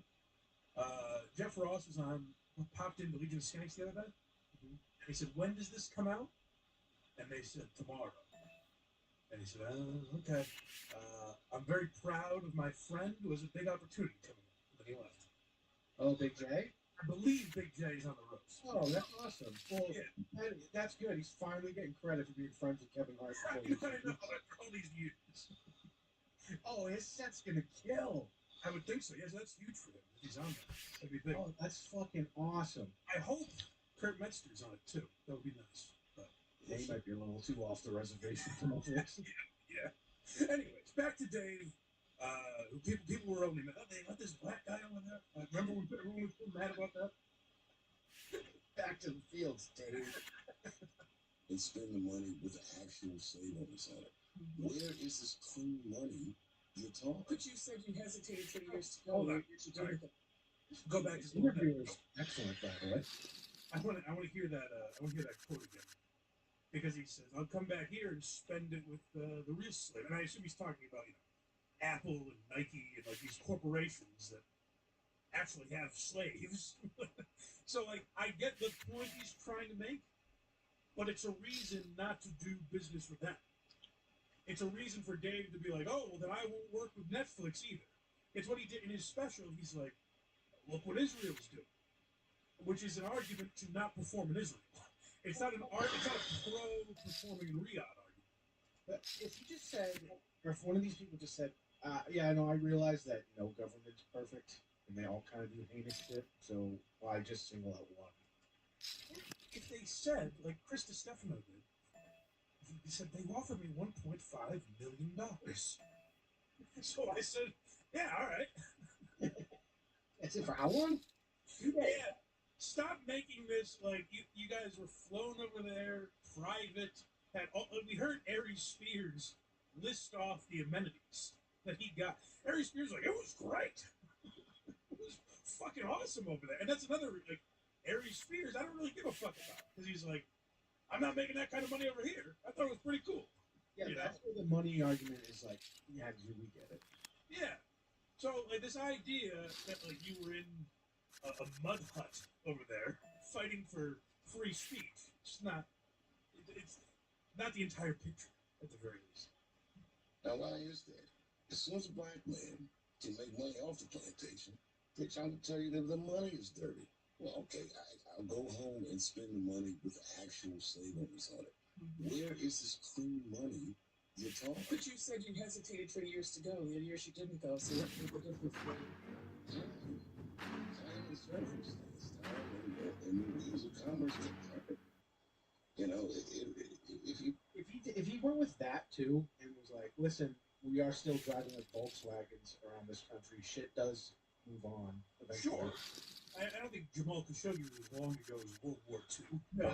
His argument was, if they asked him about Jamal Khashoggi, I don't believe these are the same. Now, it might fool an idiot like me, because I am doing no research into their royal their royal family or anything. So I don't know if that actually holds water. I don't know if that's accurate, that it's not the same people, if these are new people with all new, a whole totally new perspective. They're like, hey, whatever you want here, it's great. I gotta be honest, like if I got offered a big bag, I'd be over there in 2 seconds. Well, so we've talked about this before. I don't know if I'm me, Mike Geary, maybe I would.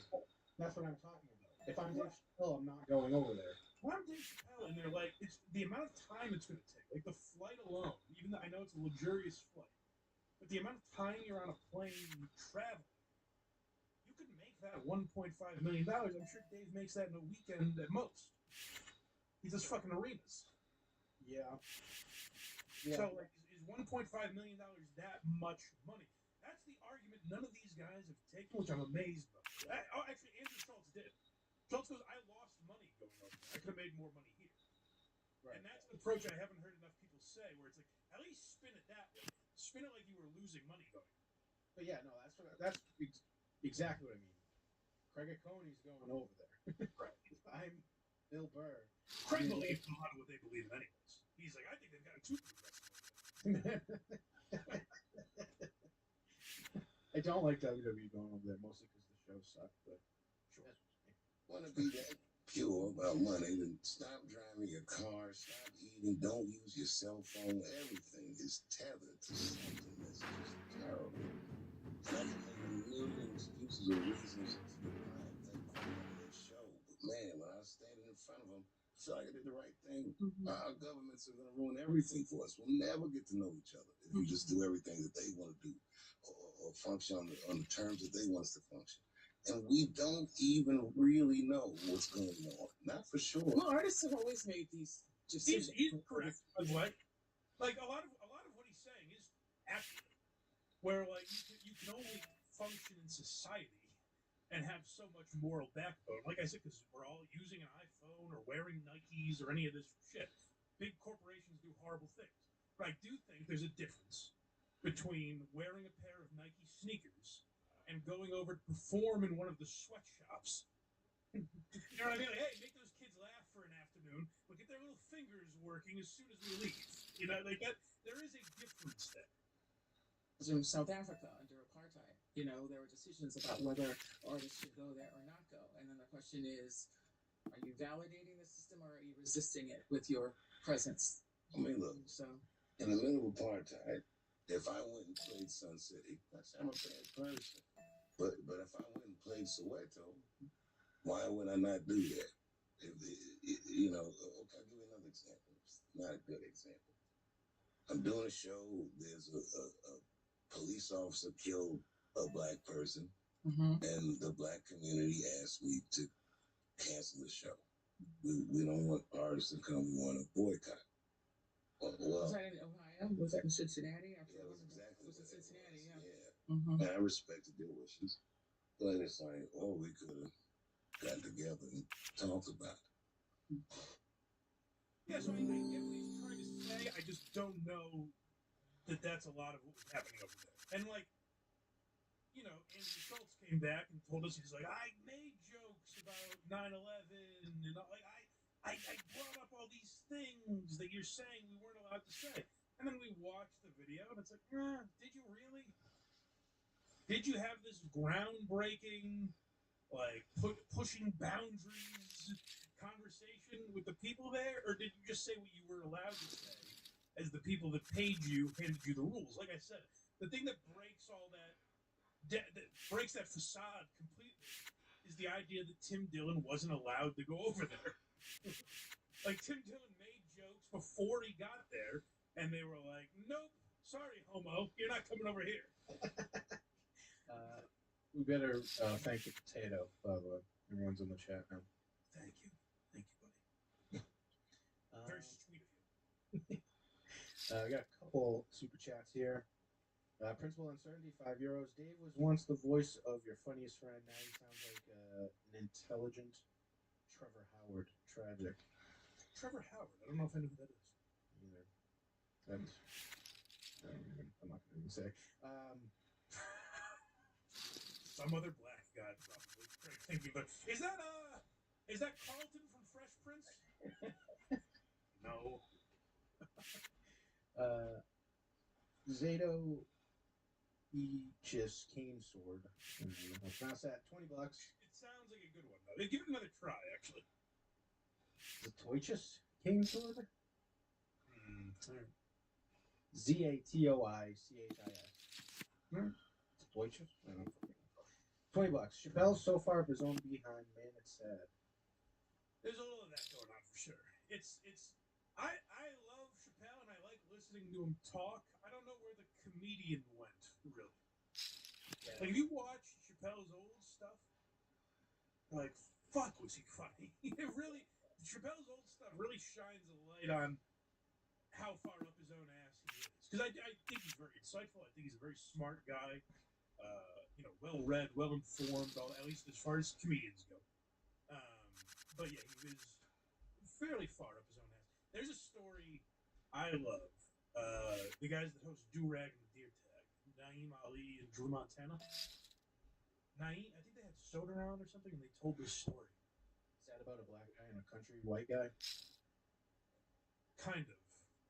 Yeah. I'm sorry? The context clues I'm getting by the name of the show. It's very insightful.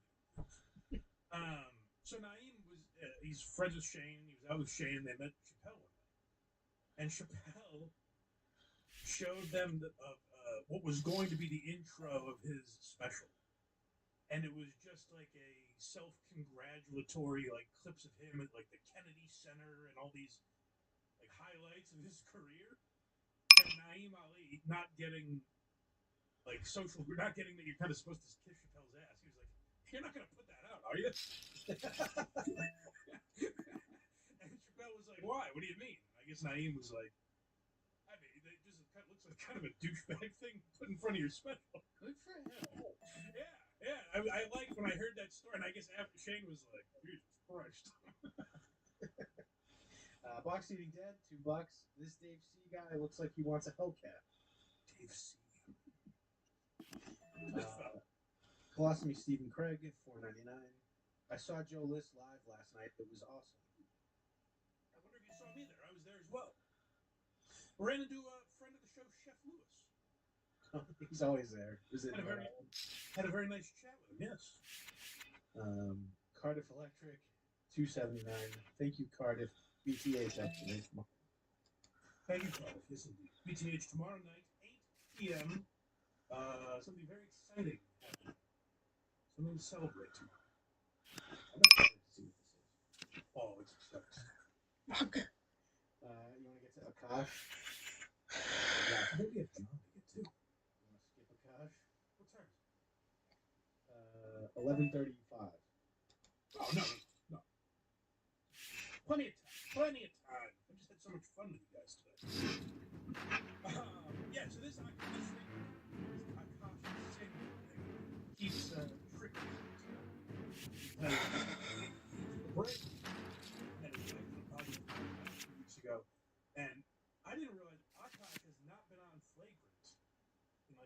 months now, I think.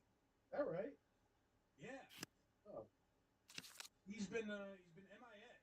So he took some time off, and this is his first public appearance in at least a few weeks where he's on. This is like Hot 97.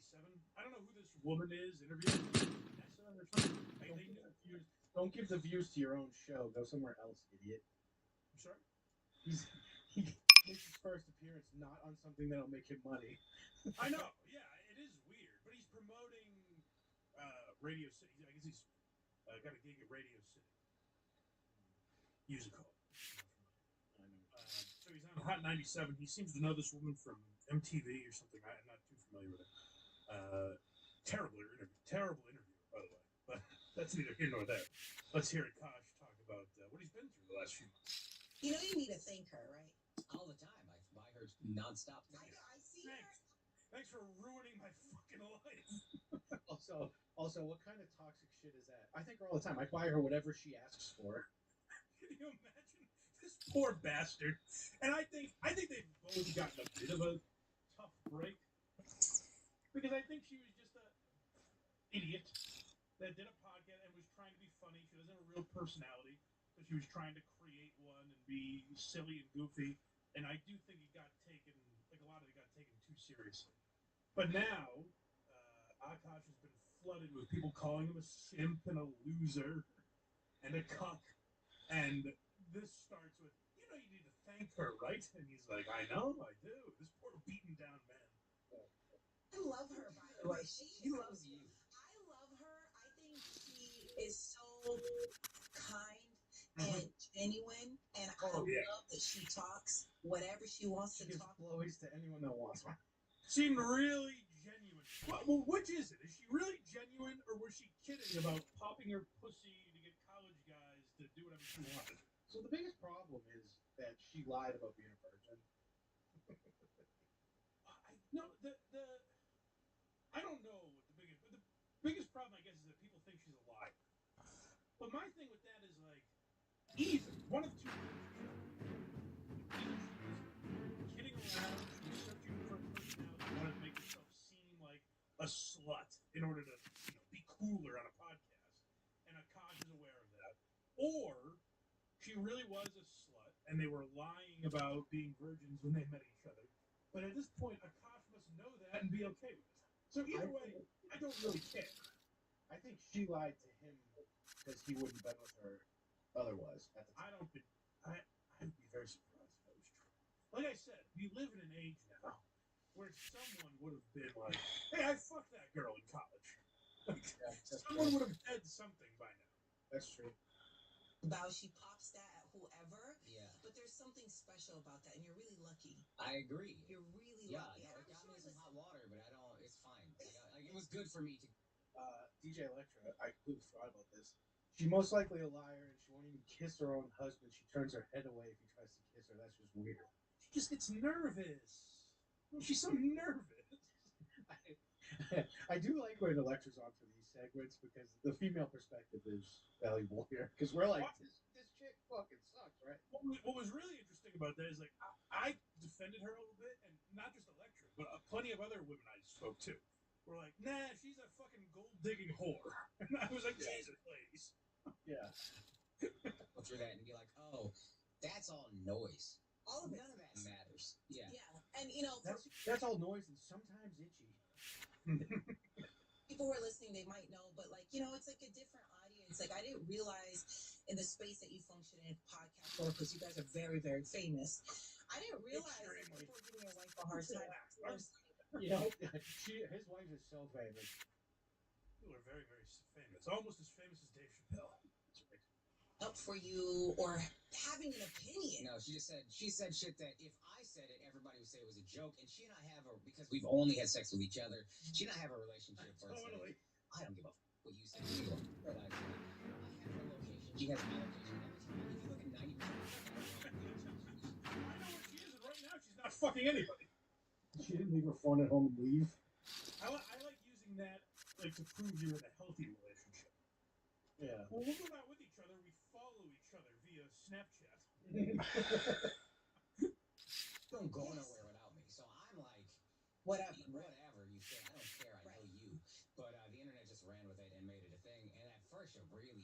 fucking me up. If it wasn't real, he wouldn't have taken time off. You think we're in a toxic relationship? Well, how about this? We're very codependent. She doesn't go anywhere without me. So checkmate. You think we're unhealthy? Well, we got deeply phased, Mike. Yeah, but to answer what you said though, he kind of admits it here. I think a lot of the comments were just like getting to him. Yeah.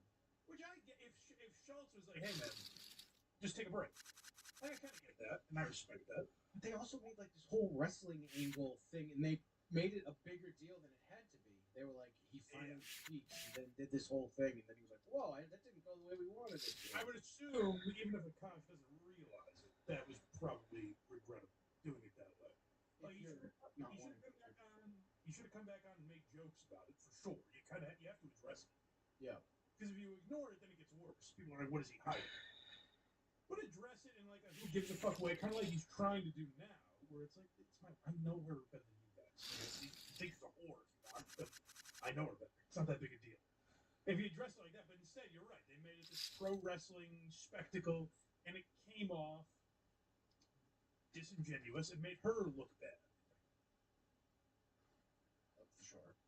Meaning, for the most part, the success that you have had, I don't know. I don't feel like things really phase you like that, so I couldn't gauge. No, I was phased. I was deeply phased. Well, what hurt you about? It's just they're saying it about your wife, and I think the stuff they say about me will make me insecure. But when you're saying this about my wife and you're calling her all this vile stuff, people were messaging my mom and her mom saying she's a whore, she's this, she's that. It was like, yo, this is crazy how far this has gone. And I get that, by the way. And despite what this woman says, Akash is not that famous. No. You know? And if it's true or not, leave the fucking family members the fuck out of it, you weirdo. Of course, yeah, but people are crazy. Like, there are crazy people. And Flagrant is a big enough podcast, and this story reached a big enough scale that we can't even comprehend what he's talking. It's nothing compared to comments that I get. You know what I mean? Like, it's such a crazy scale that none of us have dealt with. So I get that being, uncomfortable. The problem is her doing that podcast makes her someone that's looking for attention. So you do kind of be ready for that. It's unfortunate. It sucks. I'm not saying it's a good thing, but it's hard for me to be like, oh, that poor thing, because it's not just going after someone's family member. She did a podcast where she said all this stuff and wanted attention for it. She just ended up getting the wrong attention. And y'all are chopping up, and I've probably done this to 1,000 famous people, so I don't knock the people who did it. Sure. But it did let me, I think, I like for a reason, I think. I like that he admits that, because too often we hear guys like Brendan Shaw, where Brendan Shaw will be like, "Oh, you people out there, you make videos and comment on Reddit, and you're all haters. You all just hate." And then someone brings up a picture of Amy Schumer, and he's like, "Oink, oink, little piggy." And you're like, wait a minute, isn't that hating on the public person? Why are you doing that, Brendan? Why are you hating? So I like that Akash is at least like, the show we do, I do that to people all the time. So like, he's not crying victim, he's just telling you how it impacted him, which I like the approach. For me, this was God's way, because this is how I found out I had some level of fame. This is recent. Yeah. So you're just realizing your fame now? I didn't know, because people would be like, what was your I made it moment? I was like, I haven't made it. What are you talking about? And now it's like, well, what kind of whore? I realized. Yeah, but it's also like, I don't know. That's not necessarily what that means. Everyone's calling my wife a whore. You call your mom like mom. There's a lot of people we laugh at that are like, oh, so you're obsessed with me. That must mean I'm winning. Like, well, no, you've made a spectacle of yourself on the internet, and now people are laughing at you. It doesn't mean it's not necessarily positive, but I get what he's trying to say. If you do something that gets a reaction like they got for that, you gotta be like, okay, this is bigger than I thought. Yeah, which again, maybe that's why it's smart to take time off of Flagrant. He came back, addressed it, and then took some time off. The way he's talking on this is like, maybe he's never going to come back. We're going to get into it, but he's talking about like not wanting fame while promoting a gig at Radio City Music Hall, which is a 5,000 seat venue. like that. Well, the amount of money he spend every month just to keep his wife from running away, probably should get back on flagrant. Like, is there a way I can make a lot of money being famous? Fuck. He's gonna buy her a new bag every 2 weeks. Well, that's the other thing. We're acting like, people are just making fun of her because she said she likes sex. No, she said that you have to make all the money and fund her life, and she feels no guilt for that. Like, she said a lot of shit where people would make fun of a guy for that. Right. You know, probably much worse than they would make fun of a woman. So he's kind of making it like, oh, if I said this, it would be no big deal, but she said it, so people made a big deal of it. I don't know if that's true. But he continues on about fame here. Okay, you were accomplishing retiring from fame. It was God's way of telling me, you always say you want like a happy, healthy family. You need to know what comes with this fame thing and understand and decide if you really want it. And I realize I don't really want that. I want to be the best stand-up comedian I can be, hopefully ever. All that other shit, I don't care. If we go to the Met Gala, she probably made me. I don't give a fuck about walking on a stupid. Oh no! No! I mean, Yeah, the wrong approach. He's like, I don't want to be famous. I want to be the best comic ever. That's a problem. Like, you're playing Radio City. You're going to be famous if that's the case. But he's also saying, he's like, listen, he doesn't say, I won't go to the Met Gala. He's like, listen, you see me at the Met Gala? It's because she made me. So she's not retiring this quest for fame. Oh, he's not. He's famous enough that he doesn't realize how douchey that sentence is. I get, but here's the weird thing: is like I guess he is famous, whatever that word means. Yeah, he's not Andrew Schultz, but he's right. That's exactly what I mean. It's like he's famous the way Robin Quivers was famous. You know, like he's the sidekick on the podcast. If he goes away from that podcast, I think he might get what he wants. Yeah, I think he will be less famous. But I think the stand-up goes with that. Like, the reason we know who Akash is that podcast. So it's a double-edged sword he's playing with here. Here we are talking about her feelings now. Oh, poor bastard. I know. The thing, she was done. I mean, look, it affected her for sure, but she said, this is where I don't like. I wish people knew, and I said this. And it 100% didn't, by the way, because she's getting the attention she wanted since she popped her pussy in college. She's back on podcasts talking about it and calling, by the way, Andrew Schultz's fans, the man who gave them a life.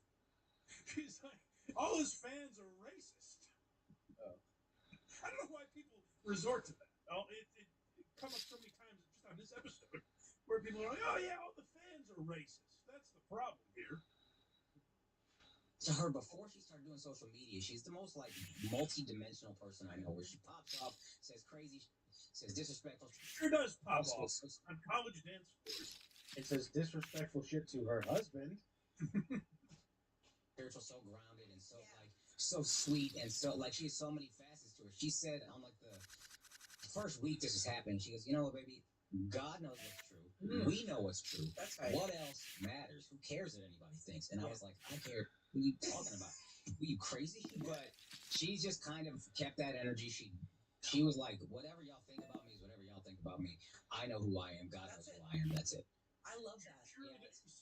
She seems like that. You know, she really does give off that vibe of, hey, what does the Lord think about all this? You know, you bring up God a lot here. We're just His servants.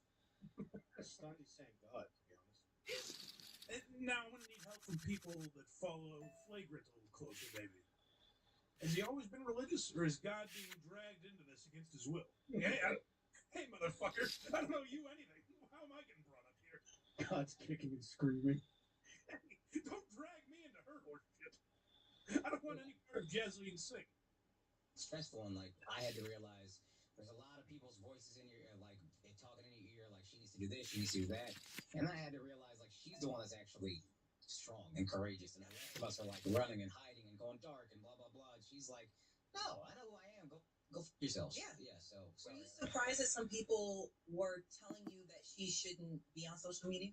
Like she shouldn't have a voice? No, I think the thing I guess What was surprising? Yeah, the thing that surprised me is so many people ran and made videos when they have my number or they have my we message each other on Instagram, and it's like, yo, you could have just asked me what really is happening. Yeah, like people are saying foul stuff about her, and then one guy was like, man, I hope I get to talk to him, and it's like, man, you got my number, you could just text me.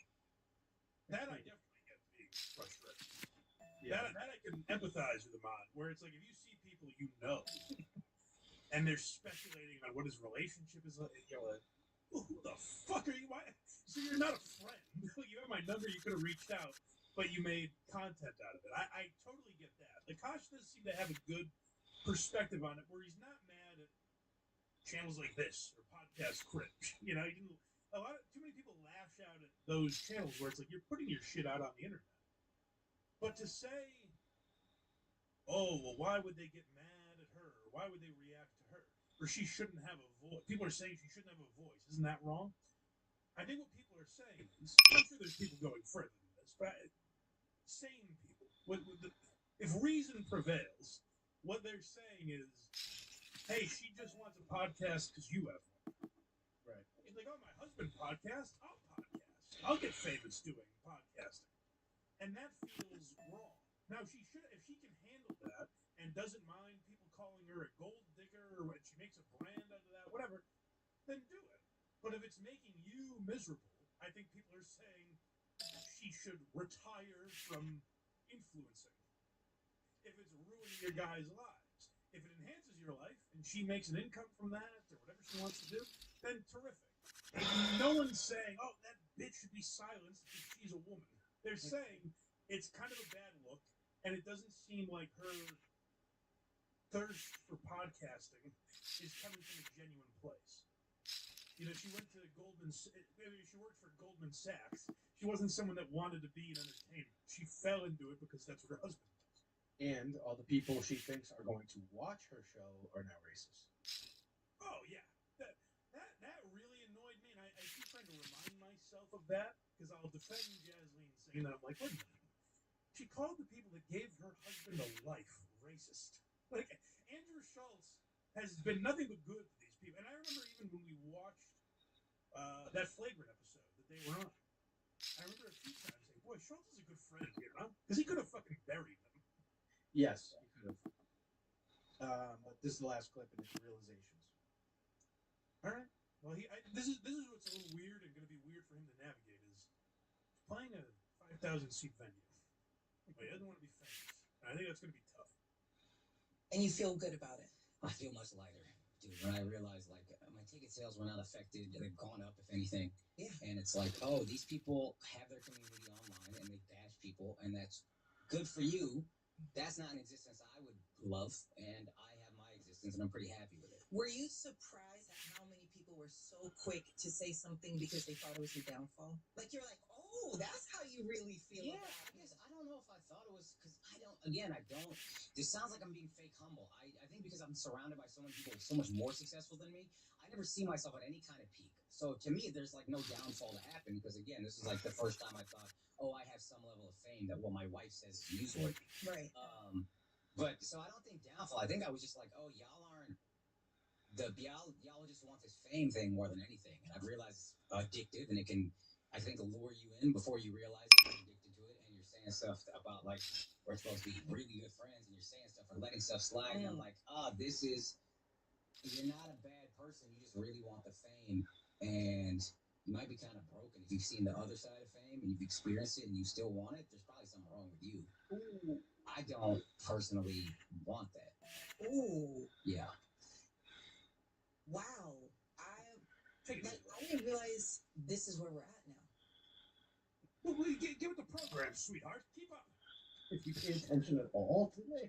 Any of the other things he said.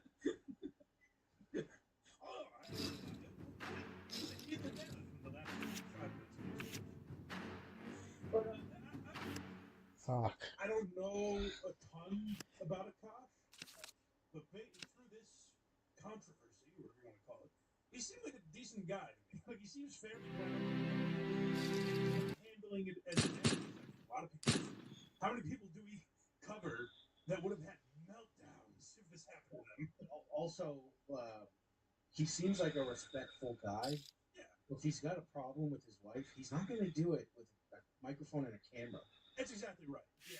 I think, and again, if he's being true to himself, he doesn't give a fuck what I think or anyone else online. But like my opinion of it is because they've put it out there, so I think it's okay for everyone to break down. She doesn't seem like a genuine person. And I think that's the feedback that a lot of people are giving on her podcast appearances. It seems like she's grasping for a personality. He knows her a lot better than any of us do. So if he's okay with whatever she is, who gives a fuck what we think? So if he's able to navigate that, I say good for him. I hope for the best for him. I assume it would be best for their relationship if she stays the fuck off TikTok and YouTube. Yeah. But what do I know? But I say good luck to Akash. Maybe this will be the last we hear. Who knows? But yeah, I hope he figures it out. It's going to be tough for him. I think I get what he's trying to say. Like, it's going to be tough for him to not be famous, quote unquote, and be the level of stand-up that he is, or be on the level of podcast that Schultz has. But I think he's saying, like, I'm not interested in my life making for content, you know? Right. Which I think makes a lot of sense. We got some super chats. Let's get through them and get to one of the most anticipated Stuttering John segments I've ever done. I'm very excited for this. Cost me Stephen Craig, $4.99. When's the next Very Good Slop Chronicle? Probably this week. I'll be filming one. Is that Very Good Chow he's referring to? Yeah. Don't say what you want about Craig. Let's not attack the Very Good Chow brand. I should just put like a pile of chicken wing bones in the background. Maybe I'll take off on some algorithm I didn't know existed. Yes. Chris plus $2. Help the Duke. That's DOOK.com. Someone made Stuttering John as a GoFundMe to fund the lawsuit that he brought on to Carl and Julie. Just kind of crazy. But John is a GoFundMe, fundtheduke.com. So someone else made fundtheduke, DOOK.com. And now every time John says it, he has to spell Duke for people.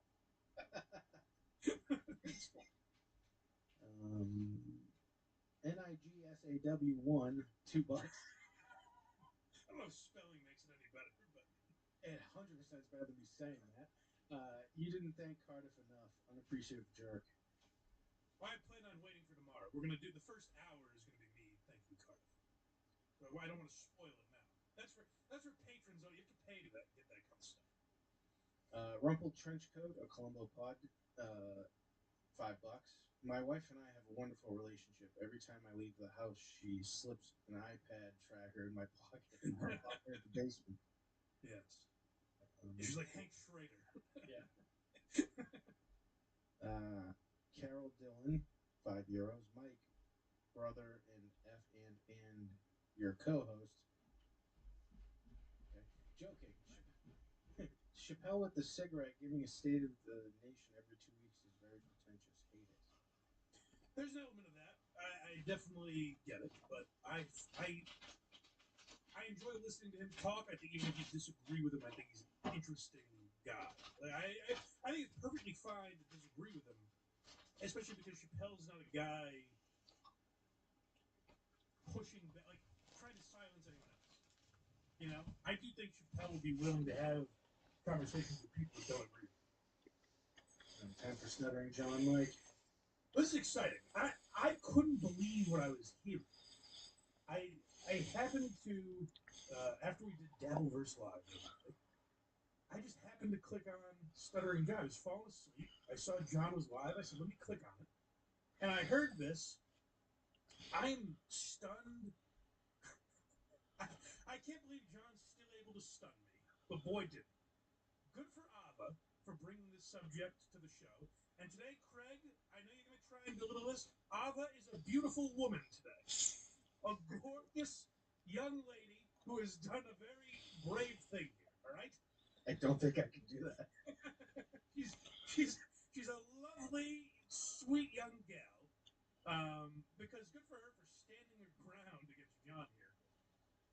She brings something to the table that is, it happens so often in the Dabbleverse where it's like, hey, we don't like the same person, So I don't care anything. I don't. I'll put aside anything else about you that I might not like. We're on the same team now. And right now, John is doing this with a guy named Dan. Who Dan, I guess, and I'm sure I'm going to get a lot of this wrong.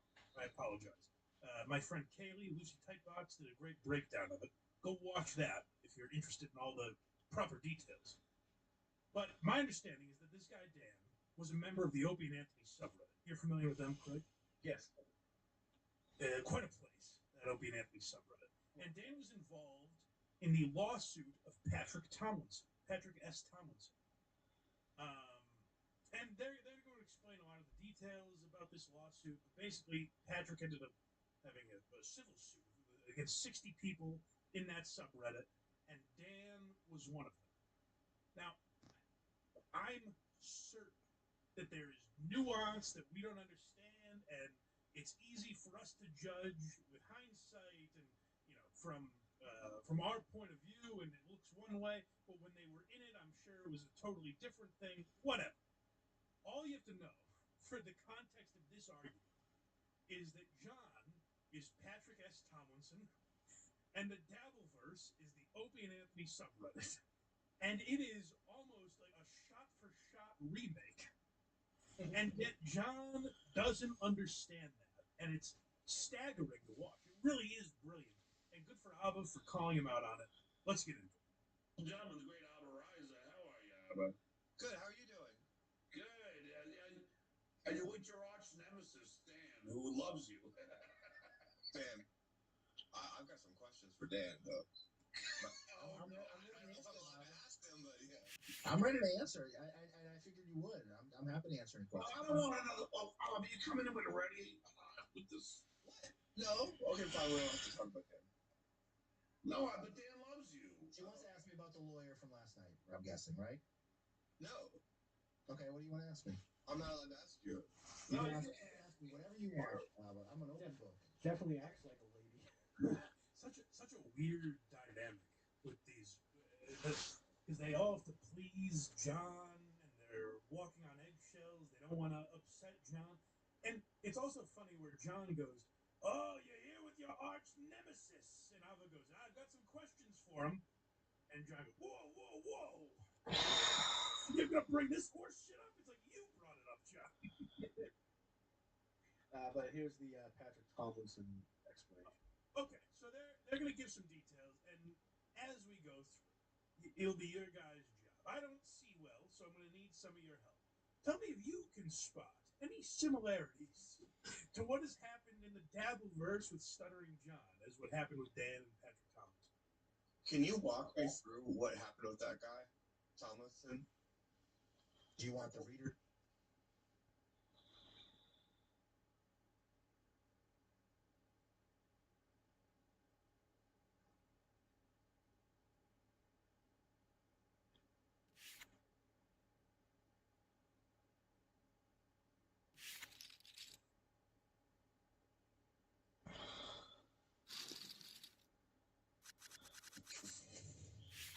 You're tuning into Black and White Sports on YouTube. The no holds barred truth on sports. The main event starts now. Check out blackwhitenetwork.com. Support us by becoming your entire order. Well, guys, now that Diana Rossini has been ousted by The Athletic and New York Times, I guess people are actually wondering if the NFL would actually do anything to Mike Vrabel, the head coach of the New England Patriots. Now, we know that Diana Rossini and Mike Vrabel were actually at this romantic resort, and pictures were actually taken, probably by Diana Rossini's husband. But she's pretty much been fired now, guys, from The Athletic. I don't think that the New York Times actually liked her lying to them about the photos. She started screaming sexism and all this other stuff. It didn't work. She got busted. But up until this point, we haven't heard anything about the NFL actually investigating Mike Vrabel. But that's all changed now, guys. It's all changed now. Now, I was never thinking that the NFL would actually do anything to him. Because if you're gonna go after him for pretty much, I guess you could say, cheating on his wife, then you got to go after a whole bunch of people in the NFL. That was never gonna happen. A lot of sports athletes, folks, cheat on their spouses. Hate to say it, but I think we all know it's true. We all know it's true. Tiger Woods happens to him. Guess what? He didn't get suspended from the PGA Tour. But anyway, we must talk about this, guys, because I'm pretty sure that the Wolsters out there are going to be furious because she got punished, but he didn't. But the NFL, man, is completely different, than working for a regular employer. Now, the NFL would definitely go after players, that break the law, even if charges are actually dropped. And I'm actually going to use Patriots head coach, not head coach, but owner, Robert Kraft. Remember back in 2019, he had an incident where he was actually in a massage parlor soliciting a prostitute. It was on video. But charges were actually dropped, and the NFL didn't even go after him for that. So let's go ahead and get into it. Here we go. So right over here on Fox News, NFL will not investigate Mike Vrabel over resort photos with reporter Diana Rossini. Now, if you actually look at those photos, yeah, you saw them holding hands or whatever. You saw them by the pool, but they weren't engaging in anything criminal. Where you've actually had NFL players, speeding, getting into wrecks, hurting people, assault. That's when the NFL will actually step in. But for something like this, I don't think so. Now, Diana Rossini, working for a media outlet, there seemed to be an issue, with integrity. Because she was always breaking stories on the Patriots and also the Titans when Mike Vrabel was actually coach. And also she lied to her employer. And I think the lying part really did her in, and that's why she was actually forced to resign. It says here, New England Patriots head coach Mike Vrabel will not be investigated by the NFL for a potential violation of the league's personal conduct policy after he and top NFL reporter Diana Rossini were photographed together at an exclusive Arizona resort, prompting questions about their relationship. NFL spokesman Brian McCarthy told ESPN in an exclusive report detailing the allegations against Rossini and Vrabel, both of whom are married to other spouses, that the second-year Patriots coach will not be looked at by the league. So it's not that they're not just gonna not punish him.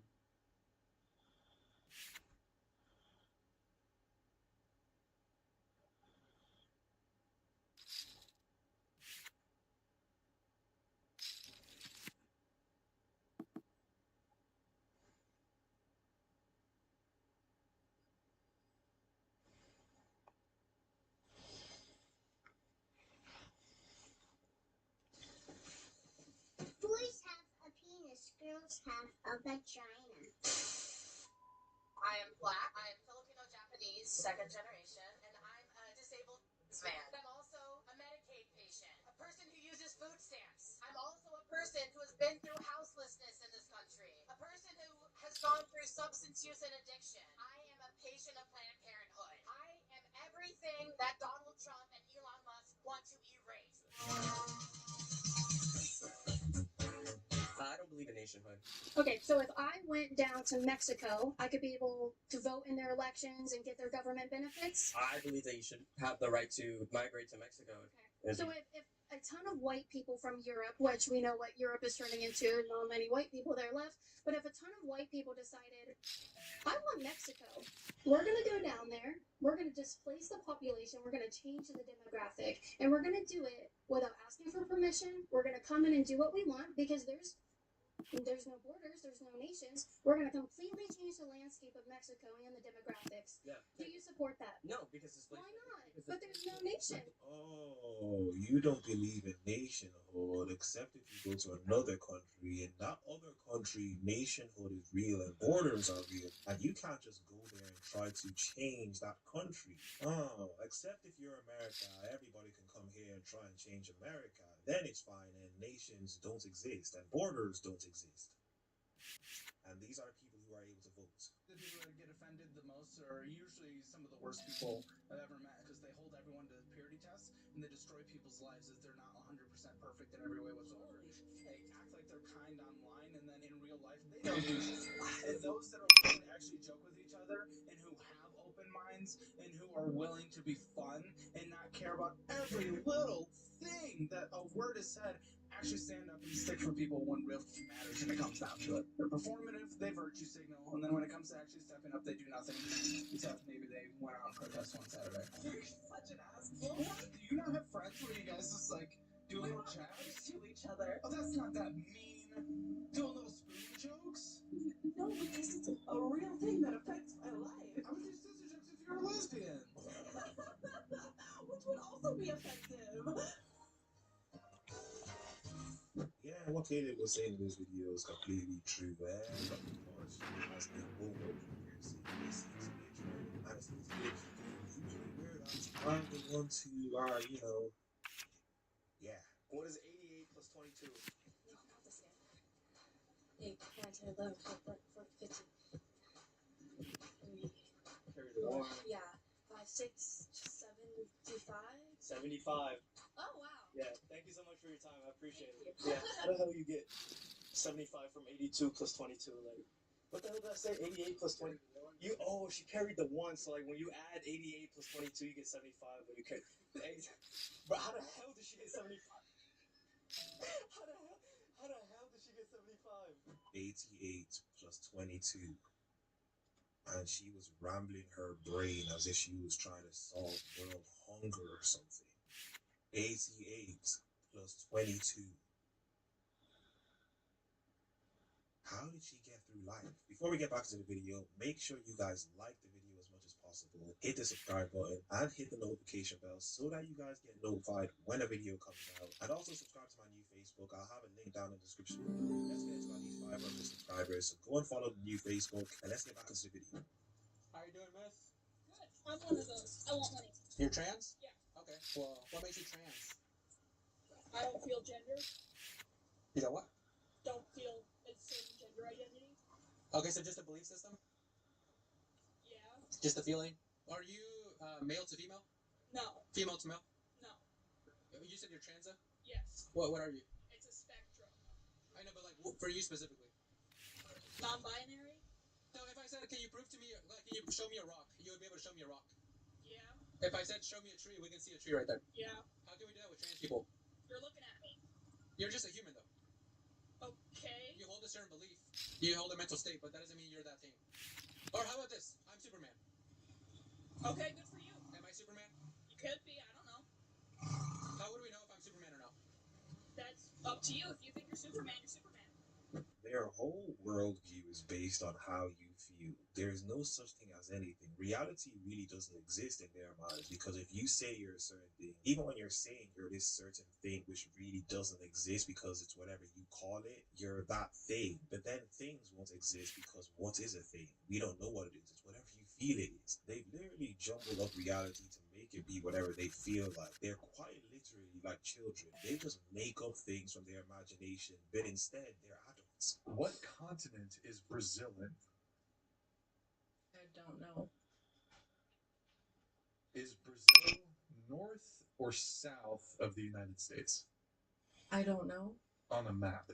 I don't look at world maps, so I've never looked at a map. Have you ever read a book? No. What continent is Egypt in? Again, I don't know. Guess. I couldn't even guess. Okay, multiple choice. Africa, North America, Australia, Europe. Europe? Egypt is in Europe. I don't know. Oh boy. What gas do humans breathe in to survive? What are you breathing right now? I know the answer. I'm not this stupid, but I can't think now. I'm too put on the spot. What gas do plants absorb from the air? I don't know. What country gifted the Statue of Liberty to the United States? I don't know. Yeah, we're definitely gonna believe you when you say you know the answer after you didn't know the answer to anything that was asked of you. We're cooked. Why don't liberals ever have evidence? He's racist. He's challenged. I mean, what else do I say? He's What about like evidence for being a child? What is the evidence for that? Epstein files. What else do you have to say? So President Trump actually was one of the first people to report Epstein for inappropriate behavior towards children back in 2006, and he banned him completely from Mar-a-Lago after he saw the inappropriate behavior. There's nothing in the Epstein files that shows any evidence of inappropriate relations with a child at all. A lot of other proof of other things that he's done that isn't a secret. So like what? Yeah. Like a secret. I really don't want to have this conversation. So Is that because there's no specific example? Like I get it, you can make the claim, but when there's no specific example. And I know that I have done like the research to have like the evidence, but I know that I can't present it to you right now. I know that Trump does not have any proven cases against him whatsoever. So thinking that he's weird or saying that, trust me, bro, there's this video out here. I'm sorry, that's not enough. You've done the research to prove your point, but you know that you can't provide the evidence right now. While you have a smartphone, which at the click of a finger, you'd be able to find that so-called information and research that you've been doing. But in reality, you've not done any research. You just heard what they've told you on social media, and you followed along like the sheep that you are. And now, when asked to defend your stupidity, you can't do it, but you've done the research apparently. You would think after they get caught out in their stupidity, they would just concede and say, you know, I actually haven't done research. But no, they continue believing the lies that they've been told, and they act as if they know what they're talking about when they don't. Little Kirk my wife, and her out at a vampire ball as a little Valentine's date. And so that means I got to stay home by myself and take some rips and watch some really depressing video essays because everything's depressing right now. And I painted my nails and I'm getting to eat the chocolates that my wife's partner got them for Valentine's Day. But now I get to enjoy the pretty flowers. It's been like a win-win weekend. As I've said, they always have a certain look, and there is no surprise that number one, as I said, you look the way you look, and number two, you would make a video talking about this complete nonsense. The policy violation for what? So again, in the facility, we've already talked to you numerous times, told you up numerous times. Keeping yourself in the locker room, told you that. Keeping myself in there? Yeah, in the lockers. How was I keeping myself in the locker? Myself or my stuff? Your stuff. Okay, well, y'all only told me today. No, we told you. No, you have not. You're a liar. No, you haven't. No. You haven't. No. You haven't. But So you can sit there and lie with me. You can leave now. No, I can't. Because I'm talking. You're terminated. Yes, you can. No, I can't. I can call the police on you. Call them. I was just calling. Call them up there. No, call them. I don't give a damn. No, call them. Please do. Call them. Call them. No, because y'all are full of shit. Call them. Yeah, I'm just trying to eat. Okay.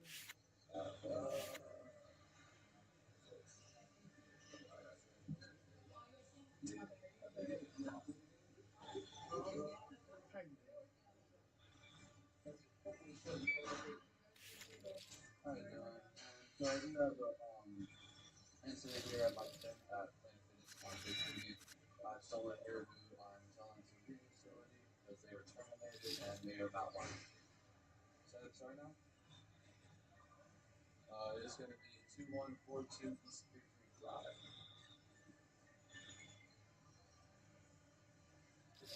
I am the manager, not wait, sorry, No, I'm the manager, assistant manager.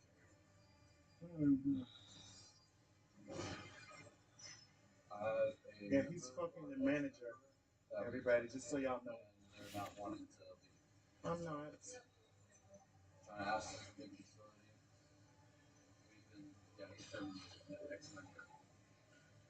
Well, y'all need to refund my money. Black.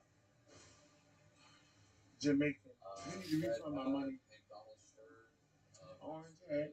Yes. Lashes. Lashes. Yeah, all that.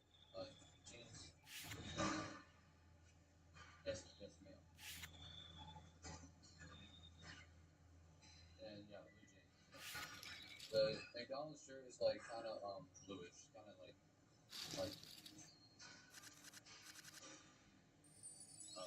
cookies holder. Thanks. Trying to.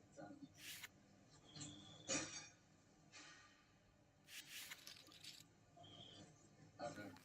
You're on the way. Okay. Y'all need to refund my money. No, I'm good right here. So they need to refund my money. No.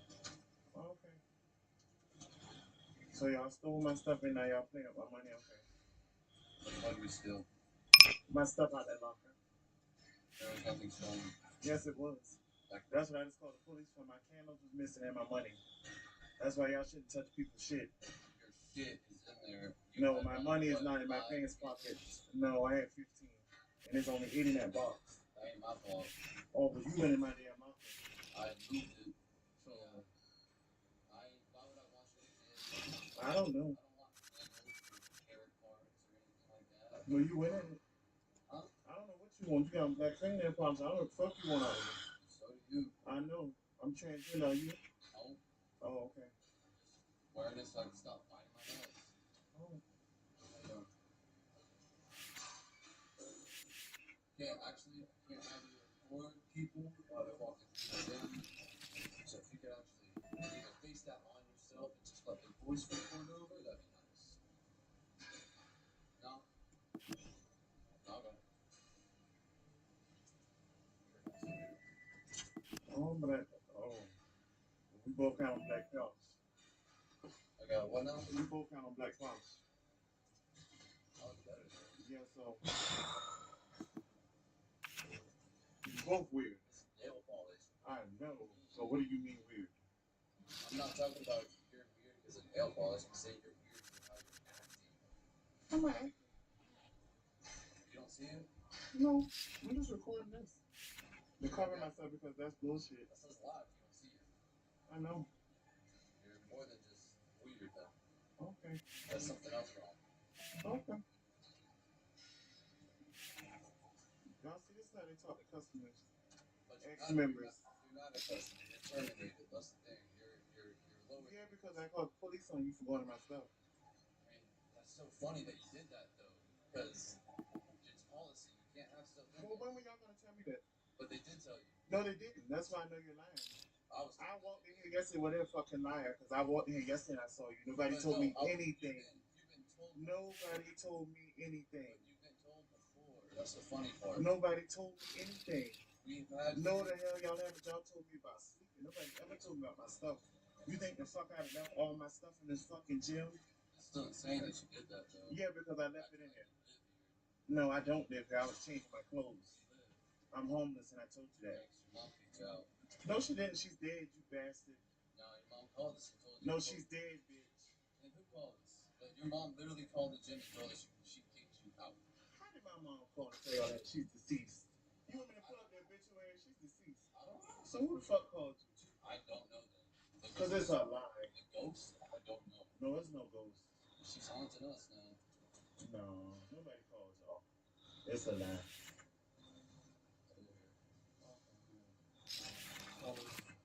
Hey, welcome back. Look here, buddy. If it's the case that they don't want you in their facility, you shouldn't be in their facility. It's not their fault that you're homeless, even though I do not believe a word of what you were saying. If it's the case that you want to go into those places, being aware of that you are, maybe think about it more. I really don't understand what you think you were doing by recording this whole interaction, because in this interaction, you're the one who looks like the idiot, and then you got him to call the police. If the police were to come, they're going to remove you. This is not a public place, it's private property, so yeah, he has the right to kick you out, and you make making a scene didn't make you look like the good person in this situation. And of course, like the victim that they all are, you have to put the caption that this is how Planet Fitness treat trans people. Maybe it's just a case that you're an idiot. Dear transphobic female, you speak of my body to say I am not a woman. I speak of your soul to say you are not women. Women are more than bodies, more than wives, more than accessories, more than incubators, more than receptacles for men. Your mind is closed because you serve men. You fear me because you fear men. You harm me because men harm you. You devalue me because men devalue you. Men shrink you, but you cannot shrink me. No, our bodies are not the same, but our hearts could be. You would see my beauty if you open your eyes. You may own my sisterhood, but only if you change. What you call womanhood doesn't matter. Your misogyny is poison. Your masculinity is toxic. Your eyes are empty. Your soul is a void. You are not a woman. You are simply female. Stay out of my bathroom. Do you know how amazing it is for a man who, because he says he's a woman and dresses like a woman, to tell you what you as a woman should believe and how you should think? It's completely insane that he's making a video telling you should just believe him because he says so. And the more sad thing is, majority of women are the ones who support this nonsense. They're the ones who are saying, yeah, if they say they are a woman, they are a woman. While they're taking your spaces, while they're overtaking your sports, and while they're erasing you, you keep supporting them because you have men like this who really don't care about you. And if you disagree with them, these are the types of videos they will make about you. He's as much as a woman as you are. Yeah, they believe that. It is.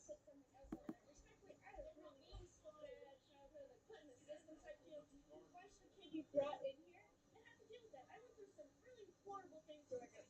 Yeah. It was not my choice either. Not my Yeah. choice. Right. Also, it's not my choice to stay in the stomach either. It wasn't my choice to be born. True. I mean, I know that was the fetus, but Well, so the question I had is, are you better off dead? right now, I'd say no. not right now. Yeah. Well, no, it would have been better off if your mom killed you and preserved and kept you from all those bad things happening.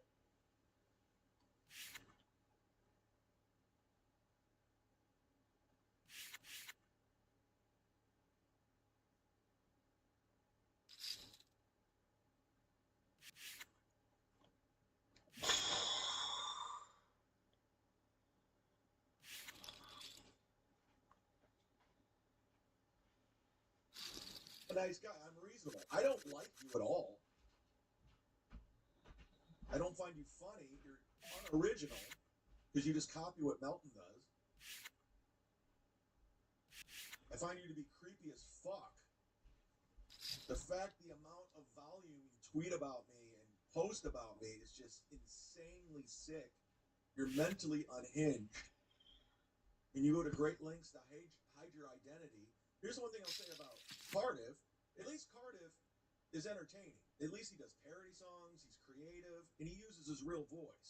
I understand about being anonymous, I get it. But you're just a fucking coward bitch. You know? So there's the deal. Because you're making money off me live right there. People would rather go in your chat and because they like to troll. And then you're just literally making money off my live show in the moment as my show is going. With nothing else to go to. It's not like you're going to a steel toe clip. It's not like you're going to a John clip. It's not like you're just rebroadcasting. If you can't understand how that's wrong, then you're fucking dumb. And if you want to play victim over this, you're not. You're a little bitch. And you can tag Cardiff, you can tag Melton and try to get that clout and the retweets. 52 days straight, You're a no bitch. missed At the end of the day, you're just a bitch. And today might be the There's best no one respect yet. for you at all. 26 None. pairs, one I trip owe you on the nothing. line. You understand, I owe you nothing. Oh my, that's not a game. That's a war for the I peace, huh? listen, Today's day two. You're sitting there, stacked in front of you, trip on the line. What are you doing right now? Maybe sweating, shaking, and praying to every saint in Newfoundland, but Continue to do this. I'm going to strike you. So stop. You want it. And I go, well, I'm putting it in. Stop. You want it. And then inevitably, like I said, the strike went through. And now it's there. You can't broadcast. Is it worth it? Just quit being a cunt. Make your own videos. Shitting on me. Go on my chat and shit on me. And then obsess over every single thing I do on and off camera. Because that's what it is. It's fucking creepy, dog. It's creepy. I'm sorry, it's creepy. I'm creeped out by you. The amount of energy you put into stalking my life is creepy as fuck. And you're in Canada. It's fucking weird, man. There's no doubt. Like, if something were to happen to me, you'd be the first person people would be looking at. That's why you're probably hiding your identity. So they can't trace it back to you. And I have no problem going to court over these strikes. Let's go to court. I'm in. Unlike John, I'll take it to court. Let's go. Let's go. Let's go. Let's go. So there's where it's at. That I just addressed it. I'll be done with it. People are glad the motherfucker's gone because he's pandering to 7 other motherfuckers. I don't get it, man.